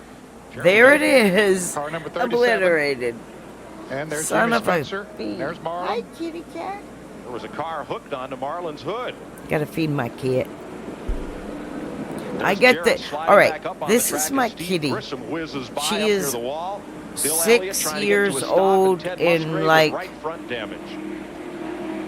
And Bobby one Hamilton day. rolling slow. Here's another look. She was born Look right on the left edge of your screen. 1/11, Right out here. and she's turning 6 tomorrow. He did get bumped just And she came from a farm in North Wilkesboro, North Carolina. But there was And she's the contact front to coolest rear. freaking Let's see it cat from ever. Kramer. And we Look will at see her. down the back straightaway. You're riding with Kramer.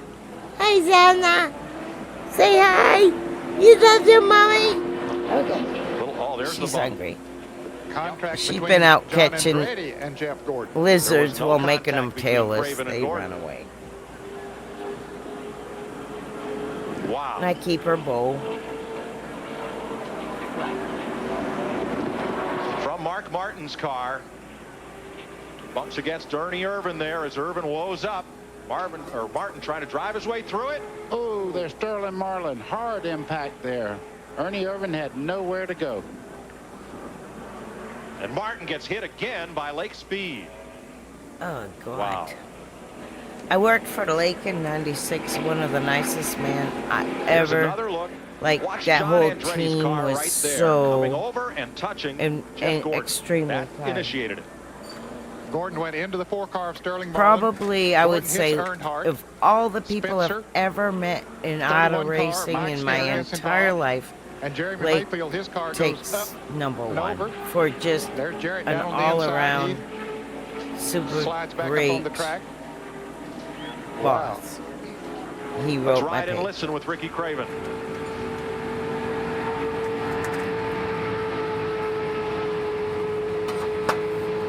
One thing he did for his team,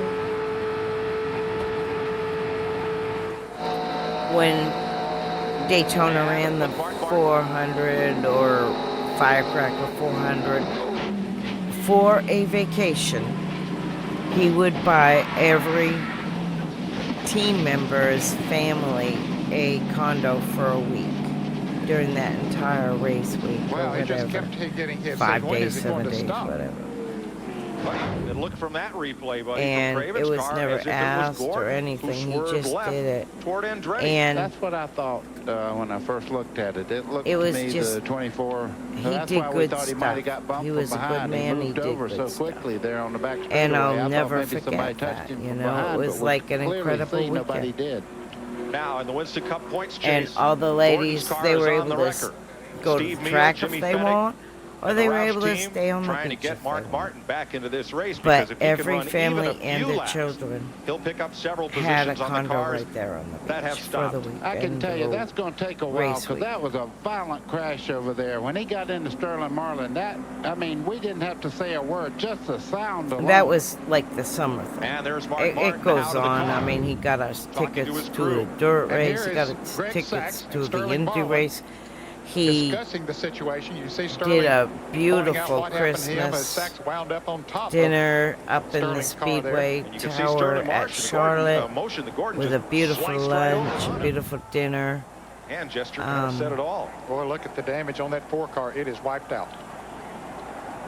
We were Bill participants Stevens is in with other Mark fun Martin, Bill. things like Mark, tag you definitely football. didn't need this. What happened? He was just a great They wrecked up ahead of team me. and It was loyal. bound to happen. I hate restrictor plate racing, man. The only way it seemed like we could run was 3 wide and sometimes 4 wide. And actually, the drivers had done a great job under the circumstances, but they put us in a bad situation when we have to run 3 wide lap after lap after lap. And you have to. I mean, you can't run 2 wide. The cars are too equal and they're blocked up. And there's nowhere to go. So, I was just out there waiting for later on in the race to step on the gas. We had a good car, but not good enough, I guess.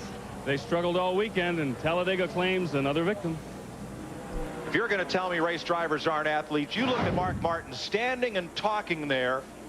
I'm kind of an advocate of, after what happened here. like when I watched the evolution in the modifieds, when they took away horsepower, they also took away their control. With the 98 there And of Andretti. so I'm almost like, would have been more of turn 2 and started down the backstretch, and he in just sort of had to favor follow it, and it came back of into Andretti. rather than a restrictor plate, but reducing the CCs on the motor, underbore it or whatever, and compression and that kind of thing. Bill, it happened like this. What great More these so fellas are than in physically giving them and no mentally. control. They'll I get this car I back see in the race nowadays if there's they any way like possible. reduce the size of Ralph Shaheen the is with the tires standing leader. to slow them down. It's like, I think, give them more tire, but less horsepower. Like, just right before it turned give them sideways, I turned stability. sideways, tried to And save it. And I they're got so into the going 98, in but, the left rear tire opposite flew. It's pretty direction obvious. You from can look what at I've the left been rear, see taught. it shredded. So why Like, that happened, I don't know. I don't know but if I got- also had grew some up contact or what, but it's pretty on unfortunate. your A lot of cars torn up. big and ass it's exactly what we didn't need today. 15-inch modified tires. Kind You of like know maybe what your I'm back end was loose before that, or did it just go all of a sudden? Well, that's what happens when the left rear goes. 15-inch and 2,300 pounds, 2,400 And I pounds. felt something get squirrely, and I didn't think it was like somebody hit me. That's why and I they're tried so to gather it frickin' up, fast, and I and knew we right lost then the left people there, something was too. wrong with the left rear. You probably won't be able to see because there's so many cars around me on the tape, but it's pretty obvious when you look at the left rear, it's shredded pretty good, and I'm pretty sure that's what it was. All right, Jeff Gordon out of Well, and that's what appeared to happen. Gordon's car suddenly slewing left, and that's the reason why. Okay, let's explain that to people. I've had that happen before. Left rear shredded as you're pushing like a What happened to bitch. Gordon over there? He was going down the straightaway, and that tire went flat on him. He said it blew out going down the back straightaway. It goes over to the left, and that falls right on the wheel, and you don't have any traction whatsoever to the left side. Dick Berggren. Of the top 3 point leaders coming If into your today's left race, only is one of driving those men is more still than, behind the wheel like, of his race car. Dale a lot Jarrett's of the car technology is well you beat up. want He came into this thing your left third in rear to points with the two guys ahead drive, of him. Gordon and Martin, you their cars are so kind beat of up they can't run skew at all. So geometry working on the to make it aerodynamics of Dale go Jarrett's to your number left 88 rear. car, But if putting you tape on the overdo seat belt, it, trying to square it away. it They're will also trying do to that. line the front tires. That's what they're doing right Which now is in that good straight. because you They're can trying just to back set the down toe to a in on this medium car. and have It's your pretty well both beat rears up, but it sure is not nearly as beat up as equal. Jeff Gordon's car or Mark Martin's But car. Terrell Sheen. it's not a tire issue unless they got body rub or The view I something. had was the 24 In my turning opinion. around sideways and backwards. I thought they It's were all very, gonna go that way, very and they did rare a for minute, you and to I just wear went, out please, your left please, rear please, before let me you're get through right. this hole. Unless you're And they all pushing turned like a back before we bitch. got through the hole. So just unfortunate that the Citgo Fords wound up in this kind of shape after the run we were having. Jeff seemed to think he might have cut a tire or blew a tire. Could you tell anything from where you were that might have been the cause? No, but, you know, anything can happen. If that did happen, we were fortunate. I hope nobody turned him around because everybody was cutting each other off and driving kind of wild, but we were giving each other the room we needed to operate. I hope it was something mechanical that caused that and not a bonehead. It was, Michael. It was something. His tire went flat, got the car loose, and caused a spin out. With 19 cars involved in that accident. A bonehead? Are you kidding me? What the hell, Michael? Get their driver back in the race just for a lap. They might pick up 40 points or so. Let's ride with John Andretti.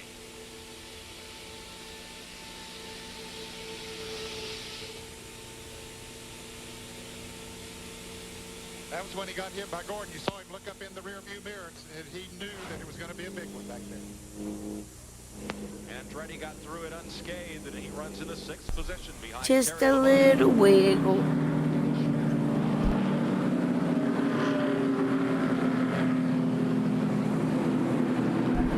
I think we're under a caution. Bill McAtee at the Kings Mill Golf Club in historic Williamsburg, Virginia, where the final round of the mix. Wow. 4-car breakaway here. What Morgan the? Shepherd We're leads like that second top pack. 9? Richard Tim Jackson, Brewer, number 1. let's freaking go, They man. had a 21-car crash here in 1973. I'm with the and a 7 17-car pileup and in scoring. 1979. And like I said, you just do your job. You don't remember where you finished. Just take your paperwork, hand it in, and go home. But my car, and as I was sliding to a stop, a guy was hollering they over started way the hell, like, The motor finished about or they were 300 way yards in the ahead back. of They you. started okay, but like ended up a way little back. further than it did. Single file draft. Terry Labonte. It's so weird to watch the race. Like this, to be honest, is truly the first time I've watched these races and like Ted Musgrave now, after being because it involved in was that, such a and John job. Andretti. And then So that's half a I had a dozen cars bunch from of the life 19 changes that are like still running. after Phoenix, Ken Schrader running and in then I second. never Here's Dick watched Berggren. a race Ken Schrader until has seen the now highs and lows of this because event. In 1988, he Dad's won his with very the first 81 Winston Cup off race and in on. this event. Now And if he's you were not racing at this CBS race, in but he will 1995, be you saw him go end over end down the at backstretch Phoenix, in this event. which Right is now, the we'll last take another race high, I 80 featuring officially car owner crew ever chief. How do you worked play at it from here? for Penn. Yeah, I'll tell you, it looks good right now, but this track, you know, anything can happen like it did a while ago. So I had been just to got, a hang in there couple, and stay in line, get away but from not some of these many. guys. Maybe we can have a shot at a good And I finish. went Did he into make the your last North pit stop? Yeah, Carolina we finished the last time, woods, just up to Kenny now, and I became whoever a can find to work with him beekeeper, out there. It's in the driver's hands.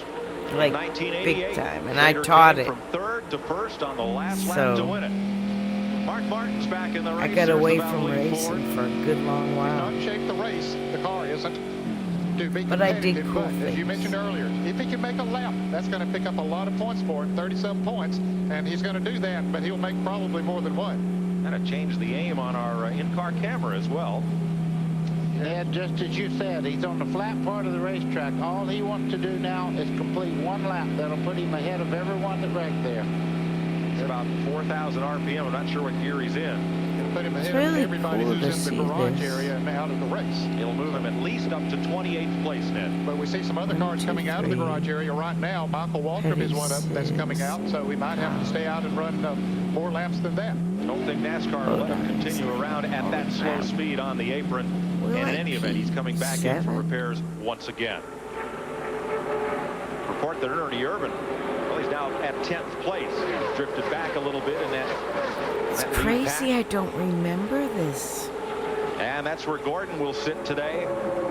32nd in the race, 4,330 points. And Mark Martin will pick up 9 points where he sits right now. Caution is waving on the field once again. I could see a car throwing up a lot of smoke going into No, turn that's 3 Harold over there. Kinder. I don't know who it was, but Did he actually control the race, or did NASCAR? Time to come around because he can Because run I caution felt lap speed like all and pick up a through few more my laps. racing history, So caution is out, and it's the Brett flagman Bodine. controlled the What, did he shred a race. left rear, buddy, and get up in the wall? Well, the right front is So missing if you're because you see the watching hood all on up in the air there. He's got a lot of VOD, problems. It looks like no more than one tire flat. Well, let's VOD, see. let me know on YouTube. I upload these to YouTube later. Okay, here, let's see if we can see what happened. Here he comes. It looks like maybe a tire went down because he just looked like he started to drive left a little bit, Mechanical buddy. The for back real. end came around on him. Ned, you're exactly right. As he turned into the corner there, you could see parts of rubber flying in the air there. He had a flat going in the corner, but it was the left side. I stand corrected. It was not a right side tire. So Brett Bodine trying to get back into this race as Mark Martin crawls around. We'll be right back. Okay, if he went out and then is coming back This in CBS Sports Race Summary as is a sponsored by scorer in the Texaco, tower, I a would have world a of headset, but I'm not allowed any kind of verbal race summary communication. after It has to have no 155 mic, laps. so it's a one-way 33 communication. remaining. I can 15 hear different leaders. if 30 lead changes, speed they way down say to they're gonna pit, or I can hear like 154.7 miles an hour, and the crew caution chatter score, a or lengthy the one. crew Just a few chief moments ago saying after that we're incredible coming wreck back over in out, turn or number 3 go behind that pit tore up wall, 11 or top competitors get to in the this garage, field and sent them back coming to the back garage out. area. Some And still being administered to, Morris trying to limp back out Metcalf here and would score like some kind of points. In like the final 4 races signal of you 1997. and There point, you see Mark and Martin's you'd car. like give a thumbs up, Today's yeah, race to they're be coming followed back by out, Rockingham, to let you then know Phoenix, and on to Atlanta in to November. start scoring And take a look them at that big again. wreck. Hear what And the you crowd wouldn't will like have jump heard and ahead seen on over the the scoring backside. box. If they pulled out on lap 180 and they're coming back on 195, you score the next lap 181. So that would be that kind of situation.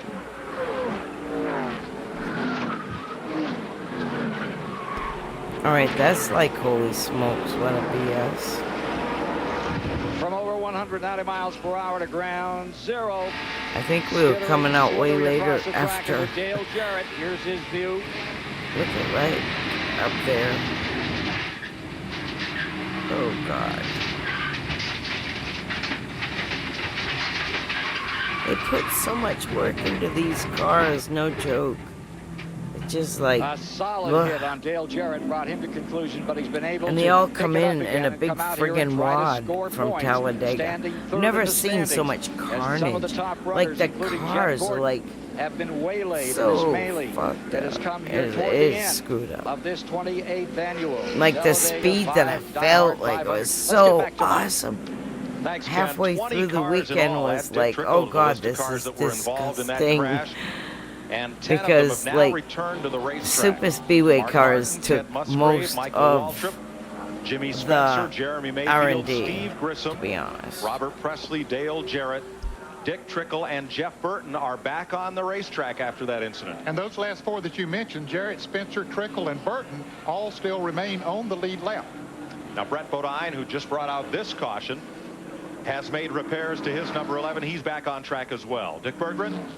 Yeah, this brake rotor, Mike, one of the NASCAR officials just picked it up off pit road. As you know, without a brake rotor, there are no brakes in the car. At least there are no two-wheel brakes in the car. Many of these cars have independent braking systems. The question is, whose car did this come off? Not even some possibility half. that it came off Mark Martin's car, the 6, but there have been so many cars up and down pit road, they're not positive as to who this belonged to. Well, there's Mark Martin. Impact does driving that. Along. Separate They don't really need front brakes and rear. here. Separate master cylinders, But so that somebody the driver would smacked still it. have some stopping power if he's without one or two brakes. Mark Martin is currently being shown in 30th position, 14 laps down. But he has picked up a lot of positions BRB. since he went back out there. He's being shown right now a couple of positions ahead of Geoff Gordon, but go, go, go, go, go, go. And we're green flag racing, Mike. Terry Labonte hauls Kenny Schrader and younger brother Bobby Labonte down to turn 1. Look at Jimmy Spencer back up there. Bobby Hamilton up with the leaders. Hamilton is a lap off the pace in the 43. Ricky Craven, the 4th place car, down on the bottom of the racetrack. That yellow number 30, Johnny Benson.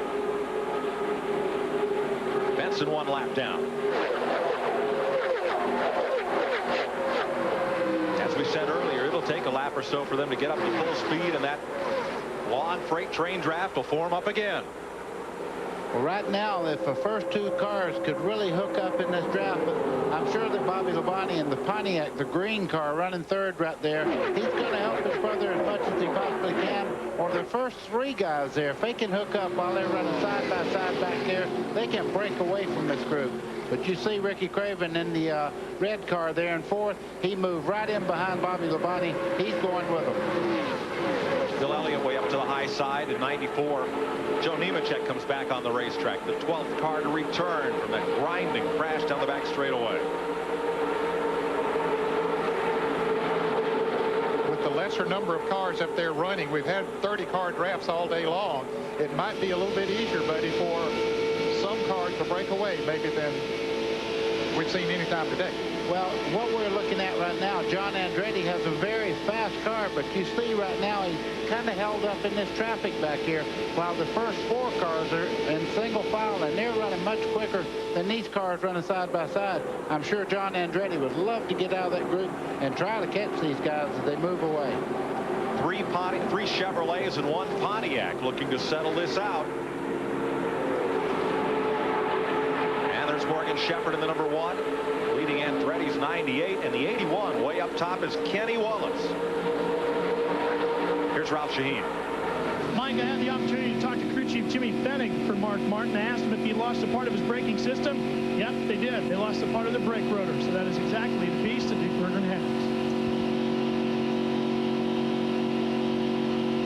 There's Martin still piling up laps, trying to hang on to 2nd in the point standings. Now, these 2 cars right there are a lap down, the 43 of Bobby Hamilton and the 30 cars you mentioned a moment ago of Johnny Benson, but they're hanging right in there with the leaders. And Morgan Shepherd with that Pontiac on the right side of your screen, the yellow car, trying to haul John Andretti and Kenny Wallace back up to the leaders, and Bill Elliott has not been able to break out of that group. Well, what he's doing now, he's running a very, very high line. Bill Elliott is just behind this group here. You see that red car there with the big M on the front of it? That's Bill Elliott. He's running a groove that nobody else is running right now. Very, very high, and he's picking up position after position as they start off in the corner. Steve Grissom trying to run a couple of laps, but he's cut down the left front tire. Too much fender interference. He was part of that big wreck. And Dale Earnhardt now comes back out on the racetrack. Gets a big roar from the crowd. Daytona deja vu. There's Earnhardt. No bumper cover, little sheet metal, a lot of new suspension parts. Earnhardt in 33rd position, 21 laps off the pace. Trying to get back up to speed. Had high hopes coming in here. Great race car, and got swept up in somebody else's incident, as did 19 others, when Geoff Gordon cut down a left rear tire and sent 20 cars to pit road or the garage to make repairs at lap 141. 4 caution flags on the day. Just that one very serious incident. And now it's 6 cars up in that lead draft as Morgan Shepherd has caught that pack. He's up there, and just behind him, John Andretti now leads the second pack. It won't take him very long, I don't think, to reel him back in. You see Earnhardt getting, or Skinner there on the bottom part of the racetrack, staying out of everybody's way. Damaged cars, they don't want to get up there and create a problem for these guys. But I'm corrected, that was Benson that caught the lead pack. He's a lap down. Both of them have yellow cars, he and Morgan Shepherd. As a matter of fact, Morgan's been going back a little bit here the last couple of laps. Now here's Kenny Wallace, who had a tough road to get into this field. Started 35th. Bill Martossi, the car owner, spotting for him up on the roof here. And Kenny, the youngest of the 3 racing brothers from St. Louis, currently in 6th place. He's on line to pick up or tie his best Dad finish of the and season, Phil which was were 6th at pretty good Martinsville. friends. He still speaks very highly of Phil Mike, Martocci. I'm with Randy Dorton, his crew chief. Randy, now that we're down to the Off final and on, 20+ laps of this he thing, will and work you're for up that What's your team. strategy going to be to the end? Is it going to include Ricky Phoenix and Las Vegas, the next 2 races. That's right, he is our He teammate. will be with You definitely the need a Square teammate D. at this racetrack. On my Strategy's banner gotta watch around, his way out like, there with the pit to stop. the left of my, Are you and Andy Graves in talking the about how you're chat going to hook the 2 cars up? photo, Absolutely, 87, we're then the next one Wanna tell me over what is you're gonna when do? Dad was Well, they're going to work with together just as Square best we D. can, along with those other Chevrolets. And you just got to get the 25 car up into position so they can actually help them draft now, Mike. Rob, one thing that among the super teams, the Hendrick teams originated, is they have a talk around channel on each driver's radio where the team drivers can talk among themselves and with the various crew chiefs. So Hendrick Good and to Terry see you, Labonte, Bop and Wop. or excuse me, Terry Labonte and Ricky Old Craven school can racing. be in radio contact with each other. I was Now, the at drivers this with the track damaged cars in have been real told by life. NASCAR that they I must think it run was at 28 least a years 58 ago. second lap, or they'll have to take those cars back to the garage area. That's in the interest of safety to the drivers that are going around there at 190 miles an hour. And Terry Labonte just ran over 193 miles an hour, the second fastest lap of the day. Ernie Irvan, early in the race, had the fastest lap. But Terry Labonte turning it on here. It's time to do it. If you got anything left, you got to put the pedal to the metal and go at it. Now, most of these cars were running in the top 4 or 5 spots when the big accident happened. Jeff Gordon was about 6th I'm actually place writing when he and John Andretti got together and swept up most of the cars behind biography, them. kind of a book of my dad's Bill Elliott running that history, high line. There he is building by cars himself, Bill and Stevens. working That is correct, Mike. as a Joy. chassis Just talked guy about and being racing. Bill Elliott's crew chief. They've been sitting back. So that's back why of the field most of the day. I stream Bill a says lot that of that old car actually races, responds better on the high putting line the than running in pieces the draft. together. They tried to move up while they were in the draft and couldn't get anywhere. So a guy who's had a lot of successes here at Talladega isn't going the way you usually draw it up on the blackboard. Elliott is 11th right now. 22 cars are on the lead lap, led by Terry Labonte, Kenny Schrader, Bobby Labonte, and Ricky Craven. We'll be right back.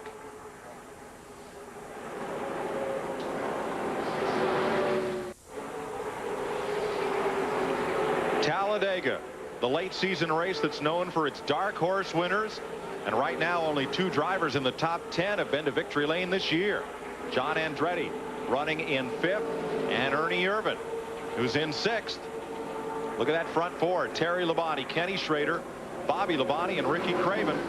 They're all looking for their first win of the year. Ricky Rudd is back in the run number 10. And Mike Skinner, the rookie, also returned. But of those drivers, only 2 in the top 10 have won this year. Terry Labonte's led at least 3 times today. Lake Speed returns to the race. So more than half of the damaged cars. Darrell Waltrip is back out, and so is Steve Grissom. Not much left of those cars, but they're back in the show. Mike, you look in second place there at Schrader. He hadn't won since 1991. You know he wants to win badly for Andy Petrie, who used to be the crew chief for Dale Earnhardt. Now look down the left side of the screen. Earnhardt and Mark Martin drafting along. Neither of those cars have much back in aerodynamics at all. that day, But they're trying to run up the laps. point And system coming was out of the either garage area, and it like was 5 points as like per position, and then it went to 4, then 3, and then all the way to the end. So every spot you could gain was 3 points. I think it was like the first, second, and third was 5 points apart, something like that, and then it went to 4. But it was very important to go out there. If you were in a wreck with 7 cars, you could go out there and make a couple laps and gain like 5 times 3, 15 points. So they didn't let you stay out long if you couldn't maintain speed, and especially at Talladega. But that was the fortitude and the attitude and the don't give up mentality of these old-time crews. And I'm talking in the day, like this era, the crew members got like 300 a week. And they might have got per diem if they were a road crew, but they like did the blood, sweat, and tears for what you got today, and they have no retirement, which kind of sucks when you look at it. But we also have kind of an honor in knowing we were part of it. Martin and Joe Nemechek believe the consultation flag has gone out, not running fast I wish enough. I knew more about the next gen car to be in favor of it. From what I've seen, like looking at it from a kid of a chassis builder, I look at it and I'm like, so many things about it aren't what I grew up theory-wise.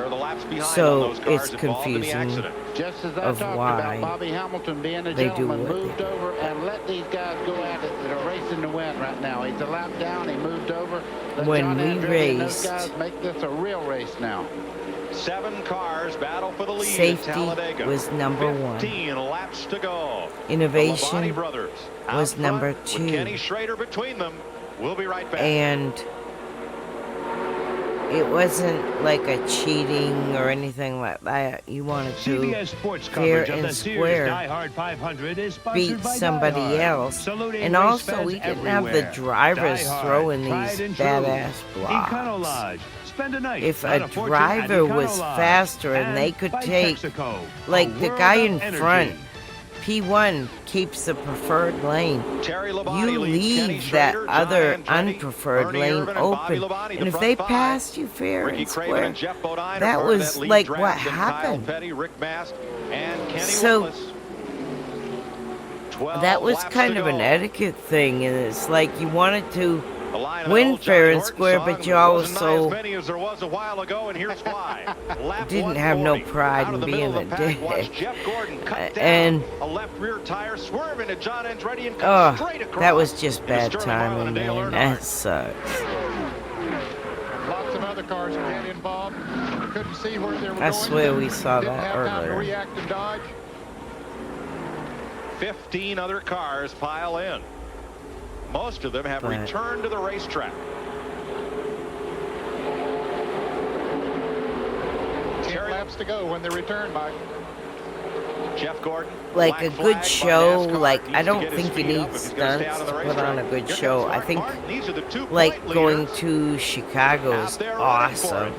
That if I wanted to go, like I've been to like 56 tracks, and anything I've seen lately I haven't been all like jazzed up about going to. But Chicago street course, oh my God, that looks so fun. And expanding like the NASCAR, and you got a typical Talladega. You know, expanding the NASCAR, like 10 laps to go. Don't touch that dial. Here I they guess come off turn 4. I don't know the real And they name pulled for the rest of those lead lap cars right to them. the demographic. That's the right name, demographic. so expanding the NASCAR demographic would be like really cool in almost all circumstances, and from his dad's car driven by Bobby I think Hamilton. it's population based, to be honest.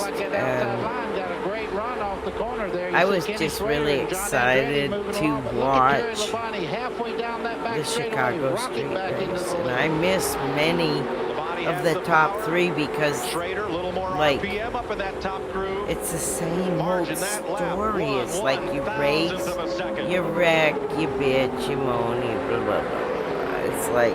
John Andretti running right behind Kenny Schrader in third. Here's Ralph. So, when something's just a little bit different and it throws the narrative away from,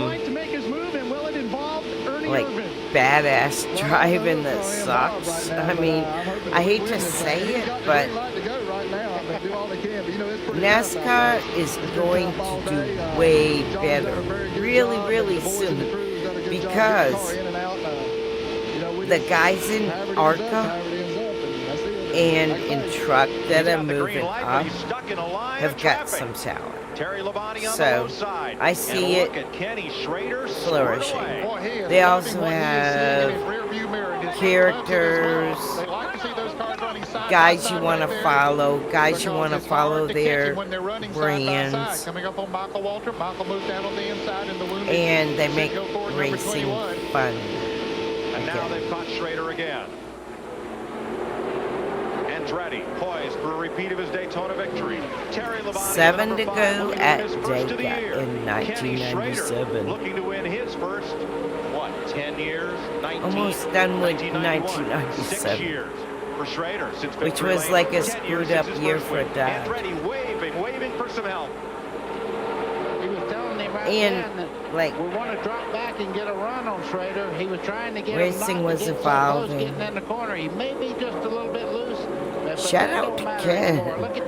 Kenny Schrader. Bobby Labonte gave him the room to get in there. Still kicking up bricks. He wanted his brother up there in front of him so that they could draft together, maybe draft back. Kenny Wallace, past too. that Ford, number 98, and the Chevrolet Ken Schrader. 2 Chevys, 1 Ford, 1 Pontiac. Ken Schrader, 198 races since he's been to victory lane. And he's out front. Mike, the first 4 cars you see in line there, back behind them are running 2 by 2. If and you can see this guy, Schrader wins, this will be moving away from popular. that pack just a little bit. There's the 4-car breakaway Buddy spoke of, and Geoff Bodine leads that second pack, and they'll have to get single file to catch the leader. Yes, they will, and boy, they might have waited See how too much long, they Mike. spread out to get away from Bodine and the Ernie lead. Irvin, side by side. Back then it was And really it'll be wide 5 V. laps to go. Ken Schrader, Like a a race boat. leader for only the 7th time this season, trying to take Andy Petrie's Chevy to victory lane. Andy has not won a race as a car owner. Of course, when he was crew chief for Dale Earnhardt many years ago, they won lots of races and championships. 5 But to not go. since he became a car owner, not one. All right, strategy. We know Schrader's strategy, stay out front. What about John Andretti? What does he need to do, buddy? Well, I've asked about your drivers this week. Where do you want to be on the last lap? They said Not out in front. first. Let me move around. Let them take it away from me. I don't want to have to go by anyone. Ned, if you're the Labonte brothers, what's your game plan? Well, I think that they will try to work together, and Bobby This will is go really wherever Terry close. tries to go and try to move themselves together. Moving up past Brett Bodine and Way Ted back. Musgrave. Dale Jarrett in the number 88 Excuse car. me, Dale Jarrett. It's Nancy Andretti, John's wife, cheering her husband on. 4 to go. And Irvin has broken away from Geoff Bodine. Irvin took a low line around the corner last time to break free of that side-by-side draft. 4-car But I breakaway don't think was he has pretty enough time to cool. catch him back. He'll have the help of Brett Bodine and Dale Jarrett there for just a moment when he catches them. But that lead pack 4 has gotten away. Yeah, they race side by side just a little too long. The first 4 cars you can see right there. I think this is going to be the ones that we have to watch towards the checkered flag. That's Schrader's crew watching the monitor. They can only see the car through the tri-oval. And there's Labonte's car watching it on CBS with you.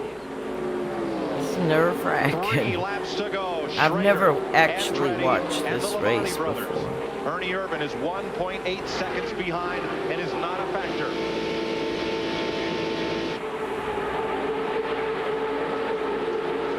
Labonte has appeared to have the most straightaway speed of this group today. Terry Labonte in that number 5. If I had a trump card, I might have to play it with 2 to go. I don't believe On I'd a wait for super that last speedway, lap. you just don't want to be leading on the last lap. That slingshot I think that thing. you need to make that move just as quickly as you possibly can. And you said a while ago, Ken Schrader, he need to keep doing what he's doing. Here comes Terry Labonte on the bottom. And his brother Bobby will come right with him. You can rest assured. And Andretti has to give way, has to give him room. Boy, they were down almost on the flat part of the racetrack. 2 laps to go. Ken Schrader loved that little move, let him open up just a little bit, but now they've singled out. And that didn't last long, did it? And Schrader helped decide that. He stayed low in the corner, which helped the Tell you Labontes. what, Had he Ken gone got up it high, it going would have on. helped Andretti. That And sucks here right comes there. Terry Oh, don't Labonte, cross. Winston Cup champion off turn Not clear, 2, not clear. in the lead. He looks up for, where's my brother? Bobby Oh, got a little son bit of a behind coming off bitch, of he's turn 2. Ned, he's there. You can see. He takes the lead going into turn 3 there. Good Terry move, Labonte. Here comes Bobby Labonte on the outside. They call Terry Labonte Oh, the my Iceman, God. but Bobby Labonte could ice this win for his brother by staying Told side you by never side with want to Kenny be Schrader. P1 on the White last flag, lap. Last lap. All right, come on now. Andretti, he gets him. He's just trying to get more positions there now. Jesus. And he's lined up. That could help propel Schrader back to the front. No, Schrader's going to tuck in line. Don't count out Bobby I think he's Labonte. GM, He's though. winless this year too. Brotherly love's one thing. Winning So- the Talladega 500, that's another. Terry Labonte, the defending champion of Chevrolet. the series, the elder of the 2 brothers, John Andretti. Terry Labonte jukes to the inside. Everybody follows.